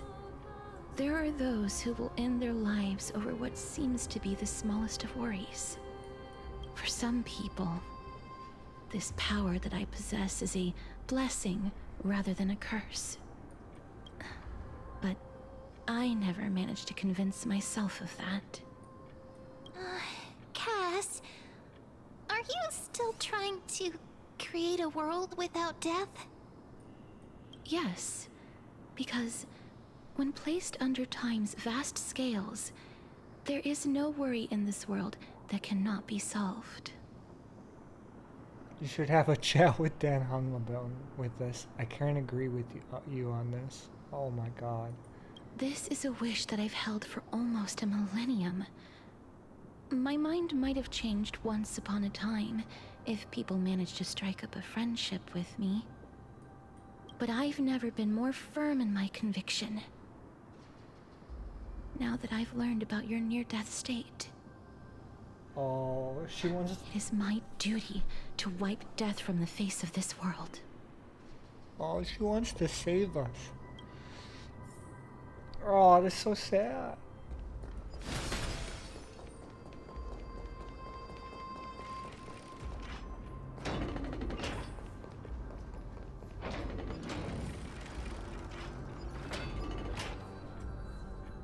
Wow. This place is so spacious. Is this the kingdom's vault? It's time to use Orca's mirror. I got scared when I see those. That's fine and all, but we need to lay down some rules. We're not gonna return to the past to steal things. Okay, Sniper. Do we need to enter that doorway to climb even higher? There seems to be a person. Oh, more like a soul guarding it. But how should we get up there? We have to go up and down, I believe. The path is blocked yet again. Orynyx's 8 always appears in times like this. How convenient. Look, there's even a platform lift over there. I already see how this is going to be an issue.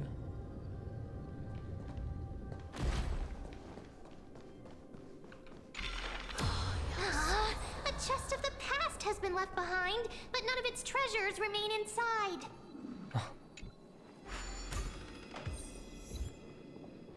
Time is not your friend. I have to go up to the top. Which means I think I'm going the right, yeah. Wait, what if the miracle suddenly loses its effect? Mem, do you really want me to answer that? Stay back. Don't come any closer. Don't come near me. Huh? Why does he look so panicked? Did the black tide monsters frighten him? More than likely. Or is he actually scared of his own extraordinary power? Let me fight him. There's no need to be alarmed. We're just passing by the area. See? None of us look threatening.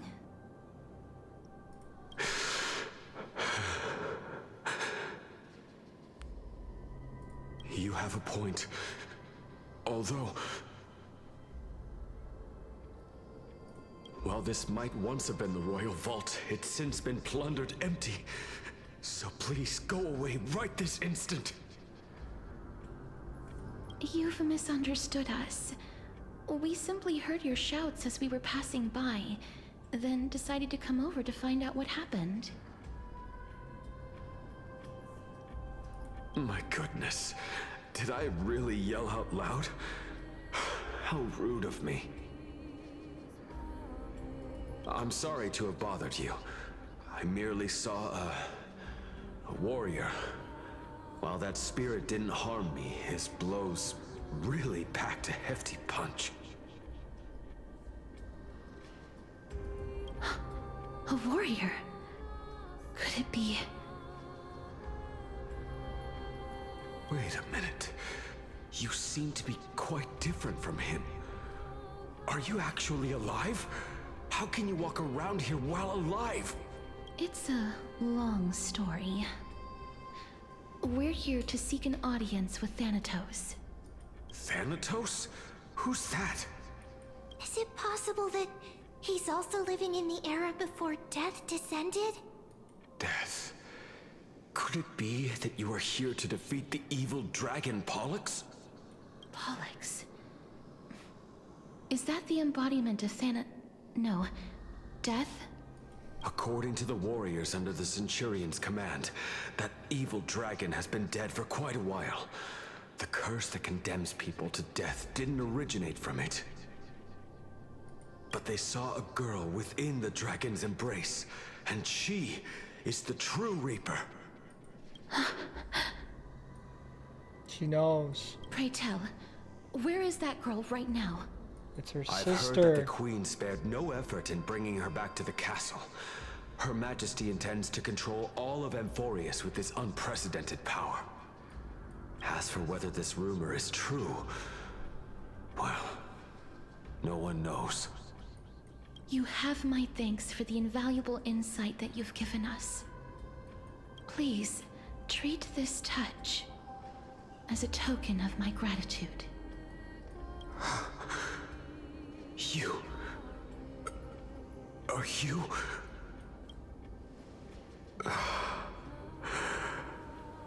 Thank you. This is his.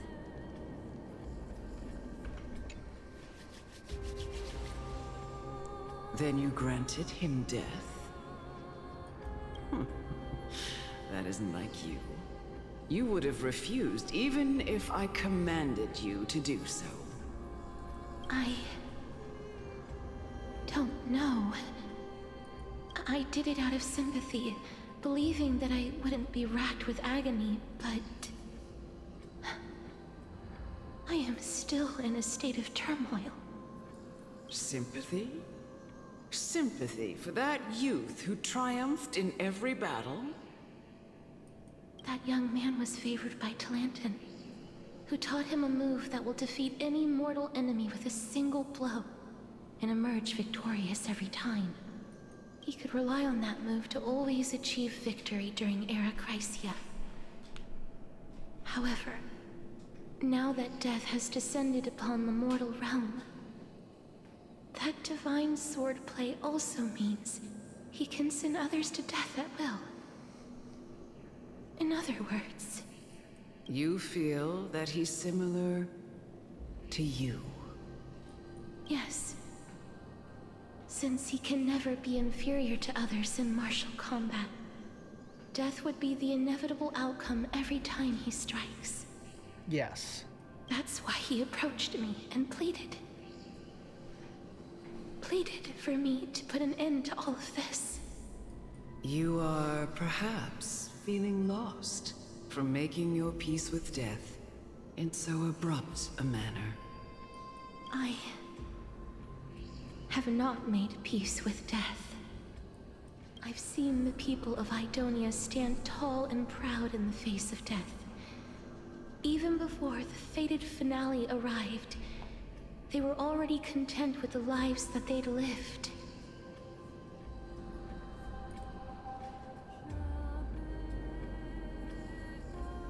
They had such proud expressions. Expressions that made me believe death would be an insult to these mortals if the concept is truly a power that a god had carelessly cast down upon the world. Perhaps death's authority was never meant to exist in this world.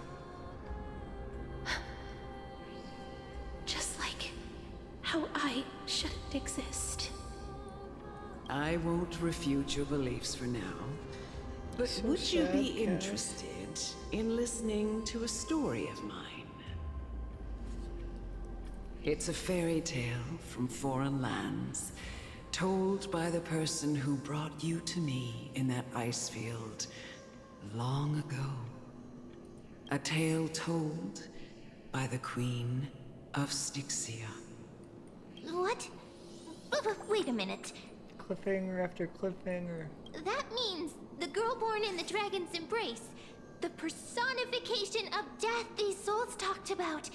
That's you, Cass? I've already had an inkling for a while now. But I honestly have no memories of Styxia. My memories only begin after Aminet brought me to Idonia. I figured that was the case. I just don't know if it's her or her sister. Don't look back. Keep moving forward. Always. Thanks, Acheron. It's yet another eulogistic butterfly. Are we getting closer to the Netherrealm? Oh, this is... Thanks, Acheron. Living ones? Yes, it is indeed. Oh, could you be the scions of Styxia? Possibly. Did you hear about the great work that I'm doing here? and have thus arrived to give me the last material that I need for transmutation. Maybe. Great work? Have you heard of the great name of Pollux, perchance? The dragon? We definitely heard that name many times today. You have? Then that's good. During the Age of Myth, a time likely before your birth, I was the unsurpassed zenith of alchemy that none could reach. On the shoals of the River of Souls, I shall make Pollux soar again and bring death back to the world. But didn't that dragon already bring death to the world? Mem's reading. Looks like you don't know the whole picture. Well, it's true that the missing girl can grant death to mortals. Pollux, the one who delivered her onto this world, makes it so that humankind cannot die. So, it's just as I feared. What did you figure out? This is my guess. The deceased are supposed to drift down the River of Souls until they reach the end of the West Winds. But this River of Souls was blocked by Pollux's fall. That's right. That's why it's imperative that I bring the dragon back to the mortal realm and make it soar the skies again. I have long since prepared my alchemical matrix in the tower. Although, I am still missing the most crucial material of all. That final ingredient, the final sacrifice, is none other than the girl who lives out her days with death. Oh no. Huh? What's going on? You didn't touch him, did you? I know that I am no longer capable of carrying out that task. Take this, all of you, and please fulfill that great undertaking on my behalf. This...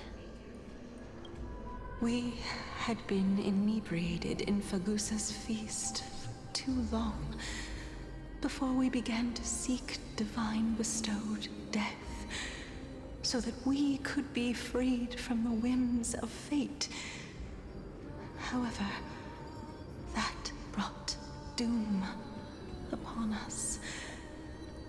Instead of summoning a supreme god, we encountered a monster that cut off the River of Souls. That detestable dragon Pollux denied all the dead from the gates of the Nether Realm.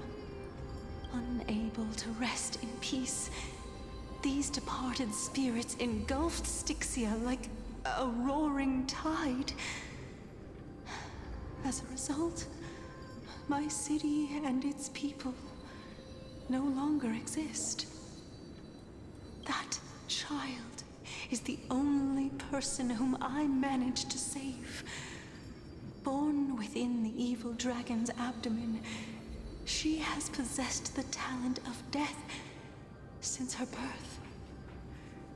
She must have been granted to us by the gods as a chance for us to atone for our sins. Please, you must nurture her to adulthood and prevent her from experiencing all of the suffering that we went through. Oh my gosh. I promise that I will care for her as a mother, that I will protect her from the evils of death. By Fagusa above, thank you for your kindness. Oh, so her sister planted the seed. As her mother, please and it bless turned this her child into with the a name. child born from the Before dragon. I am swept away by the River of Souls, please let me know how I should address her in my next life. Oh. Like how a transient raven butterfly, a fleeting papilio castor, perches on the twig of death. Castorus. That shall be her name. That where my name comes from? The sound's back. What is making that ruckus? Ah, living ones, don't waste your time bickering. The Netherrealm's wrath is falling. Black Tide creations. When did they... Miss, please fight them with caution. Be careful not to suffer the same fate as those Black Tide creatures! Everyone, hide behind me! Everything in this world is bleeding. Catadons?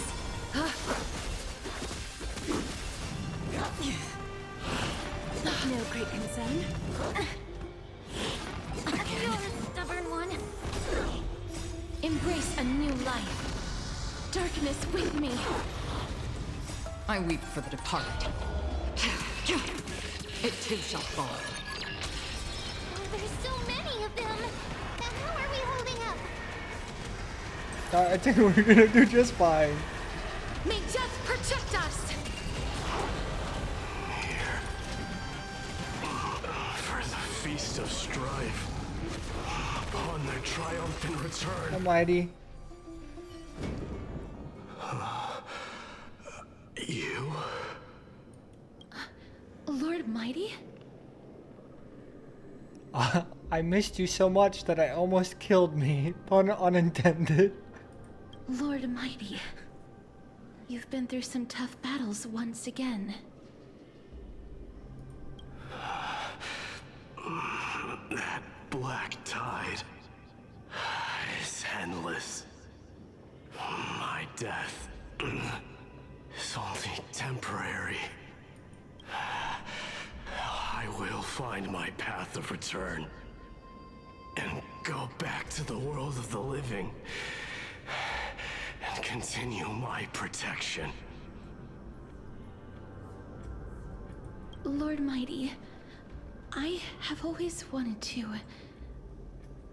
Why does death reject you? I'm the one resisting it. I must resist the temptation to go with the flow. I'll go against the current and kill my way out of this cursed Netherrealm. That sounds like the most Titan thing to do. That is my destiny. He seems to be stuttering. It seems like he's completely focused on resisting the temptation of the dead's whispers.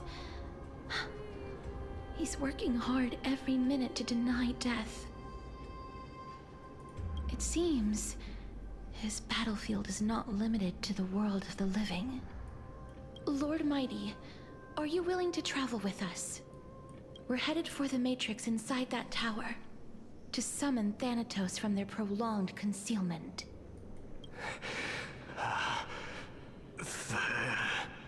Thanatos. Challenge. Oh yeah, he's in. Death. That's right. If we can work together and defeat them, you won't have to be troubled by the curse of immortality any longer. Let's go together, Castorus. Let the person who has brushed against death countless times guide your way. Cass, are you sure you want to do this? The alchemist said he wanted you to be a sacrifice. I'm not afraid. There's no reason for us to turn back anymore. Rather than standing still, taking action is by far the better option. Perhaps fate might take pity on us today and show some compassion.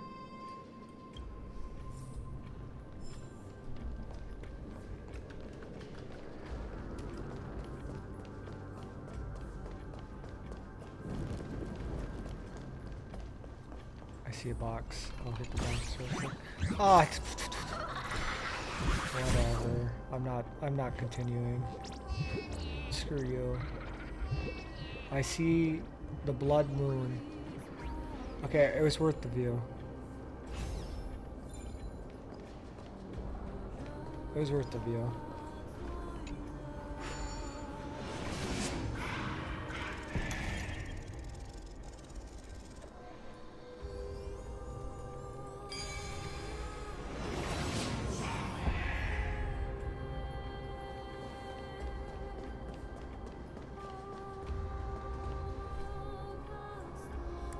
Before your ruse, the broken chains, remnants of the path once led to the tower. This is going to be difficult. Did Castrum Criminals also have this? I'm familiar with this kind of mechanism, but I've never repaired broken chains. If I was more powerful, I would be able to carry one person with each limb and fly the four of us to the other side. The Rune of Recollection is here, but I can't find the miracle orb anywhere. So weird. Oh, could it be in that collapsed tower in the distance? Looks like it's your time to shine. It's still up to me to step up in a crisis. Wait here. I'll go check things out. Do I have to go be Mim? Just shout for me when you need my help. Go Mim. Got it. Just leave it to me.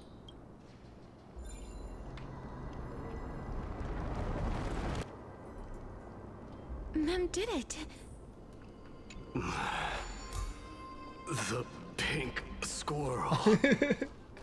The miracle's range is limited. Please come a little closer. Twin Moon's Embrace? Aren't I a good fit for Orynyx's priest? Yeah. Of course. You're the most competent priest ever. I love Castris. She's so kind still, even in this fleeting moment. The alchemical matrix should be behind this door. No! Is that... You can't do this to me. Wow, there are so many of you. It's little Cass and little Gray. Oh, there's also little D and the pink puppy. Trian? Aren't you... Get what? I'm getting even more confused.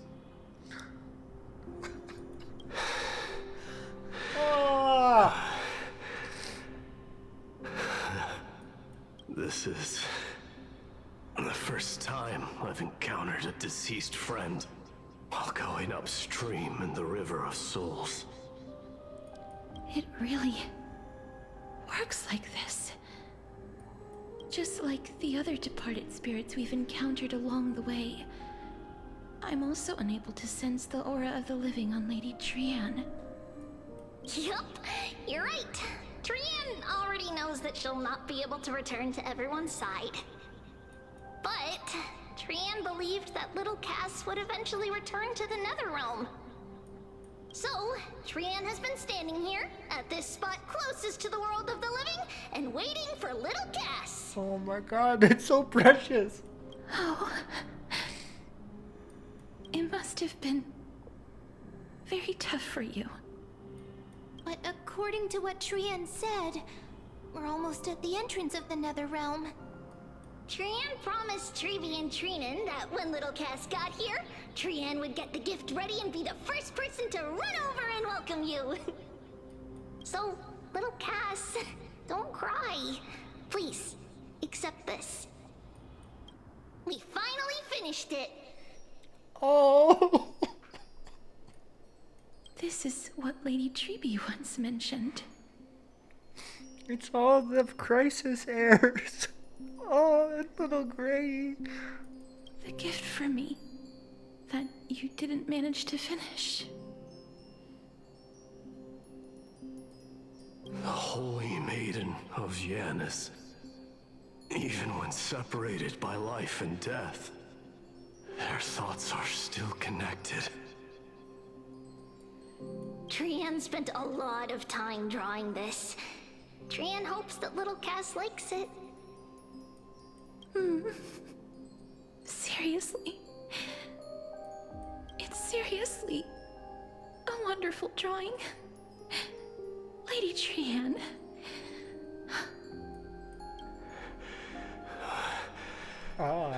This is our flame chase journey. Little Cass, we don't know what your journey was like before. Trevi has always said that it must have been a very harsh and frightening journey. But little Cass no longer has anything to fear now, because everyone is here with you in this flame chase journey! That's right. Only now, when I see Lady Trian's gift, do I realize that I've already obtained so many things I would never have dared to dream of since I embarked on the flame chase journey. It's the first time I've gained so many companions. The first time I picked up the hobbies of crafting and photography. The first time I had dinner with someone else. The first time I went to the market to buy the Chimera doll I'd liked for a very long time and hugged it to sleep. Oh my gosh. The first time I wore a dress personally made by Lady Aglaya. The first time I went for a walk with Lady Trebi, Lady Trian, and Lady Trinan. The first time I enjoyed the night breeze and looked up at the stars with Miss Hyacin. The first time I took care of Dromasis with the Trailblazer. Looking back at all these experiences I never thought were possible, it feels as though the scales of my life had shrunk from centuries and decades down to minutes and seconds. And all of them are so precious. I took countless photos in the past, but they're all black and white landscapes. I don't have a single one with friends. If I had known, I would have taken more pictures.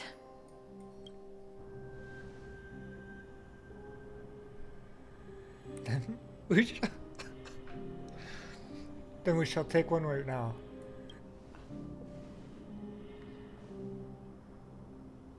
Trian says yes! Trian likes little Cass and would love to take a picture with little Cass. Sadly, being departed souls, our images cannot be captured in the world of the living.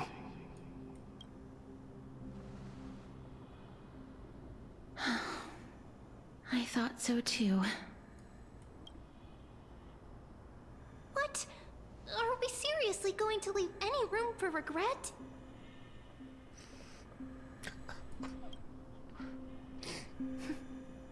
There won't be any regrets. This vivid drawing surpasses any photograph from the world of the living. Little Cass smiled. Trevi, Trinan, and Trian's wishes finally come true! I remember you once said that fate is not the flowers that bloom at the end of the road, but where people tread beyond the gate. Now, the path that belongs to me is about to reach the end. Thank you for bringing me the final key. Key? Little Cass, why are you talking in riddles all of a sudden? I have a feeling that soon, this gift of yours will become the key to saving Mrs. Life. Wow, that's amazing! Then keep smiling and carry on bravely! Little Cass, Little Gray, everyone, see you tomorrow! With the binding smile, Trian's golden form disappears in a thin fog of Sixia's moonlight. Lady Trian. The aura of this place We have indeed reached the end of the stream of souls. If I go any further, I might lose myself. I must leave now, for the black tide still wreaks havoc in the realm of the living. Can you figure out your way?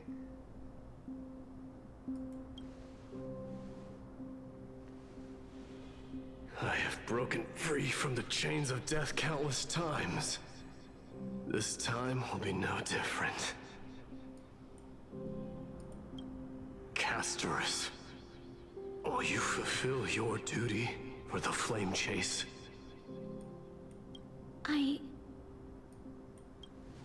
I have yet to make my decision, Lord Mighty. I see you. No matter. Make the choice your heart desires. Even if it takes 1,000 years of waiting.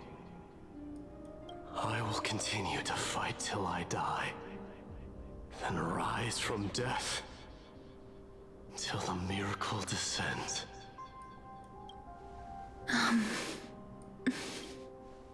There is one more thing you should know, Lord Mighty.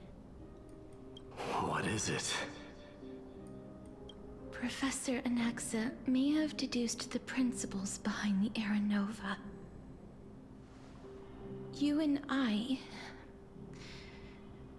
may be reincarnated as strife and death in the next cycle, becoming calamities wreaking havoc upon the world.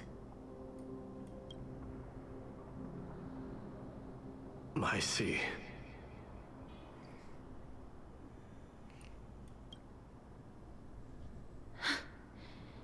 Is that all? Are you going to accept such a fate without complaints?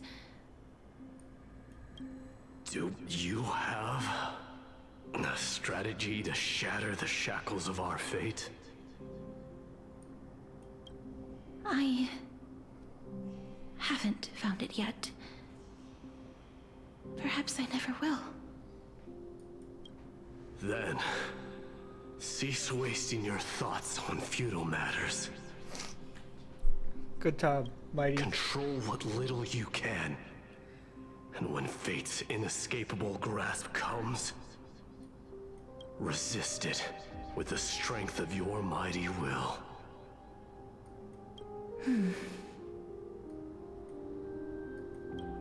Thank you, Lord Mighty. I will find the right decision.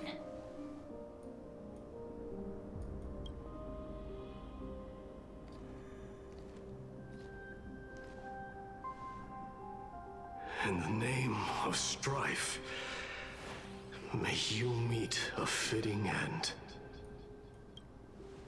This must be the alchemical matrix the spirit mentioned. Let's see.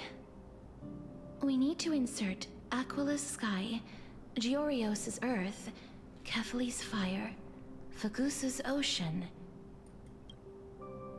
and Nestia's love.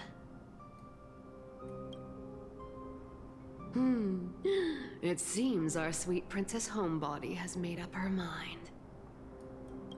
In that case, seamstress, I suppose I no longer need to deliver your message. My time is rather precious after all. Whether you wish to break free from death or not, please, follow your heart. By the promise you once made, I ask that you fulfill your duty one final time. Castorus, please, live as a human, and die as one. According to that alchemist, the final piece is supposed to be me. However, he is not privy to the past, and therefore cannot see the full picture. The past?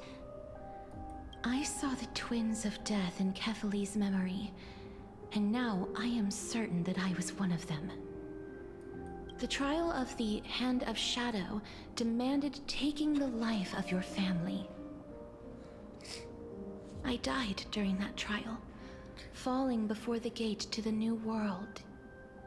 And my sister, whom I never met, became the Titan Thanatos of this cycle. She was consumed with regret over my death, so she used the Titan's authority to reforge my soul.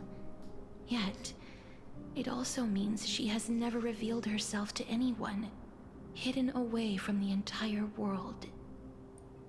That's because the Titan she became already fell at the start of everything. They died for me, and now lie in slumber in the River of Souls. You mean Pollux? That's right. The River of Souls is no material river. It cannot be blocked by ordinary means. Only a divine corpse can prevent the dead from reaching the next world. And that's why we have to awaken Pollux from death before we can retrieve the core flame of death. We have to reforge its body with the power of alchemy. But Cass, if that alchemist speaks the truth, does that mean you're also part of the dragon body? According to those departed spirits, I was indeed born as the dragon's twin. But before we talk about that, have you heard the sighs? I did when I was collecting the souls. I heard them too. So what are those? I think it's probably the sign of Pollux's wish being fulfilled. They must have realized how heavy a price they'd need to pay when they used their divine authority to resurrect a dead woman. That's why they exerted every ounce of their strength to send me to Styxia, a city that called for death, a land where none is hostile to death. They never saw their wish fulfilled and fell so prematurely, all because they wanted to give me a new life. Pollux must really want to know how their sister has been after giving their all to save her. That wish is the reason Pollux's soul still lingers in the mortal realm even after their fall, quietly watching and documenting every detail of their sister's life. So instead of picking up objects on the way here, we were instead showing things to a strand of yearning that lingers here. Now, we must weave these yearnings together and restore them into Pollux's complete soul. but all of this is just a hypothesis, right? What if we go through with the ritual and it turns out totally different? That's fine. As Professor Anaxa often reminds us, such is the nature of alchemy. The true outcome can only be known once the process is complete. This is why alchemy is also known as the miracle of hate creation. this so much. Oh, it's so good. The puzzle of Pollux's yearnings is nearly complete, with only one final piece remaining. I shall reveal what they have been yearning to know in the alchemical matrix. I will show them my whole life since I left Styxia. Lady Trianne has already drawn a picture of my entire life, and it is now in my hands. I get to have this for like 2 minutes, and then I just put it here. Then, let the ritual begin.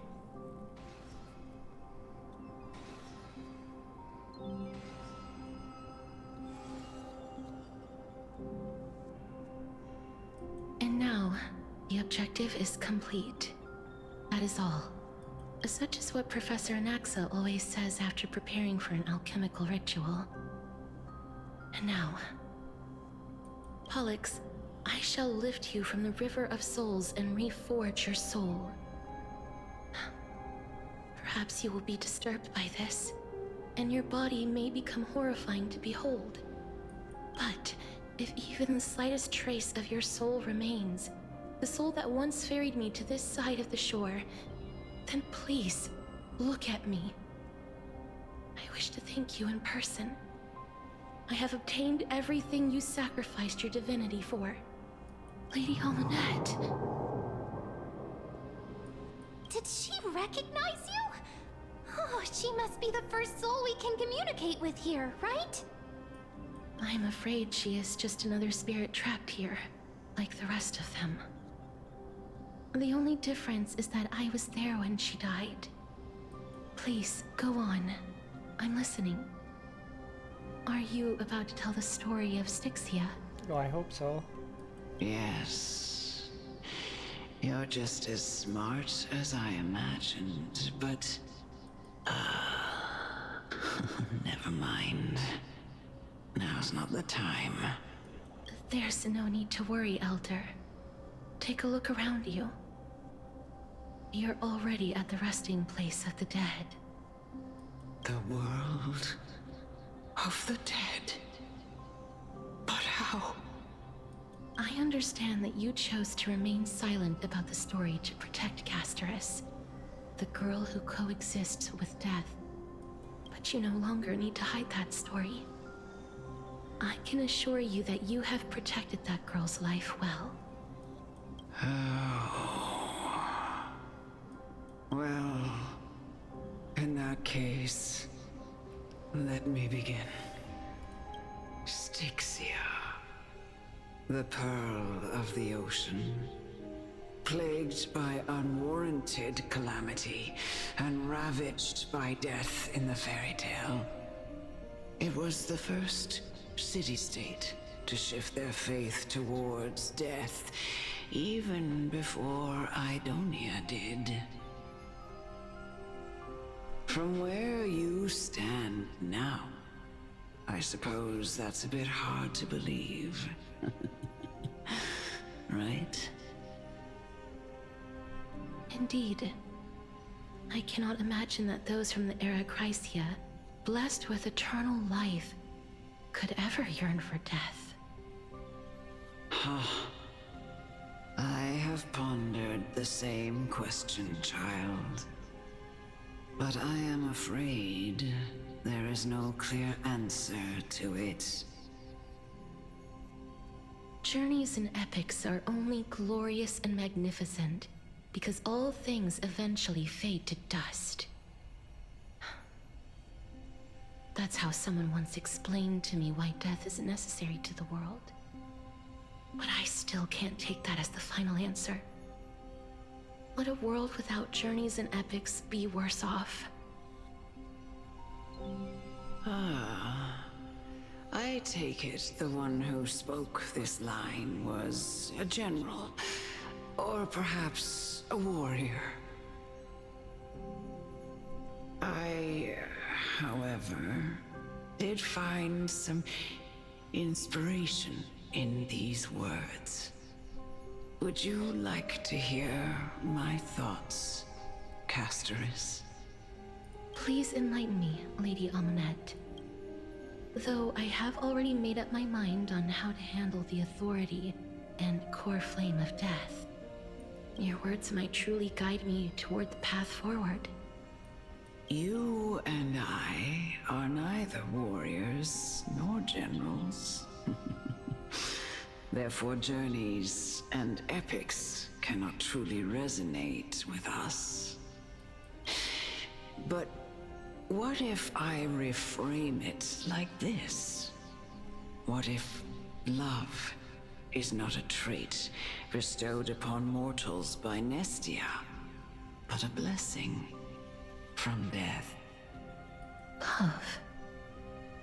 No one ever invented the word cherish in the era when life was eternal. For all the good things in the world could be revisited endlessly, and every bond formed carried no risk of being severed.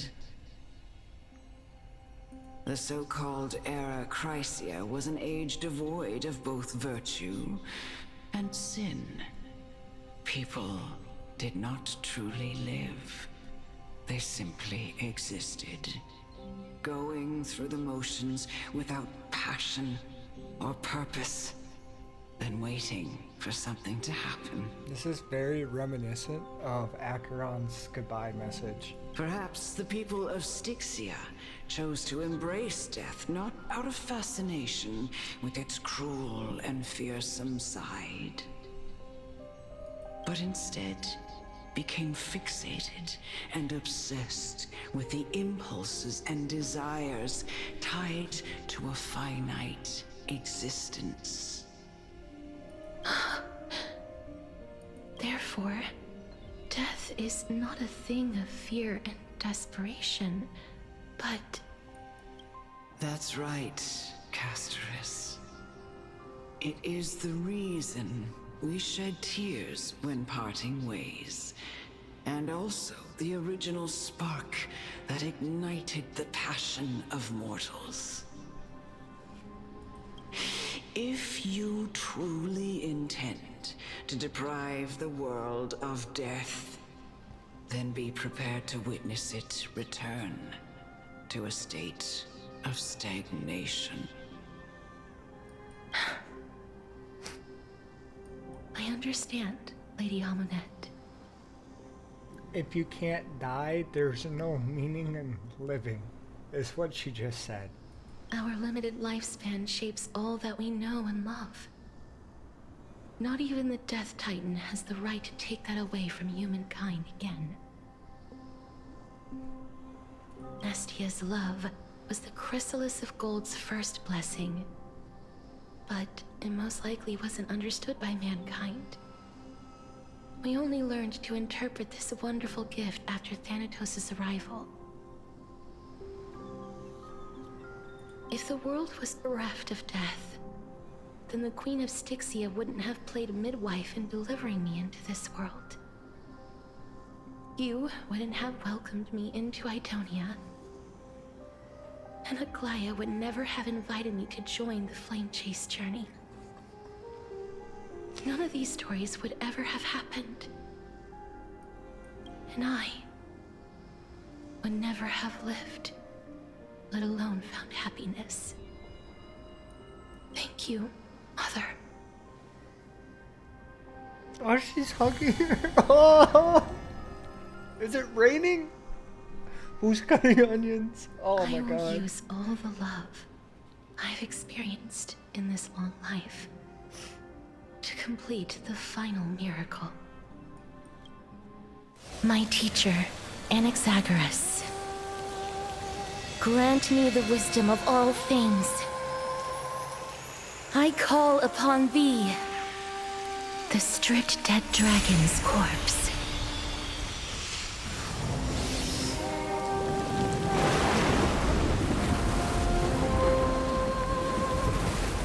Rises from the earth, falls from the sky. As above, so below. This is the greatest power of all powers. Unstoppable in this world.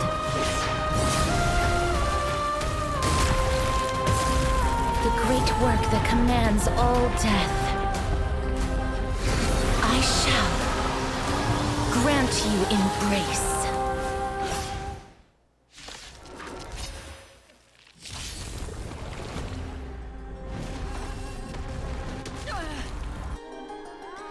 When an ally's HP bar is reduced, accumulate Desperate Bubble. Upon reaching the limit, remove damage mitigation and enter an enhanced state. Get it together. How familiar. Is the girl who once saved my life truly gone? Or will you show yourself again once we eradicate this hatred and regret? Phil, wouldn't you agree?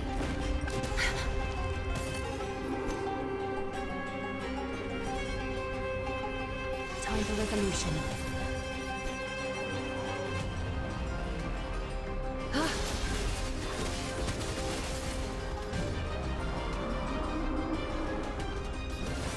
Look here.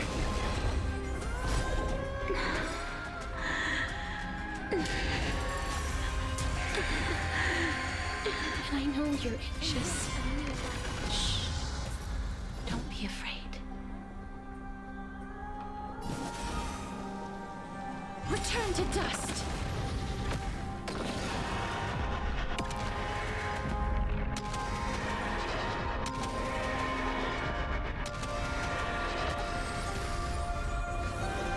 There's no more need to weep in grief. I will grant you peace.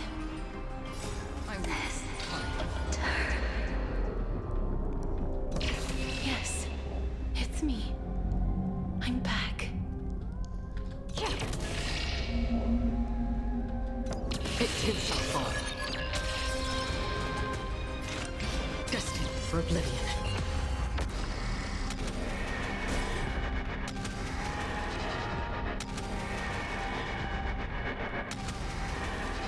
May death protect us! Be careful. They may be moving by instinct, but there is fury welling up within them. Be of your body and mind. The truth burns clear as a flame. Everything in this world is bleeding. Embrace a new life.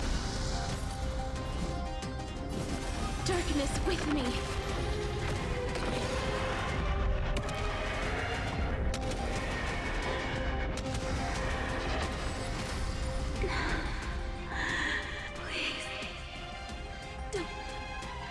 Turn back to the nether realm.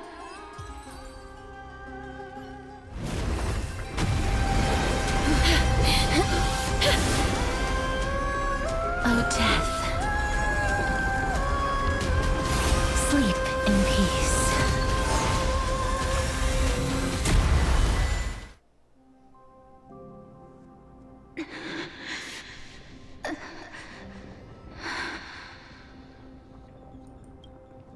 I'm sorry I have to wake you up from ancient death.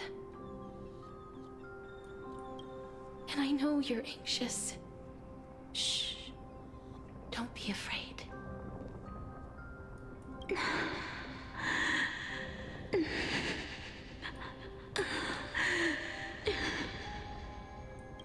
Do you remember me? I'm the girl you once carried across the Sea of Souls.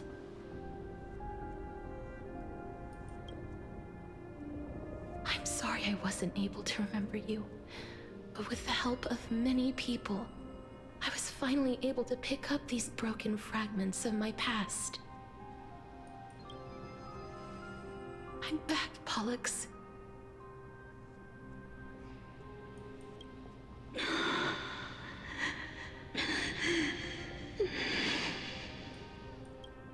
I know this might not be what you wanted.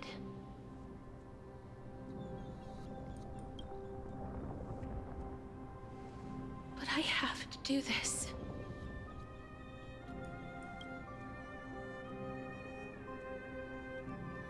So please, carry me across the Sea of Souls again and return me to the Netherrealm, just like you did in the past.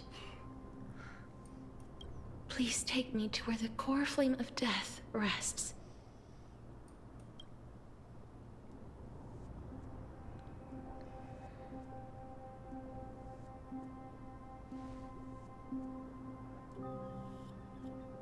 I'll be going now.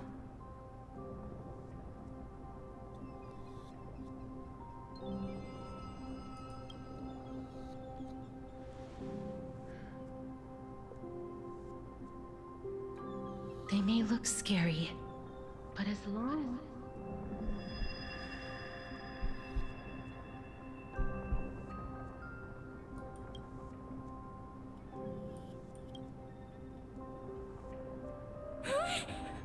What's wrong?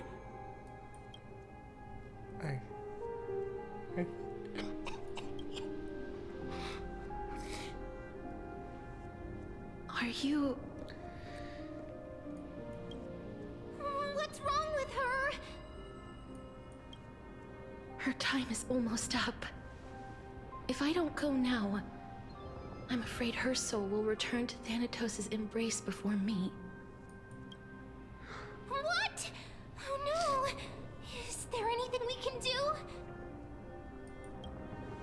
don't worry. I promised I would ask Thanatos for the Trailblazers' right to roam the Earth again. Mem, stay here and keep a close watch until I return, all right?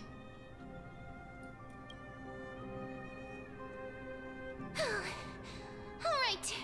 I'm the best at taking care of others. Go on, Cass. Make sure not to leave yourself with any regrets.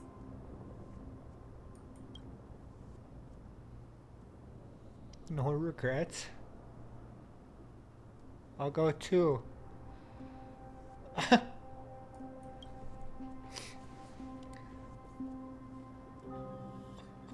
It's a deal then.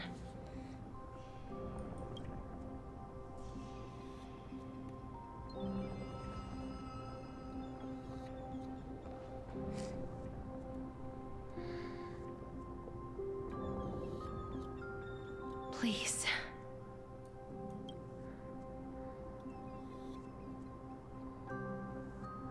Wait for me.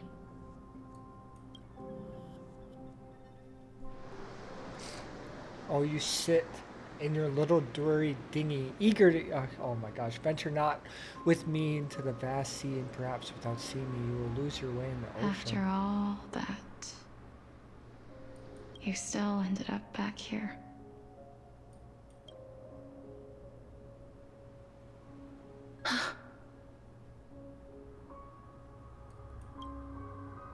Oh, it's so pretty. So the legends were true. The Netherrealm really is a sea of flowers. Yes.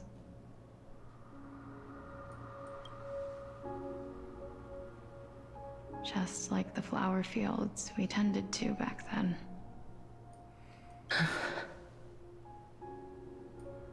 Is that you, Plexia? Do you remember me? I don't have the memories from that time, but I've seen you before during an experiment. I see. Call me Thanatos, then. It'll be easier. However, since you recognize the name, you must already know everything about Thanatos, right?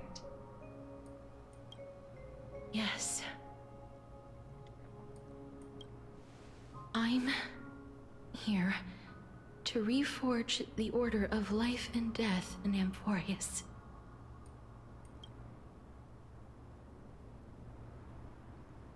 You know, my sister was a sympathetic, but rather sensitive person. Whenever she didn't want to say what was on her mind, she would avoid eye contact and look off into the distance. Just like what you are doing now. It's like super wholesome and like heart-wrenching at the same time. Can you tell me about the last Era Nova? What did you do, Plexia?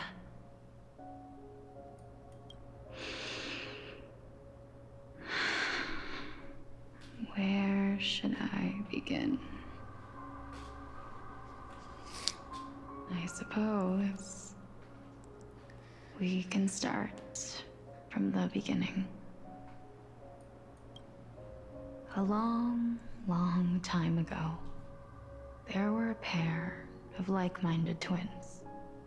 As foretold in the prophecy, they were chosen to be successors to the god of death. But fate was cruel. The price of attaining divinity was to take the life of a family member with our own hands.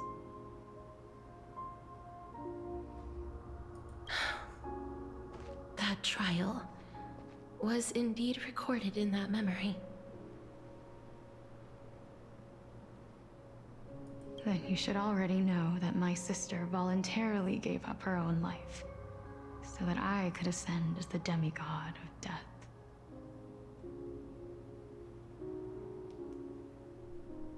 But I couldn't accept that. Why did we have to kill each other for a future she'd never see herself? That's not fair. So, while weaving the laws of the new world, I shattered the forbidden bottom line for life and death. It's because she couldn't let go of her sister that her sister has the curse in the first place.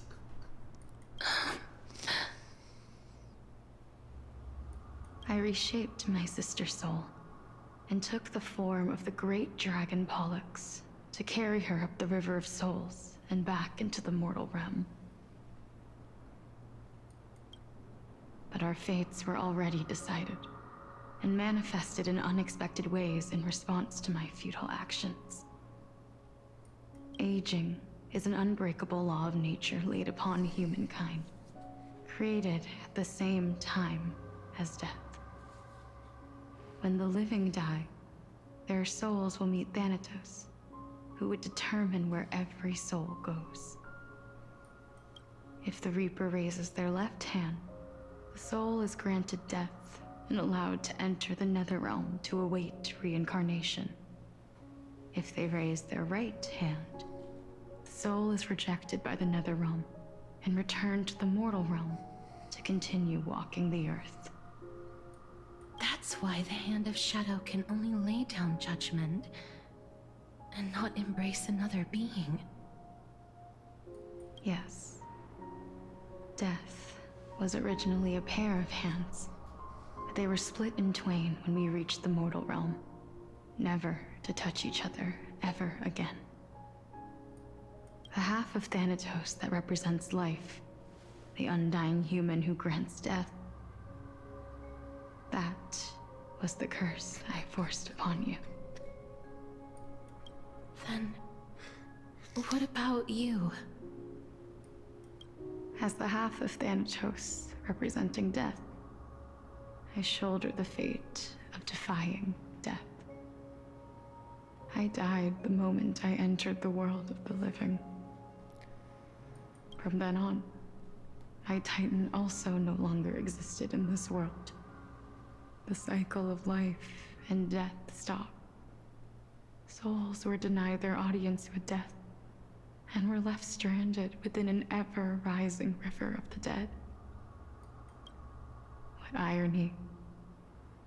My selfish desire to save your life gave you and the world a fate far worse than death instead. Then, what was left of my reason was left behind in the Netherrealm, where I've been taking care of these flowers day after day, until there is now a sea of them, all while mulling over the subject of life, death, parting, and enduring in endless loneliness.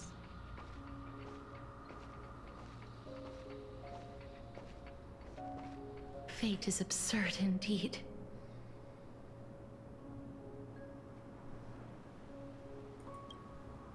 I just want to take a picture.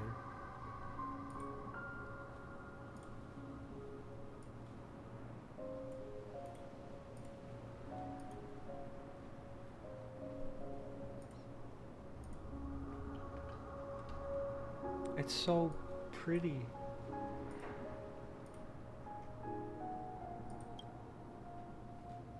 Our lives were a mirrored image of one another, like a pair of hands. Even so, we arrived at the same destination. We walked different paths, yet experienced the same pain. I had hoped that maybe you would at least have a good life in this cycle. I'm sorry. I lived my life well. It didn't go to waste. As far as I'm concerned, you did nothing wrong. Even though I forced the authority of granting death to humanity upon you, a total stranger. Too many responsibilities were forced upon me in the course of this long journey. I was once lost, even upset. But I realized recently that if it weren't for your blessing, I wouldn't have understood the source of these emotions, nor would I have realized my purpose. I wouldn't have made it here to reunite with my missing half. And we wouldn't be discussing our past while sharing the same view of this landscape. I wouldn't have understood the meaning of our existence. The meaning of our existence. This sea of flowers blooms on dead land, because we sowed it with the seeds of our separation and watered it with our tears of loneliness. Yes, the only thing death is allowed to create are flowers that bloom from blood and tears.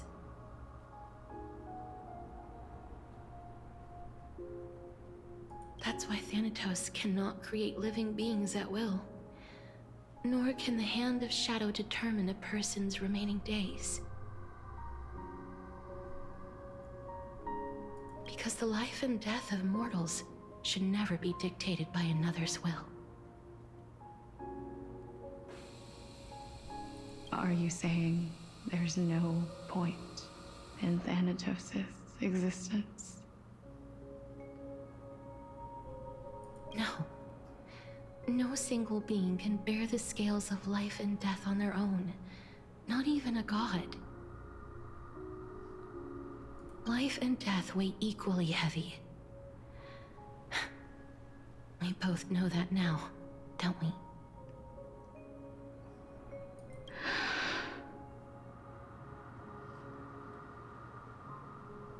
You, too, must have had a difficult life.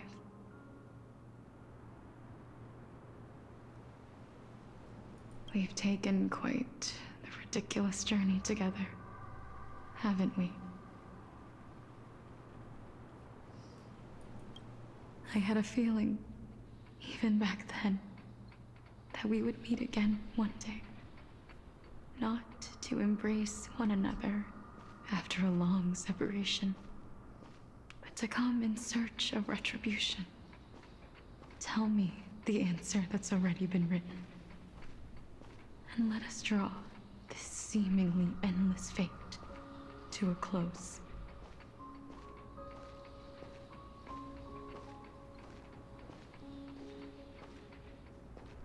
It's been far too long. I've waited here for centuries, watching day after day as desperate spirits are denied by this lonely wasteland.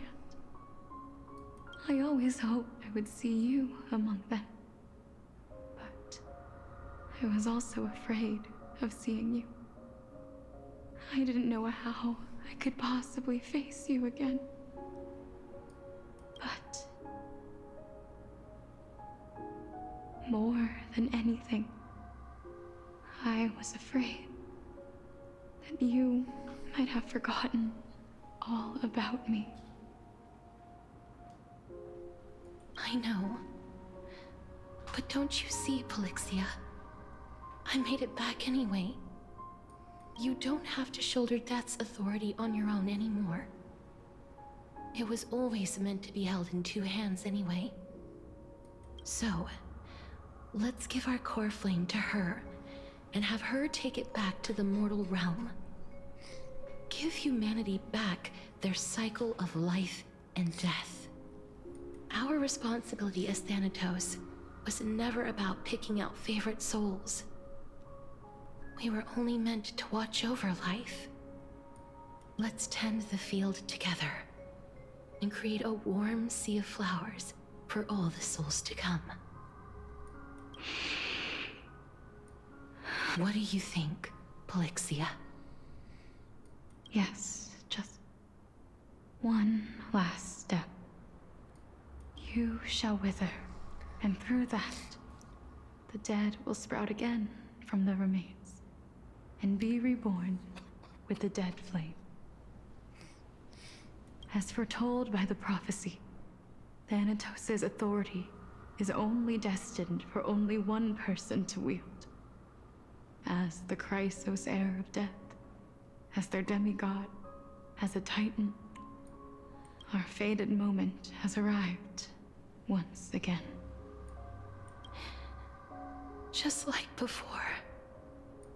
Yes, just like before. But unlike that time, the ones undergoing the trial this time are prepared.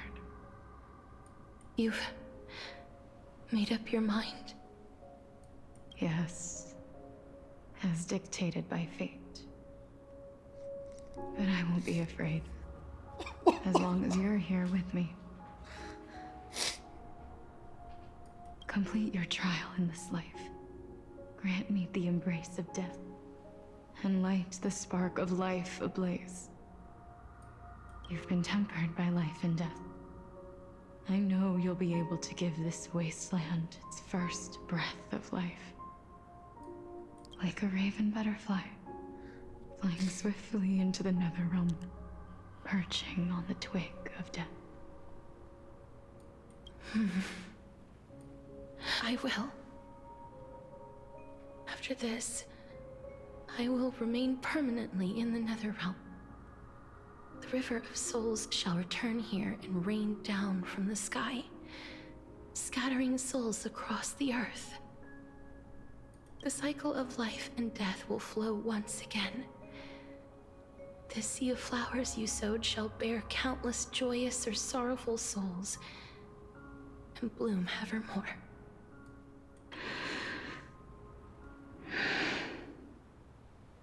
Thank you. Just one last thing. Can you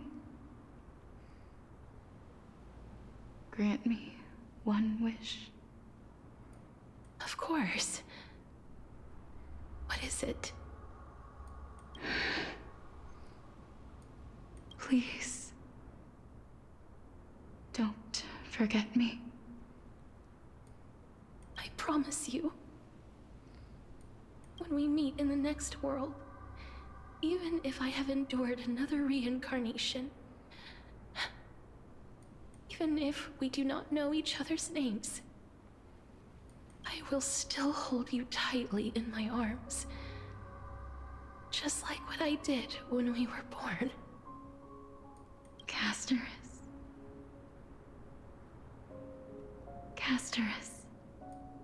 you're as beautiful as a fleeting butterfly.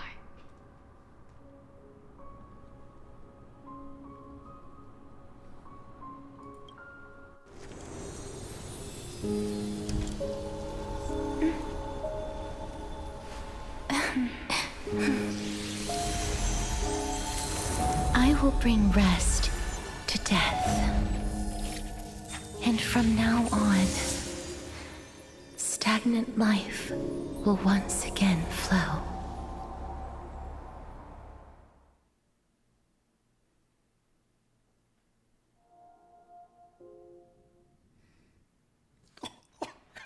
Not this fucking guy. Oh my god. Why is it always this fucking guy? Time flies. In the blink of an eye, the 15th entry hour is already at hand. When this farce is over, your soul will be placed on the scales of life and death. Are you ready? No need to ask so many times. Of course I am. Then why do you drag your feet? Is your fear of crowds holding you back again?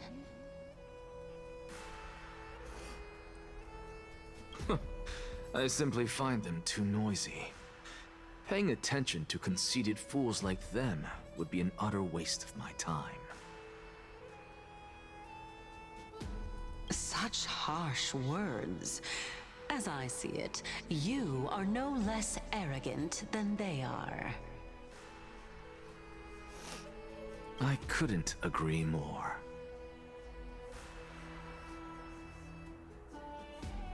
Oh. I did not expect to hear that from you.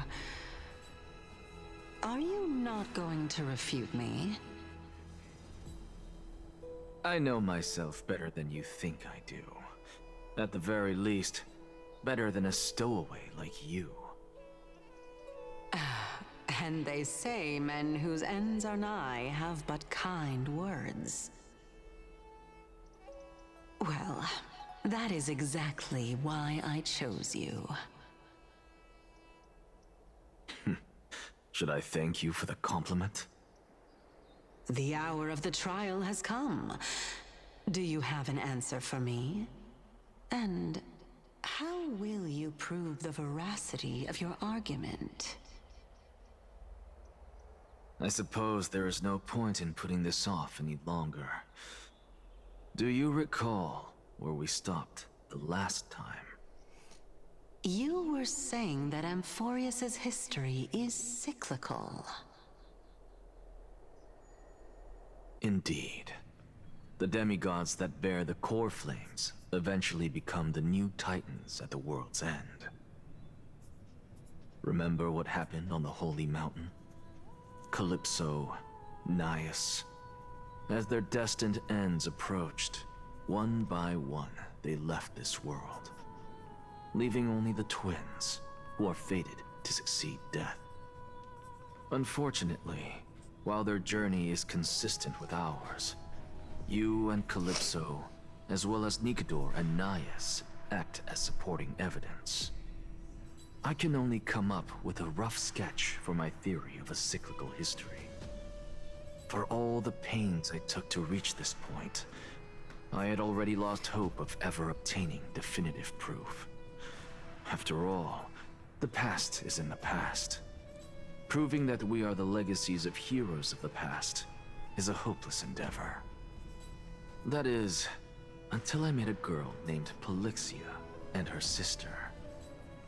If Castorus was truly sent from the past to the present for the Titan's self-serving reasons, then having lived through 2 cycles, and with Styxia as the pivot, she will no doubt be the link to connect all of this together. If the Twins of Death can bridge 2 cycles to reunite at the shores of the Sea of Souls, then my hypothesis will no longer be just a hypothesis. And you too will get the answer to your question. Well, that is all well and good, but how can you be so sure? If there is even the slightest error in your hypothesis, the girl will be shattered. It matters not. The most important quality a scholar must possess is foolhardiness. If you are overly cautious, then you'll never have the gumption to make the first step, and change will never come. Besides, I, Anaxagoras, am destined to overturn this farcical world. Come, let us go and teach those pathetic worms one final lesson.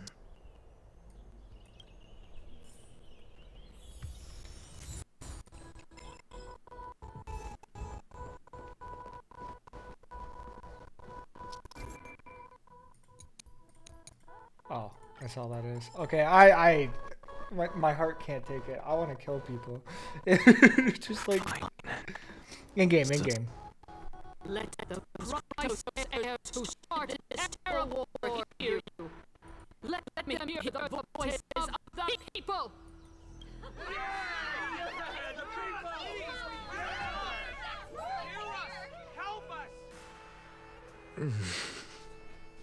As always, that woman knows how to stir up a crowd.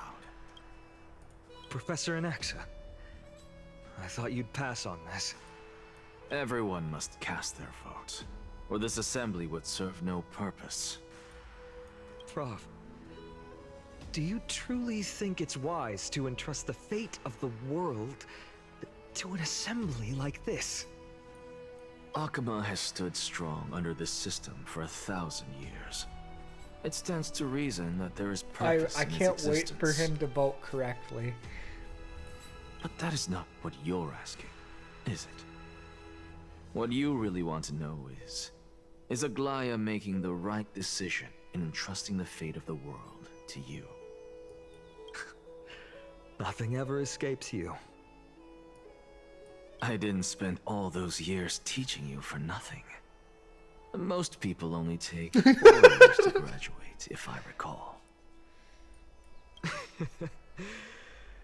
To tell the truth, I feel like I'm on my way to an execution chamber instead of a podium. So, do you have an answer to that question? No, I don't. I thought so. Because that question is not yours to ask in the first place. Is Aglaya entrusting the world to you the right decision? Don't make me laugh. That is a question that woman must answer herself. Why are you fretting about this on her behalf? Or have you been seeing yourself as her pawn all this time? Listen up. I'll say this only once. Flip your perspective around and ask yourself this instead. What should I do to ensure that the world doesn't stray from the correct path? That is what you should be thinking about. You still have time, so give it some thought. Oh, and don't bother telling me the answer. Tell it to those begging for salvation from the gods. Got it. He's still a teacher. Thank you, Professor Anaxa. That's Anaxagoras. Who will you be voting for? That'll depend on how well you perform. May Cersei safeguard your thoughts. I'm so ready for this debate.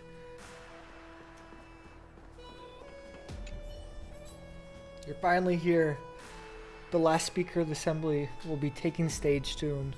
The resolution will pass after this. Ladies, Cernias, bitch, has reserved a special seat for you. Lead the way. I actually don't necessarily mind things remaining the way they are. Elders and citizens, silence, if you please. As the Theoros, I present to you Finan of Ides Elysiae, virtuous citizen of Akima, and the last speaker of the assembly. I'm so ready for this. Much obliged, Lord Lycus. I remember him. He's the penniless lad working for Aglaya. Where's Lady Goldweaver? Why is she sending this guy to give the last speech? Is this really the end of the Flame Chase journey? Can this dude really face down kindness? Yes. Yes, I have faith in Finan. I actually don't necessarily mind things remaining the way they are. By Kefali above, dear citizens of Akima, as you look upon me, so too do I see you. I see your fear and misgivings, your apprehension about the discord between the Chrysos heirs and the Council of Elders, and your uneasiness about the future of the Holy City. Yet, before you contemplate something as grand as the fate of the world, I ask that you look closer. Look beyond the horizon illuminated by Kefali, at the crisis threatening to overwhelm us. What? Ides Elysiae, my beloved hometown, is a village forgotten by time. It is a place with the most invigorating breeze and wheat fields that spread all the way to the sea. I once thought that there I would enjoy a lifetime of peace and quiet with my friends and family. How I wish I could invite all of you to that paradise, far from the noise and chatter of the world. Alas, I can't. Because she, and all that she nurtured, all that I loved, they have long been devoured by the black tide. My beloved home is no more.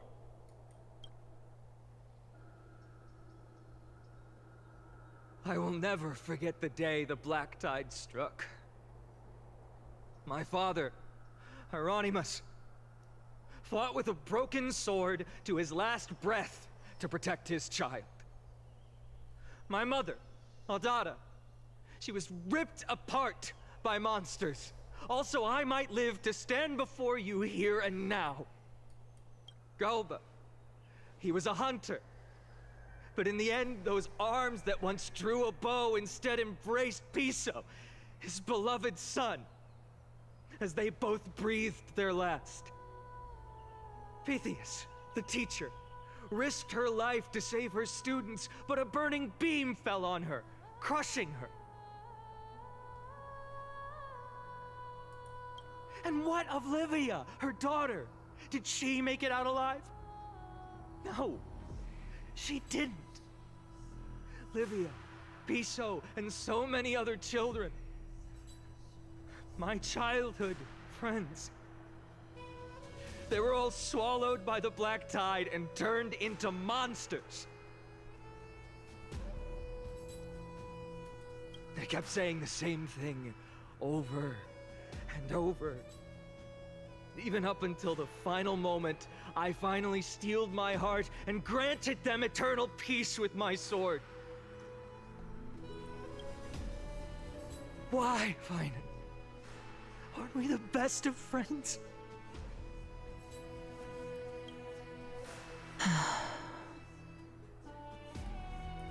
That is the black tide. A looming threat that can bring Akuma to its knees any time.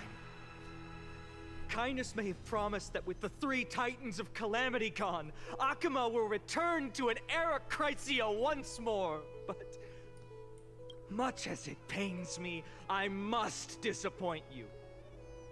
While the demigod of strife has done everything in his power to hold them back, they are still coming. By now, the name of that black-robed swordmaster, the Flame Reaper, has likely echoed throughout the city already. The roaring thunder is a message from the strife demigod. The Flame Reaper has risen from death, and they hunger for the core flames of the gods.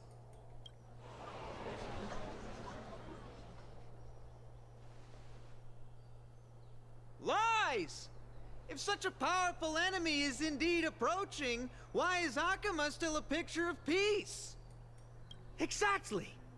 The city of Akuma shows no signs of pandemonium or chaos. And why is that? I beg you, spare a moment to think about this. Are we able to stand here and hold this assembly in peace today because the danger has passed? No! This peace we enjoy is no gift of fate. We are able to stand here today only because the Chrysos heirs have stepped up and shielded Akuma from calamity. With her golden threads, Aglaya has preserved and continues to preserve these idyllic days that all of you hold dear. The Council of Elders claims that Aglaya will one day forsake the people because her divinity is eroding her body and soul. But ask yourselves this. Rather than offering her aid and support, why do they choose to watch and push Akuma away from the Flame Chase journey? The answer that no one can bring themselves to speak of. A truth stained in blood and buried in greed, fear, and vanity. Allow me to lay it bare before you. It is because the Council of Elders, which bears Akuma's history and honor, along with this citizens' assembly we once took so much pride in, are now infested with vermin.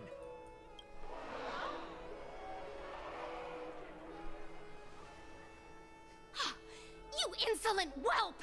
How dare you! It is true that Aglaya has reached her limit. Why? Because she has been working tirelessly to weave the defenses of our holy city against the encroaching evil. All while these vermin are making up baseless accusations about her and scheming in the shadows. Not once has she ever failed Akama. Yet these vermin attempt to tear her apart, tarnishing her name with unfounded allegations. She may have been blessed by divinity, but hasn't her heart always stayed true to humanity? They attempt to mislead you and reduce this assembly to a crude standoff between gods and humans, but citizens of Akama. Once more, I implore you to open your eyes and look at those around you. Examine them closely. Beneath all that finery, do you see the good heart of a human or the poisonous glands of a pest? Make your judgment, then turn your gaze to the demigods, whom so many of you regard as cold and merciless. Do you not see the light of humanity in them? And those who wear the mask of humanity yet utter only hurtful, slanderous words. Can you not see that their souls have been corrupted by power?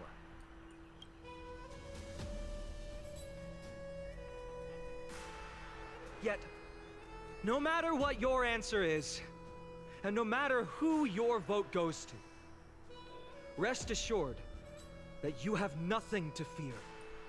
For Aglaya, Trivios, and I will remain your faithful guardians and pledge our lives to upholding your decision. And this vow will stay true until the end of our days, where it will be passed on to future flame chasers. A steadfast and unwavering promise that shall endure through the ages. This race of theirs have only our best interests in mind. I still don't understand if you told me.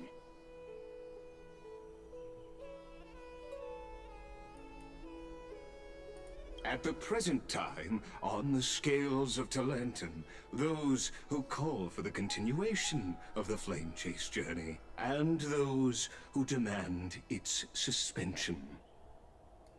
Each faction holds an equal share of votes, resulting in a perfect balance. Oh my god, this can come down to it next year. As expected, this is the moment when the Flame Chase journey is the closest to its end. And now, it's your turn to vote, Lord Anaxagoras. Is there anyone else who hasn't voted? No, you're the last. Cast your vote with care, for your decision will break this impasse. I have long since made a decision. Very well.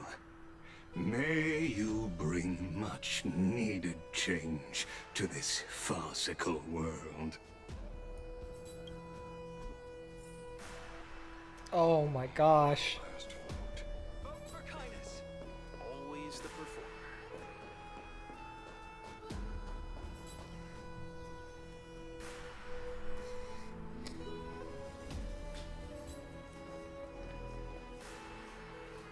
You've done well, Finan.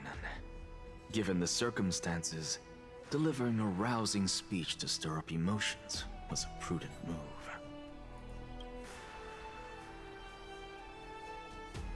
Thank you all for your patience. On behalf of the 7 sages of the Grove of Epiphany and the scholars of Amphorius, I, Anaxagoras, am ready to cast my vote. But before that, in the interest of fairness, Lady Goldweaver, I pose a question to you before all who are gathered here. Will you, as Finan has promised, stand by the decision made in the Assembly, regardless of outcome? In the interest of fairness, I make no promises, lest it should influence your decision. Very well. I thank you for your honesty.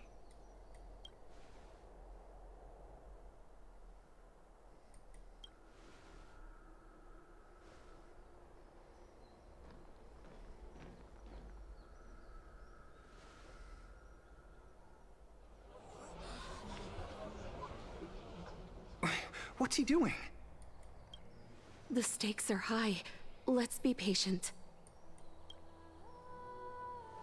Cut the act!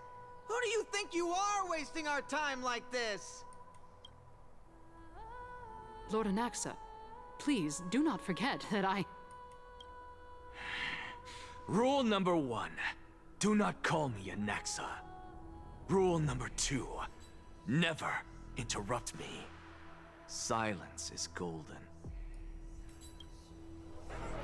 Oh! You know what that means? Just vote already. What are you waiting for? Your vote. Cast your vote.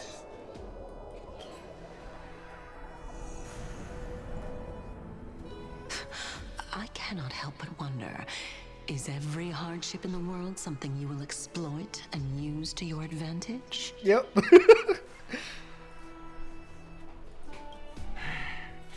How else am I supposed to make use of this situation where my body and soul are separated? Oh, Circes. Or should I say Calypso?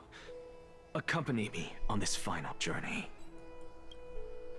Let us journey to the Netherrealm and see how she will substantiate the answer to your question and validate my decision. We need only to follow the sound of the tides.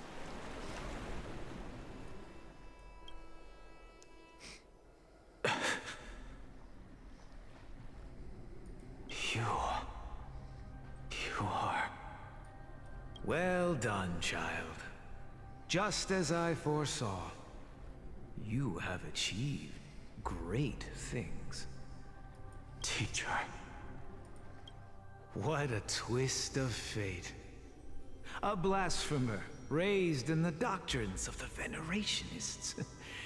It's like a foal kicking its mother in the belly after taking all her milk. I respect you immensely, sir, but... You cherish the truth even more. So, child, do not be troubled by the criticisms I have borne. Do not let those voices hinder you as you forge ahead. As the sage of the Venerationists, I am duty-bound to oppose you. But, as your friend and mentor, go forth, for the truth is already in your hands. I will keep that in mind. Go now, child. Your lonely pursuit is about to welcome a new chapter. And when you reach the end of this journey, may we meet again with the truth before us. You have my word, sir. May Circes safeguard your thoughts. May Circes safeguard your thoughts. So he always believed? You are right, Empedocles. My lonely pursuit is about to welcome a new chapter. I must be on my way now. May we meet again with the truth before us, Empedocles. What are you waiting for? Just cast your vote. Silence! Silence, everyone! Behold, Circes, here at the center of the world, I shall write the final step of my proof. For this place is but one step away from the truth.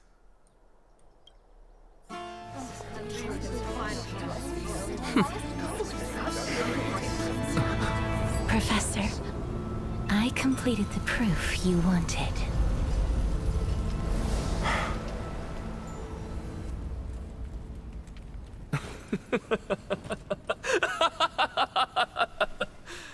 Thank you, Castorus. The answer is plain as day. My vote goes to the Flame Chase Journey and nothing else!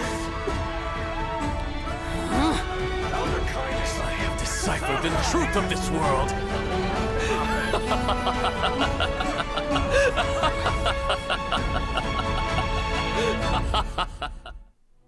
With the balance shattered, the result is clear.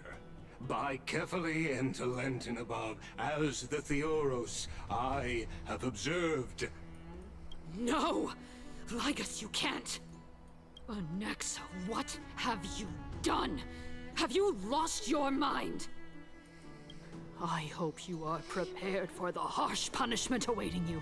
Mark my words, I will make sure that clever head of yours never forgets the price of betrayal.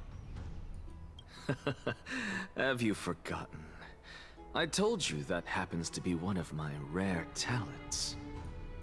You put on such a grand performance, just to aid their preposterous flame chase journey? Performance? No, you are quite mistaken. I may be paranoid by nature, but I've always been known for my honesty. If you really understood me, Lady Kindness, you'd realize that I never had any interest in your pathetic little game of politics. Factions, standpoints, they are jokes in my eyes. I have never once switched sides. Because I, and I alone, am the truth. Lady Kindness, with all the citizens here as witnesses, we should honor the spirit of democracy and respect the decision of this assembly. I have observed that Akama has chosen her destiny. This citizens' assembly has resolved to continue the flame chase journey. This resolution shall be put up on the Wall of Heroes, such that all citizens are aware of the city's way forward. You! It seems not everyone is ready for the assembly to end. Very well. Let me entertain you for a little longer. By your leave, Lord Lygus. Interesting. Elders and citizens, your attention, please. Stay for a moment more, if you will. Anaxagoras of the Grove of Epiphany has an announcement for the assembly. What is this performer up to now? What do you think he'll continue? Just moments ago, all of you made a decision on the fate of Amphorius. As a supporter of the Flame Chase journey, it pleases me to see the choice you have made. But I regret to say that I still harbor doubts about this outcome. Thus, I hereby challenge this resolution. I hate him again. Tell me, who among you dare swear to Kefali's name that Era Nova will truly welcome the fairy tale ending that the Chrysos heirs have promised? A beautiful new world free of calamity and madness? Nonsense! That's impossible! What is he getting at? Of course not. No one? Must I pick somebody to answer? Very well. You, the one acting so wise and profound, in front of all present here, do you dare swear that it will happen for sure? No? Fine. Next. You, the one with ignorance written all over your face. Yes, you. Do you dare swear by it in front of the Titan? What are you trying to do? Useless.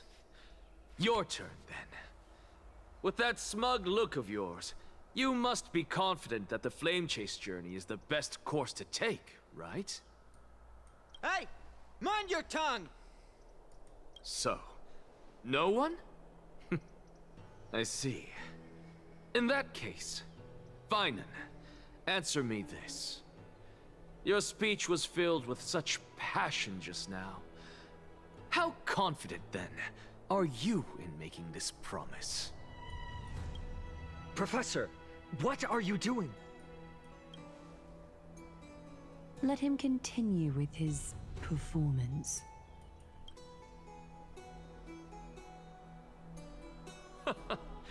Will you look at that? Even Finan and Aglaya lack the courage to make such a promise. And what's even more I don't know if I like him or is hate that him. no I one just but can't I decide. can promise you this new world.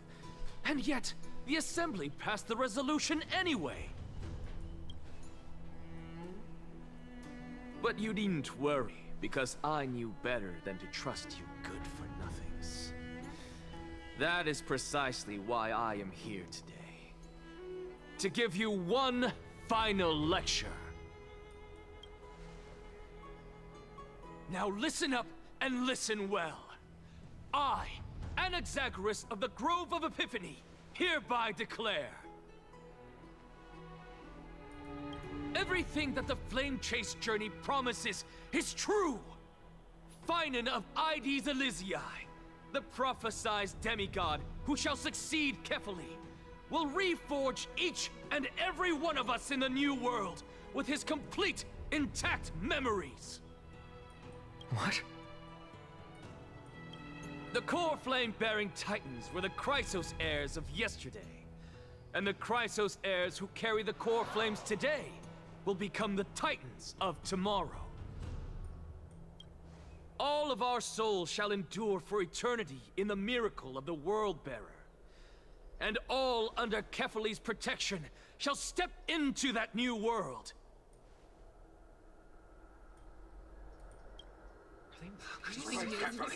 This is pure blasphemy! It's impossible. Okay, I kind of like him. What? Are you saying that we must bow down to you and worship you, even in our next lives? Enough, you blasphemous imbecile! How dare you try to deceive us with all these lies and falsehoods? How can you prove? I told you, don't interrupt me. But since you've asked, I shall be kind and indulge you. My statements are based on my experiments on the divine body of Kefali themselves. You heard me correctly, everyone. With the tacit approval of kindness and the Council of Elders, I fused my soul with a god through alchemy and learned the truth behind Era Nova. What is he talking about? Isn't that pure blasphemy? Yeah, absolutely. I, the vile, wretched blasphemer, deserve nothing less than death for my sins. And the Council of Elders, which granted me consent and aided in committing this atrocity, should face punishment. Oh, he's like, you're going down with me. Okay, he's redeemed. By the gods, even kindness has betrayed Akuma. We're carefully involved.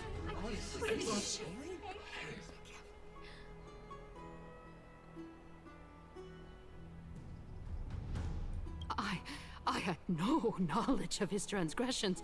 He did that on his own. The Council of Elders bears no responsibility for his actions. Lord Lygus, as the esteemed Theoros, are you going to simply stand by and allow the Council of Elders to be dragged through the mud? If the accusation is true, I will acknowledge it. If not, my conscience stands unburdened. Lady Kindness, the reputation of the Council of Elders was not built in a day, nor will it be shattered overnight. Repercussions await those who fool the people, and punishment must be meted out on those who abandon their vows. We should respect this beautiful city and her people. You... Lady Aglaya, the Gold Weaver, I humbly ask that you take on the responsibility of overseeing this judgment in the name of the fairness of Talantin and the justice Our of golden Kefali. thread. Oh my god. Anexo, he played. Oh, he played them all. He played them all since the very Considering beginning. the circumstances, and in accordance with Akima's codex, as the only demigod among us, you shall rightfully wield this authority. The honor is mine to bear. How is this permitted?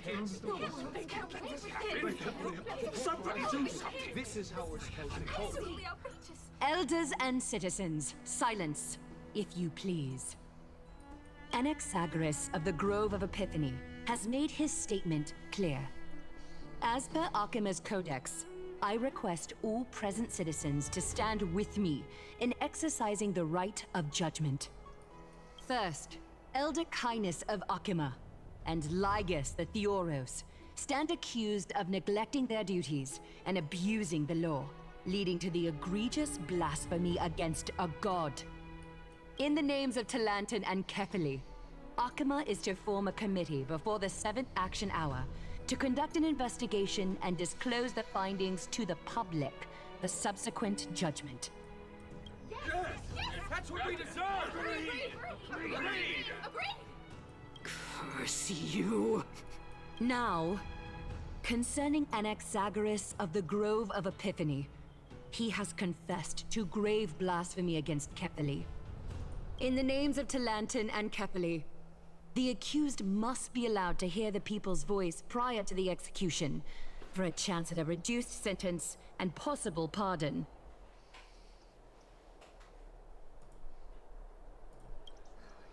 Oh, let him die, let him die. Oh no! No, he wants to die though. Professor.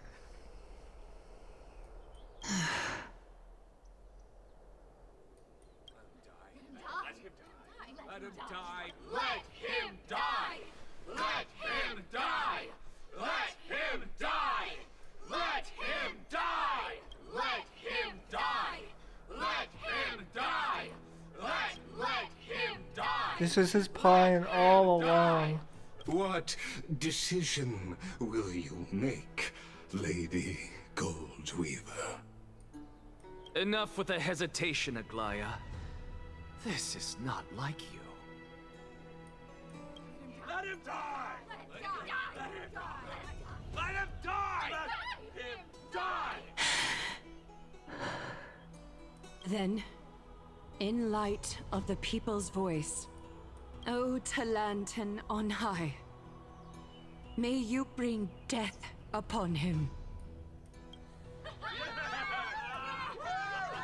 This is why. How are they cheering for this?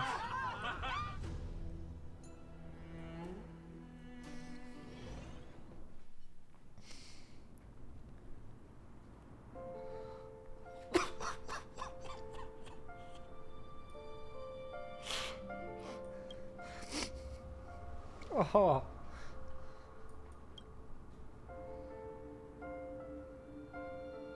Hi. Allow me to reintroduce myself. I bore the name of Castris while walking among the mortals. And now, I stand as the demigod of death, the living side of Thanatos. Welcome to my realm, where the west wind ends.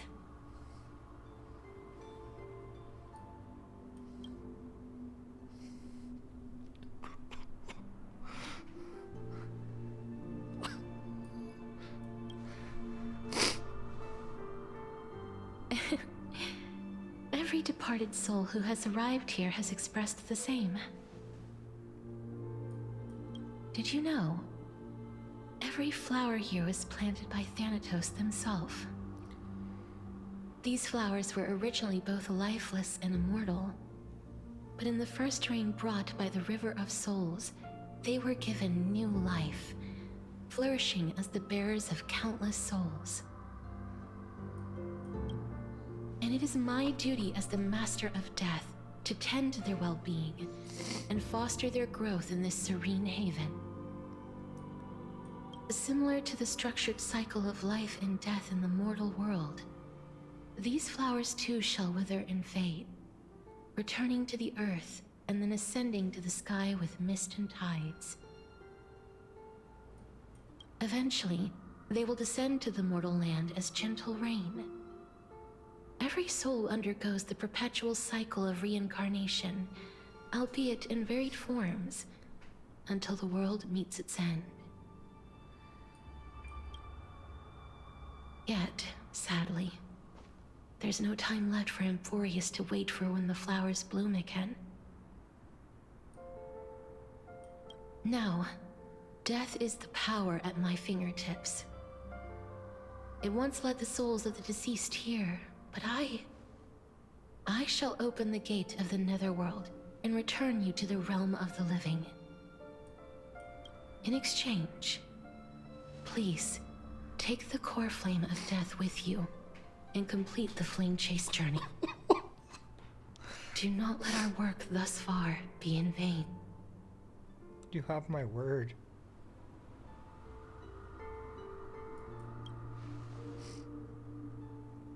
Thank you.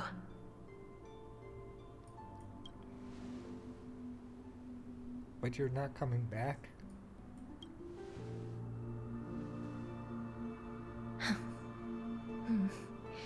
Just like the other demigods, I will stay here and embrace my destiny.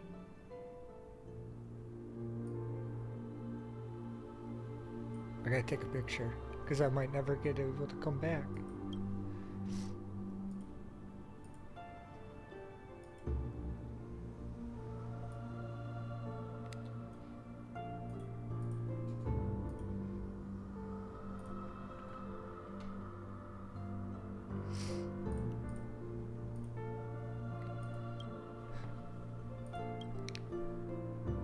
That being said, it is not easy to guide a lost soul back to the mortal realm. The whispers of death are sweet and alluring. If your determination wavers, you will succumb and be forever ensnared by the Netherworld's grasp. Please consider this a one-time exception. I will do everything in my power for the flame chase journey. And for your life, the only life I can save.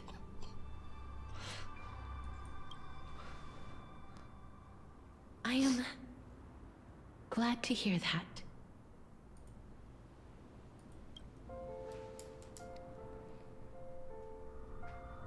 Over here! Oh no, you can't do that.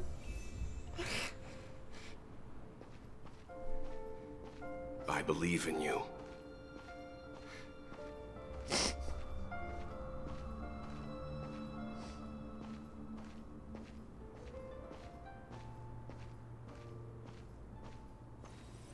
Please, I beg you, look back for me. Just forget about all the hardships. Lift your chin up high and step forward with us toward tomorrow! That's right. Keep your eyes on the dawn. It's like the picture. Onward. Show me your courage. Partner, we shall become heroes together.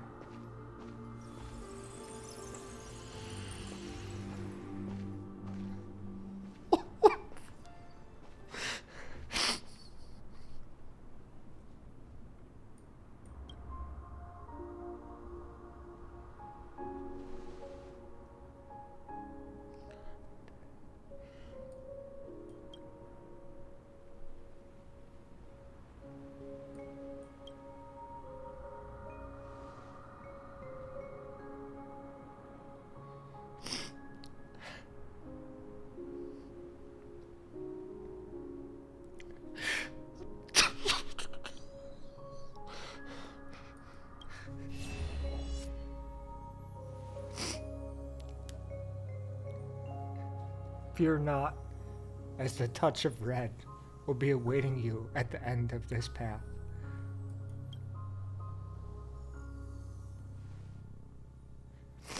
It'll guide you and illuminate the way out. By doing so, you'll eventually unite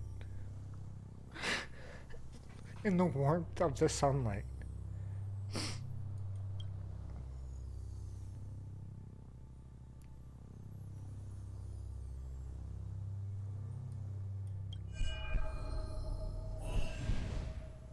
What's this? What are the worlds? Are these shadows and voices? All of this is proof that you once lived. Your soul, your memories, the years you've journeyed through, and the path they revealed, leading you back home. So, continue onward. Do not stop moving forward, and do not let her sacrifice and the support of all who have stood by you be in vain. Over here, friend! Take my hand.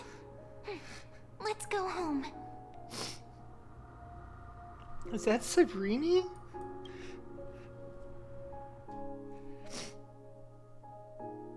Goodbye, Netherrealm.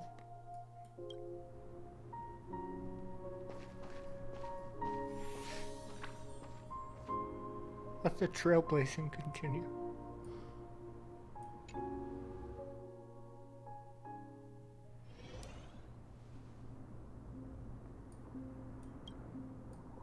At last, I knew you could do it.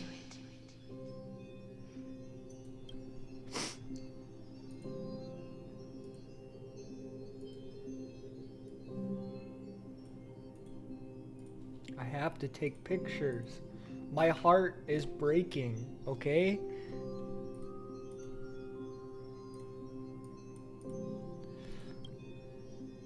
Your soul is still perfectly whole. As if some kind of force is trying its best to keep it together. Is it Orynyx's final blessing? Or is it a miracle of your own? It's truly incredible. Such a strange surge of familiarity. So hard to describe. Perhaps it is fate, once again fulfilling its own design. Or perhaps it is the laws from beyond the sky, so familiar to you, that intertwined our fates long ago.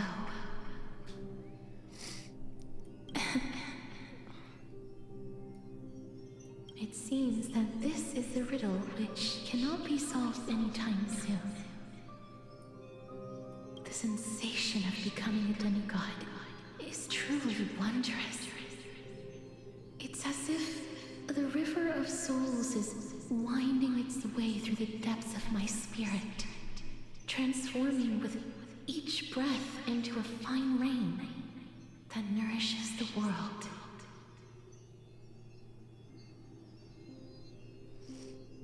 Do you recall that prophecy? At the end of the sea of flowers, the souls of the living shall warm thy fingertips, and after an embrace, there shall be eternal separation.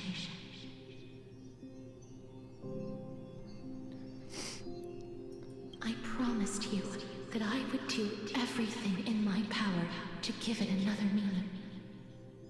Now, as I stand as a demigod and destiny draws to a close, I can finally end it in a way that is as beautiful as it deserves. The wish I once sought, but could never grasp, is now within reach. In this brand new world, every blooming life will lift its arms in celebration and recount the profound meaning of this very instant. Every touch, every embrace we share will never again be an ice-cold loss. They will radiate with an intense warmth, sowing love far and wide throughout the land.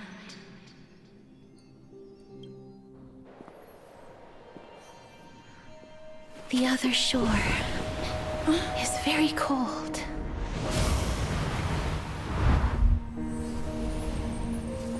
May I borrow your warmth one last time?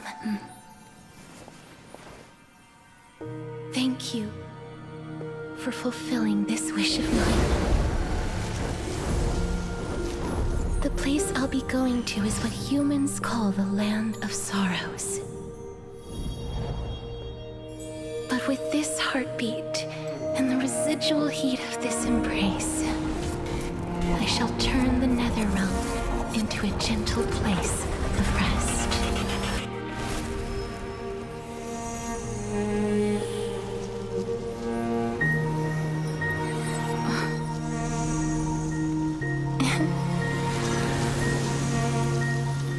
This embrace may be brief, but it's the proof that I once lived. Farewell, then. May we reunite in the new world.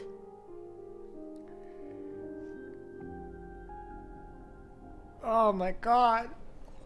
They can't keep doing That this to me. grand and absurd performance was what you've been seeking your whole life. They can't do this to me with anniversary characters. They can't. I gave up everything in search of truth, and it culminated in this very moment. You, on the other hand, performed as I expected. You did not hesitate when you saw the chance to attain power. It's as if you... Crave power, like a fly craves rot. Those are your words, not mine. But what you said at the end, did you already know what I had planned for Thainan? I may have lost an eye, but my vision is clearer than anyone else. You've nearly exhausted your humanity. You're no different from my current state as a walking corpse. That's true. I've long since burned to ash over the past 1,000 years. Only he is capable of unleashing a raging fire that rivals our final great enemy, Aquila. So, this is our last chance. How about we let go of the bad blood between us? May I resonate with your core flame, Aglaya? Please do.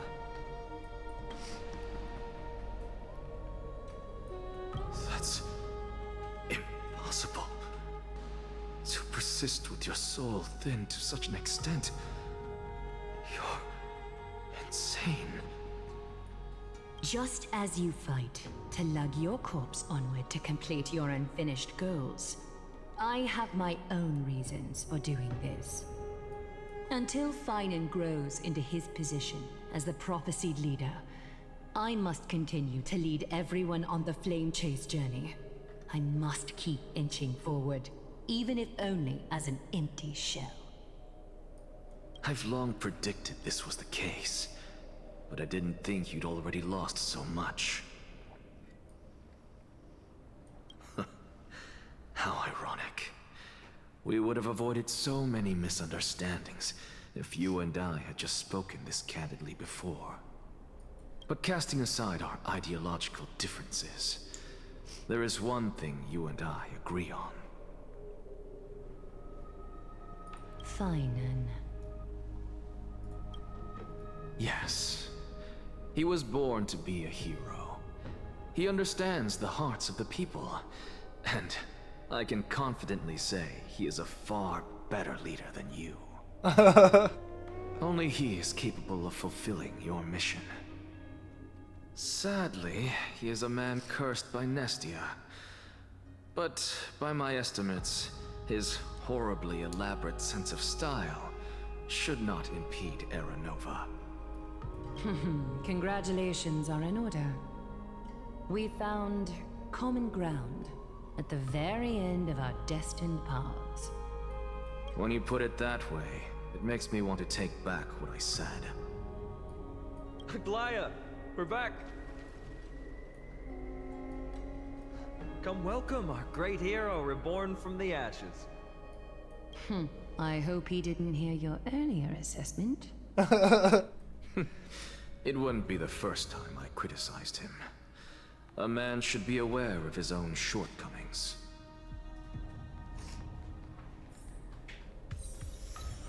Is it over? Do I have to go give him the core flame of death now? Do I have a trial? I'm glad. But I don't see Castris among your number. It looks like she not only helped me prove my theory, but helped you fulfill your mission as well. She finally understood her origins and completed her trial. I believe she'll always be at her side. I agree. She might not have been able to change her fate, but she still wrote the final verse of her epic herself. Trinan, please recite the prophecy for us. Trailblazer, please surrender that scalding core flame for us as well. You are the only life she ever saved by her own hand in her 1,000 years on this earth. I believe no one is more qualified for this noble task. Oh my god. I can feel something. It's gonna be years before I feel something gods again. who have returned, and gods who are still watching. Today, we bring you a soul laid bare. The Hand of Shadow, Thanatos, remembered their name from the past. From daylight they came, and to their fragrant dwelling they return, to walk now among your ranks. And there was one who joined hands with the Titan, a traveler risen from the dead, and reborn among mortal kind. She is the everlasting night, and shall now proclaim in her good name, O Majesty of the 12 Titans, pillars of the world. We seek your divinity to mend the rifts of the world. Fill our bodies with blood of gold, till we wither in willing service to the prophecy. Step forward, trailblazer from beyond the sky, and together with us, surrender the core flame and carve their star into the sky. Goodbye.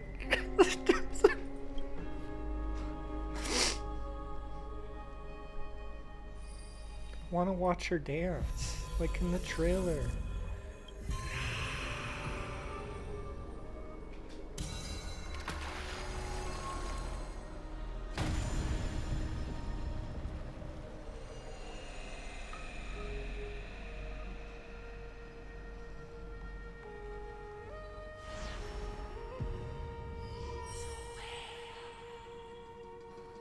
A constellation for death. For life and death, to be more precise.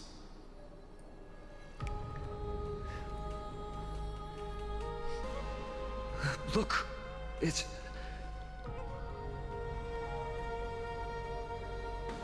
Is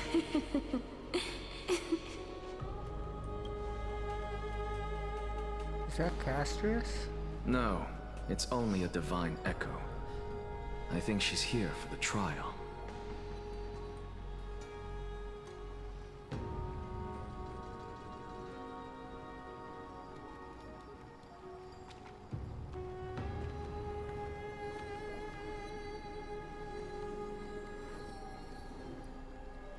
je suis aussi la supposition aussi.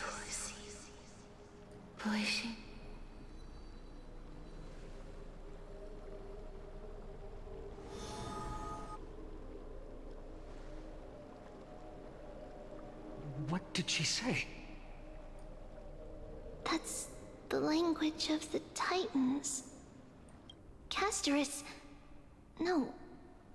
The Titan. They said... I have illuminated the cold shadow of death. Onwards. For your path to the future is bright and its flame eternal.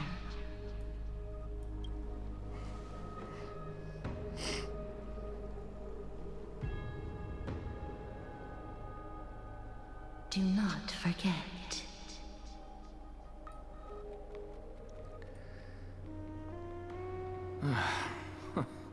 She made quite a scene.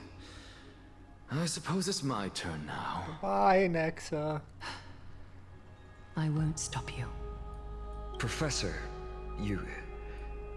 What's with that look? You were present. So, let's get this execution over with. We wouldn't want to bring shame to Akima's divine laws or keep me from creating a new world. You never change, do you, Professor? I don't understand. If your theory is correct, you'll lose all memories of your past life once you become a Titan. So what's the point of becoming a god? Of course there's a point. Even if I forget who I am, I'll still have my brilliant mind. Oh my god. It goes without saying, I'll find a way to retrieve memories of my past life. Besides, I still have you, don't I? I still don't really understand what you said during the It's because you're not smart enough, Final. Even if it were true, things reforged from memory could never be the same as the original anyway. Then allow me to tell you right now that you're wrong. What exactly are we? My answer is that the Chrysos heirs are the future Titans and vice versa. Of course, this answer only applies to us. So, what are we when it comes to regular mortals? The very essence of the world, our souls, are tiny invisible seeds that hold records of each person's memories of the world. And we are the buds that sprout from these seeds to grow into great trees. Is that what new sporism means? Correct. Once our physical bodies are born, we become new extensions of the world. From there, we plant our seeds into someone's memories, and then scatter them into the hearts of countless people in the future. Just as seeds are affected by their environment, so too will our appearances differ across memories. But the partial memories we carry will always be the same, because that is just how the world is. To destroy our very existence, one must destroy the world itself. But we have someone who will still live on with his perfect memory. That person is you, child of Kefali. This is what it means to be the world-bearing Titan.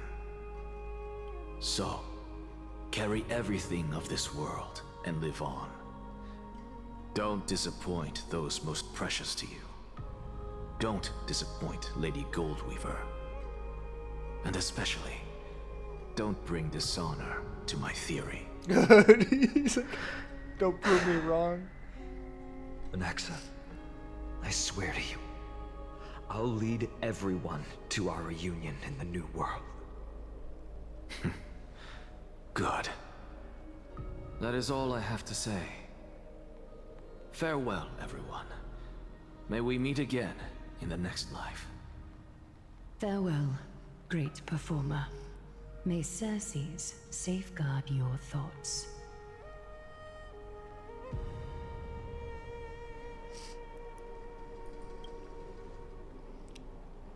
May Circes Are you safeguard your satisfied, thoughts. Honorable Titan?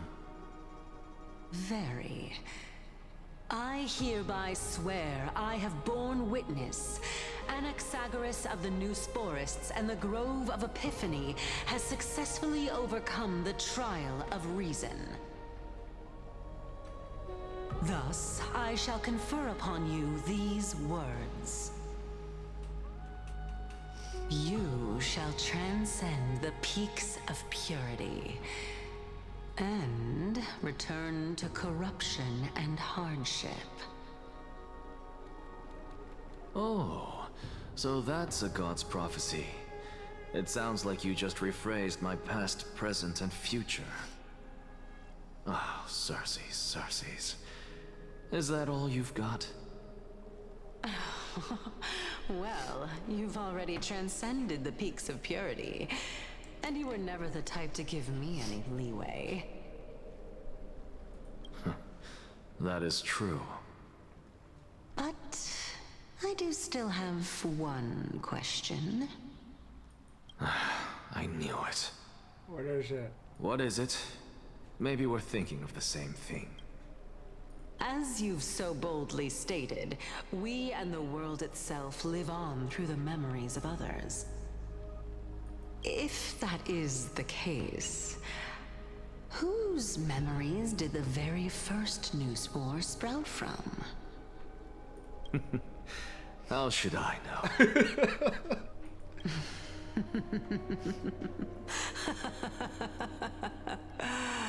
Oh my. But, since we are both equally curious, we should allow the children of humanity who come after us to investigate in our stead.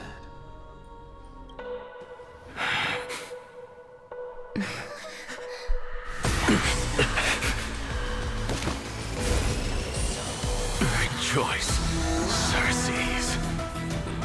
I sow the seeds of suspicion in the new world with your soul! And now, the objective is complete. That is all.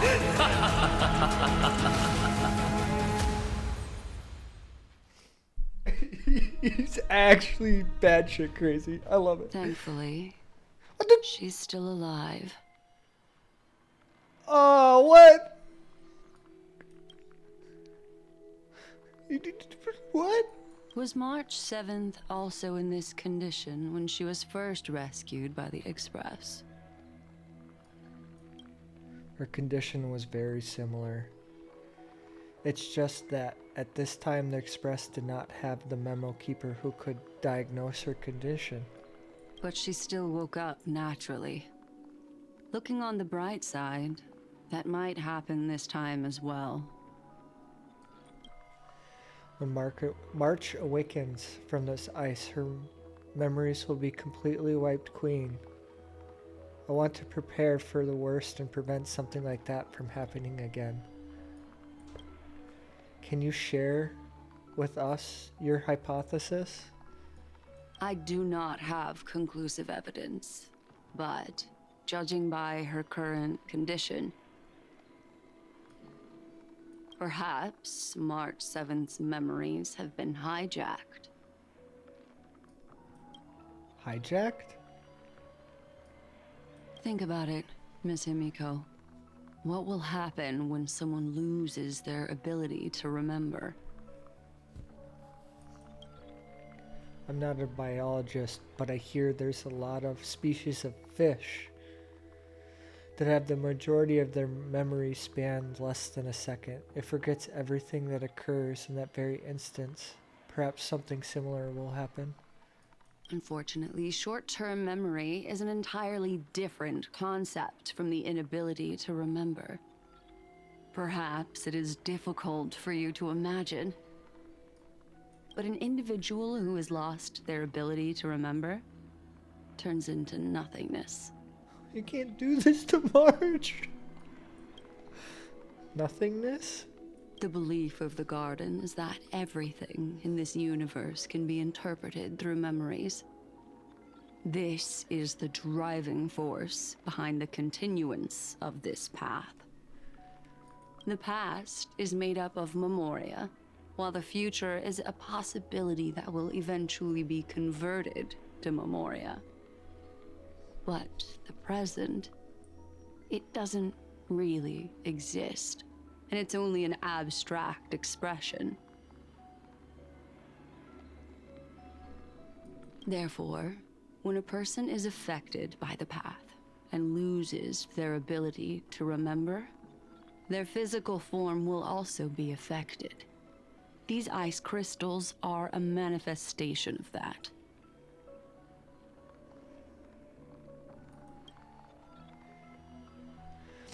Miss Black Swan, is there one thing that I haven't looked into deeply until now? You've guided us to Amphoris, but refused to tell us your true intentions. Collecting memories is simply not a convincing answer. Is Miss Himiko suspicious of me? A little bit. I mean no offense. I'm merely speculating, but I appreciate your honesty if possible. In other words, now is the time for me to prove my innocence.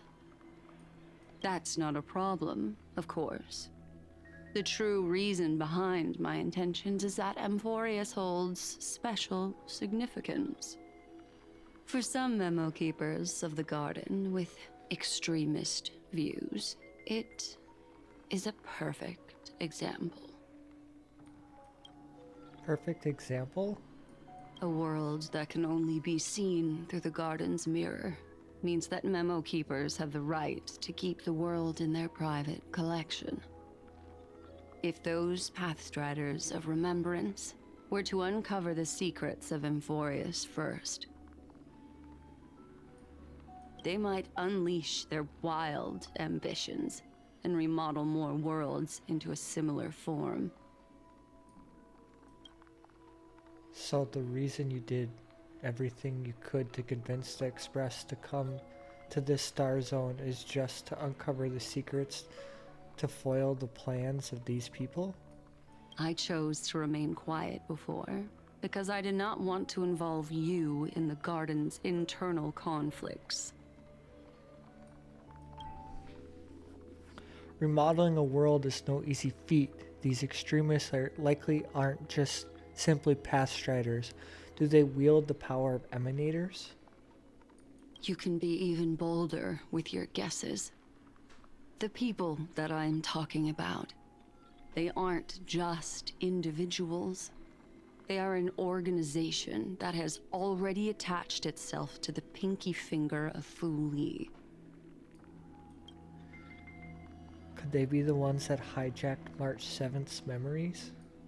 I cannot be certain, but at the very least, they are capable of doing so.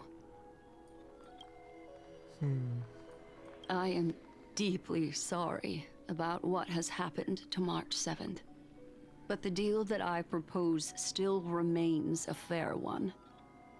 Amphoris is still an excellent destination, and investigating further might allow us to uncover the truth behind the accident.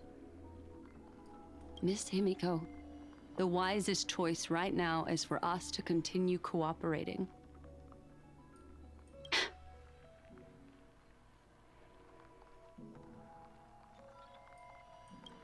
What's wrong?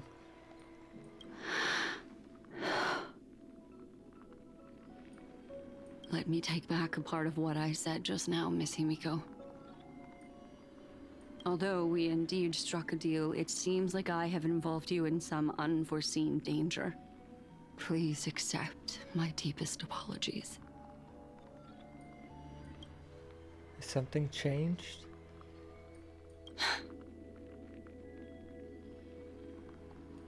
It's Fu Li.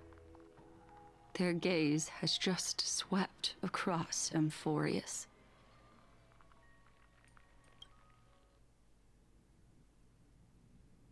I don't like Herta.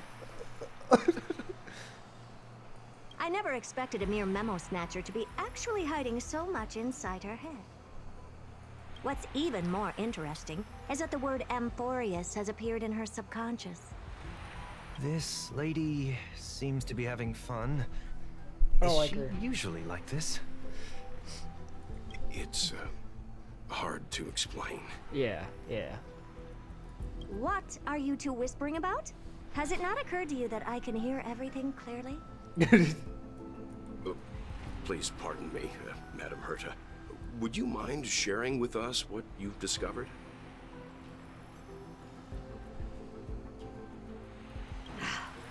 The ones who need help are the Astral Express. You will have to put up with my methods, even if they are rather unconventional. Let's get back to the topic. By using the fourth mirror, I rummaged through the brain of this memo snatcher and learned a good deal. Not only does this person know of Emphorius, but there are also many memo keepers who are interested in the place. I searched through her consciousness and found the following terms: the Eternal Land, the Rejected Land, and the private collection of the Garden of Recollection.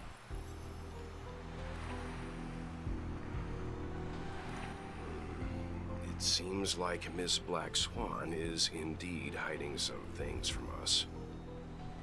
Since I'm not able to find any useful clues from the outside, why don't I personally visit this mysterious Emphorius? You're planning to head to Emphorius yourself? Yes, but not in the flesh like you all foolishly did. See these Herta mirrors?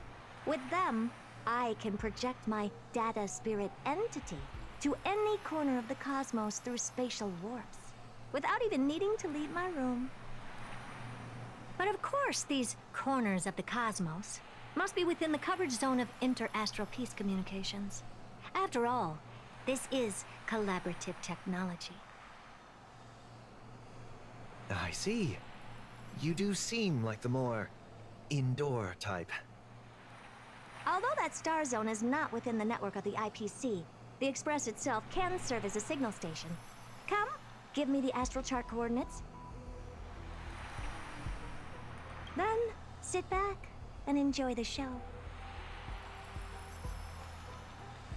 Well, it shares the Astral Express coordinates with her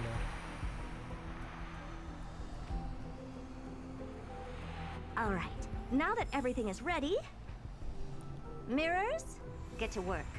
I don't like this at all. First mirror, input the coordinates. You'll be in charge of the spatial warp. As you command, the preparations are complete. I wish you a pleasant journey ahead. Second mirror, prepare for the thought refraction. There's still some distance from the Astral Express to the Emphorius celestial body. You're in charge of sending me over. This time, raise the power to the maximum. Don't be stingy. Oh, okay. I won't fail the mission, Madam Herta. Third mirror, you're in charge of generating the data spirit entity. I'm happy to help. I have no idea what's going on. What kind of appearance are you planning to use this time? Good question. Let me think. Forget it. Just use my own appearance. There's no one there that'll recognize me anyway. Go back to the first mirror. Preparation of the data spirit entity complete. Thought refraction at max power. Excellent. The first mirror. Let's get going. Have a safe trip, Madam Herta. May your journey yield good results. Bye. Coordinates input complete. Preparing to activate spatial warp. Destination, unknown celestial body. Emphorius. Spatial warp countdown. 5. If she gets an 4, Emphorius, I'm so over. 3, I'm so done with 2, this. 1. Warp activated. Oh my god, the white screen. Oh! So that's Emphorius? Its appearance is, well, sure is unique. Second mirror. Prepare for thought refraction. It's time to send me in. Alright, please read the safety protocols. Yeah, she doesn't care. Can't you hurry up? Yes, ma'am. I I didn't expect it to be so turbulent. I should have asked the second mirror to use slightly less power. Ah, what a magnificent sight! Is this the entrance to Amphorius? Let's see. Perhaps I'll be able to find a way in. What? What's this? A statue? It's ugly. I don't like it. Shut up, Herta.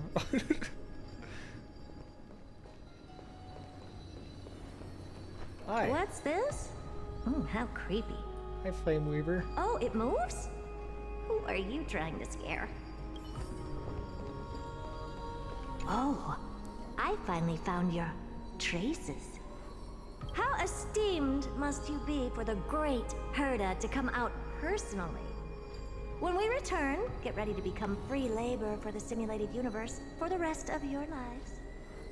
It's either a projection or a fake. There doesn't seem to be much to take note of. Now then, how am I going to get into Amphorius? My deepest apologies, esteemed lady. I'm afraid that you cannot proceed further. Who is this guy? Who's there? Your visit, although not part of my calculations, is a pleasant surprise. It's a pity that the preparations are not yet in place to receive you with the hospitality that someone of your status deserves. Are you not going to answer my question? Who are you? I have many identities, and I'm going to have even more in the future. But if you just need a form of address, you can use my common alias. Lycurgus. Lygus. All right, Lygus. But you can't possibly think that I'm just asking for a name, can you? Regrettably, I do not have the authority He's like to share more Kafka's information. boss. Or the IPC. However, standards are always flexible. While not violating the ultimate agreement, I'm able to disclose this piece of information. As you thought, this is the entrance to Amphorius. Now, please, kindly turn back. Amphorius is not a world that you should be involved with, regardless of what kind of magnificent achievements you have accomplished. This place will not open its doors so easily. You seem to understand me very well. Then you should know that I have no reason to listen to you. Okay, Your it's kind of reaction based. is completely within my calculations. Despite my long years as a watcher, it seems like my assessment of human nature still remains accurate. From you, I'm able to sense a beautiful desire for knowledge. Yeah. But my answer remains unchanged. Madam, it is with the utmost goodwill that I suggest you return to where you came from. Let's assume for a second that I'm not so well-mannered, and that I insist on uncovering the secrets hidden behind you, Mr. Lygus. How do you plan to dispel this notion of mine? Within the scope of the ultimate agreement, there are 178,244 logic chains at my disposal to convince you. That's kind of a lot. After filtering through them, I have determined that I only require 3 to attain the results that I desire. Okay. Hit me. Oh? I'm all ears. First, for reasons that cannot be disclosed, Amphorius is a completely isolated celestial body. Apart from me, no one else will be able to help you enter. That's not a good argument. Second, if your plan is, as you've alluded to previously, to force me into cooperating by showing hostility, do know that, just like you, I have basked in the gaze of the erudition. Oh my god, he's gonna be playable! And assure you that, in the worst case scenario, our mutual destruction will be inevitable. He's gonna power creep Herta. No wonder I couldn't find a back door. When I did a scan of our surroundings, the safety protocols on you are comparable to Screwy's. How interesting. I assume that you still wish to hear the third logic chain. Oh yeah, oh I mean yeah. Of course. Why wouldn't I?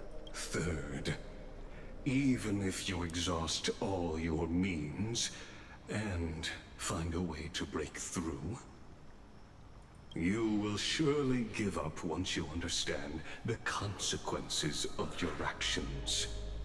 After all, throughout your long life, as much as you'd hate to admit, your conscience has played a crucial role. What a brazen robot. You think that you can actually understand me through your paltry calculations?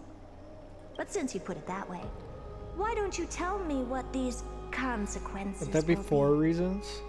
It concerns the third path that is entangled with Amphorius. A path that you and your friends still very much lack understanding of. And that is... the destruction. So, if you ignore my warnings and persist in your ways, you will break the shackles of a Lord Ravager. And when that happens, their fury will engulf the cosmos.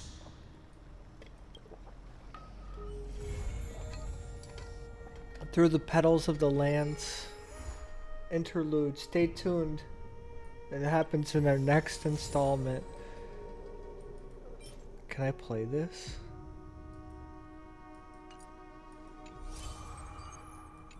Oh.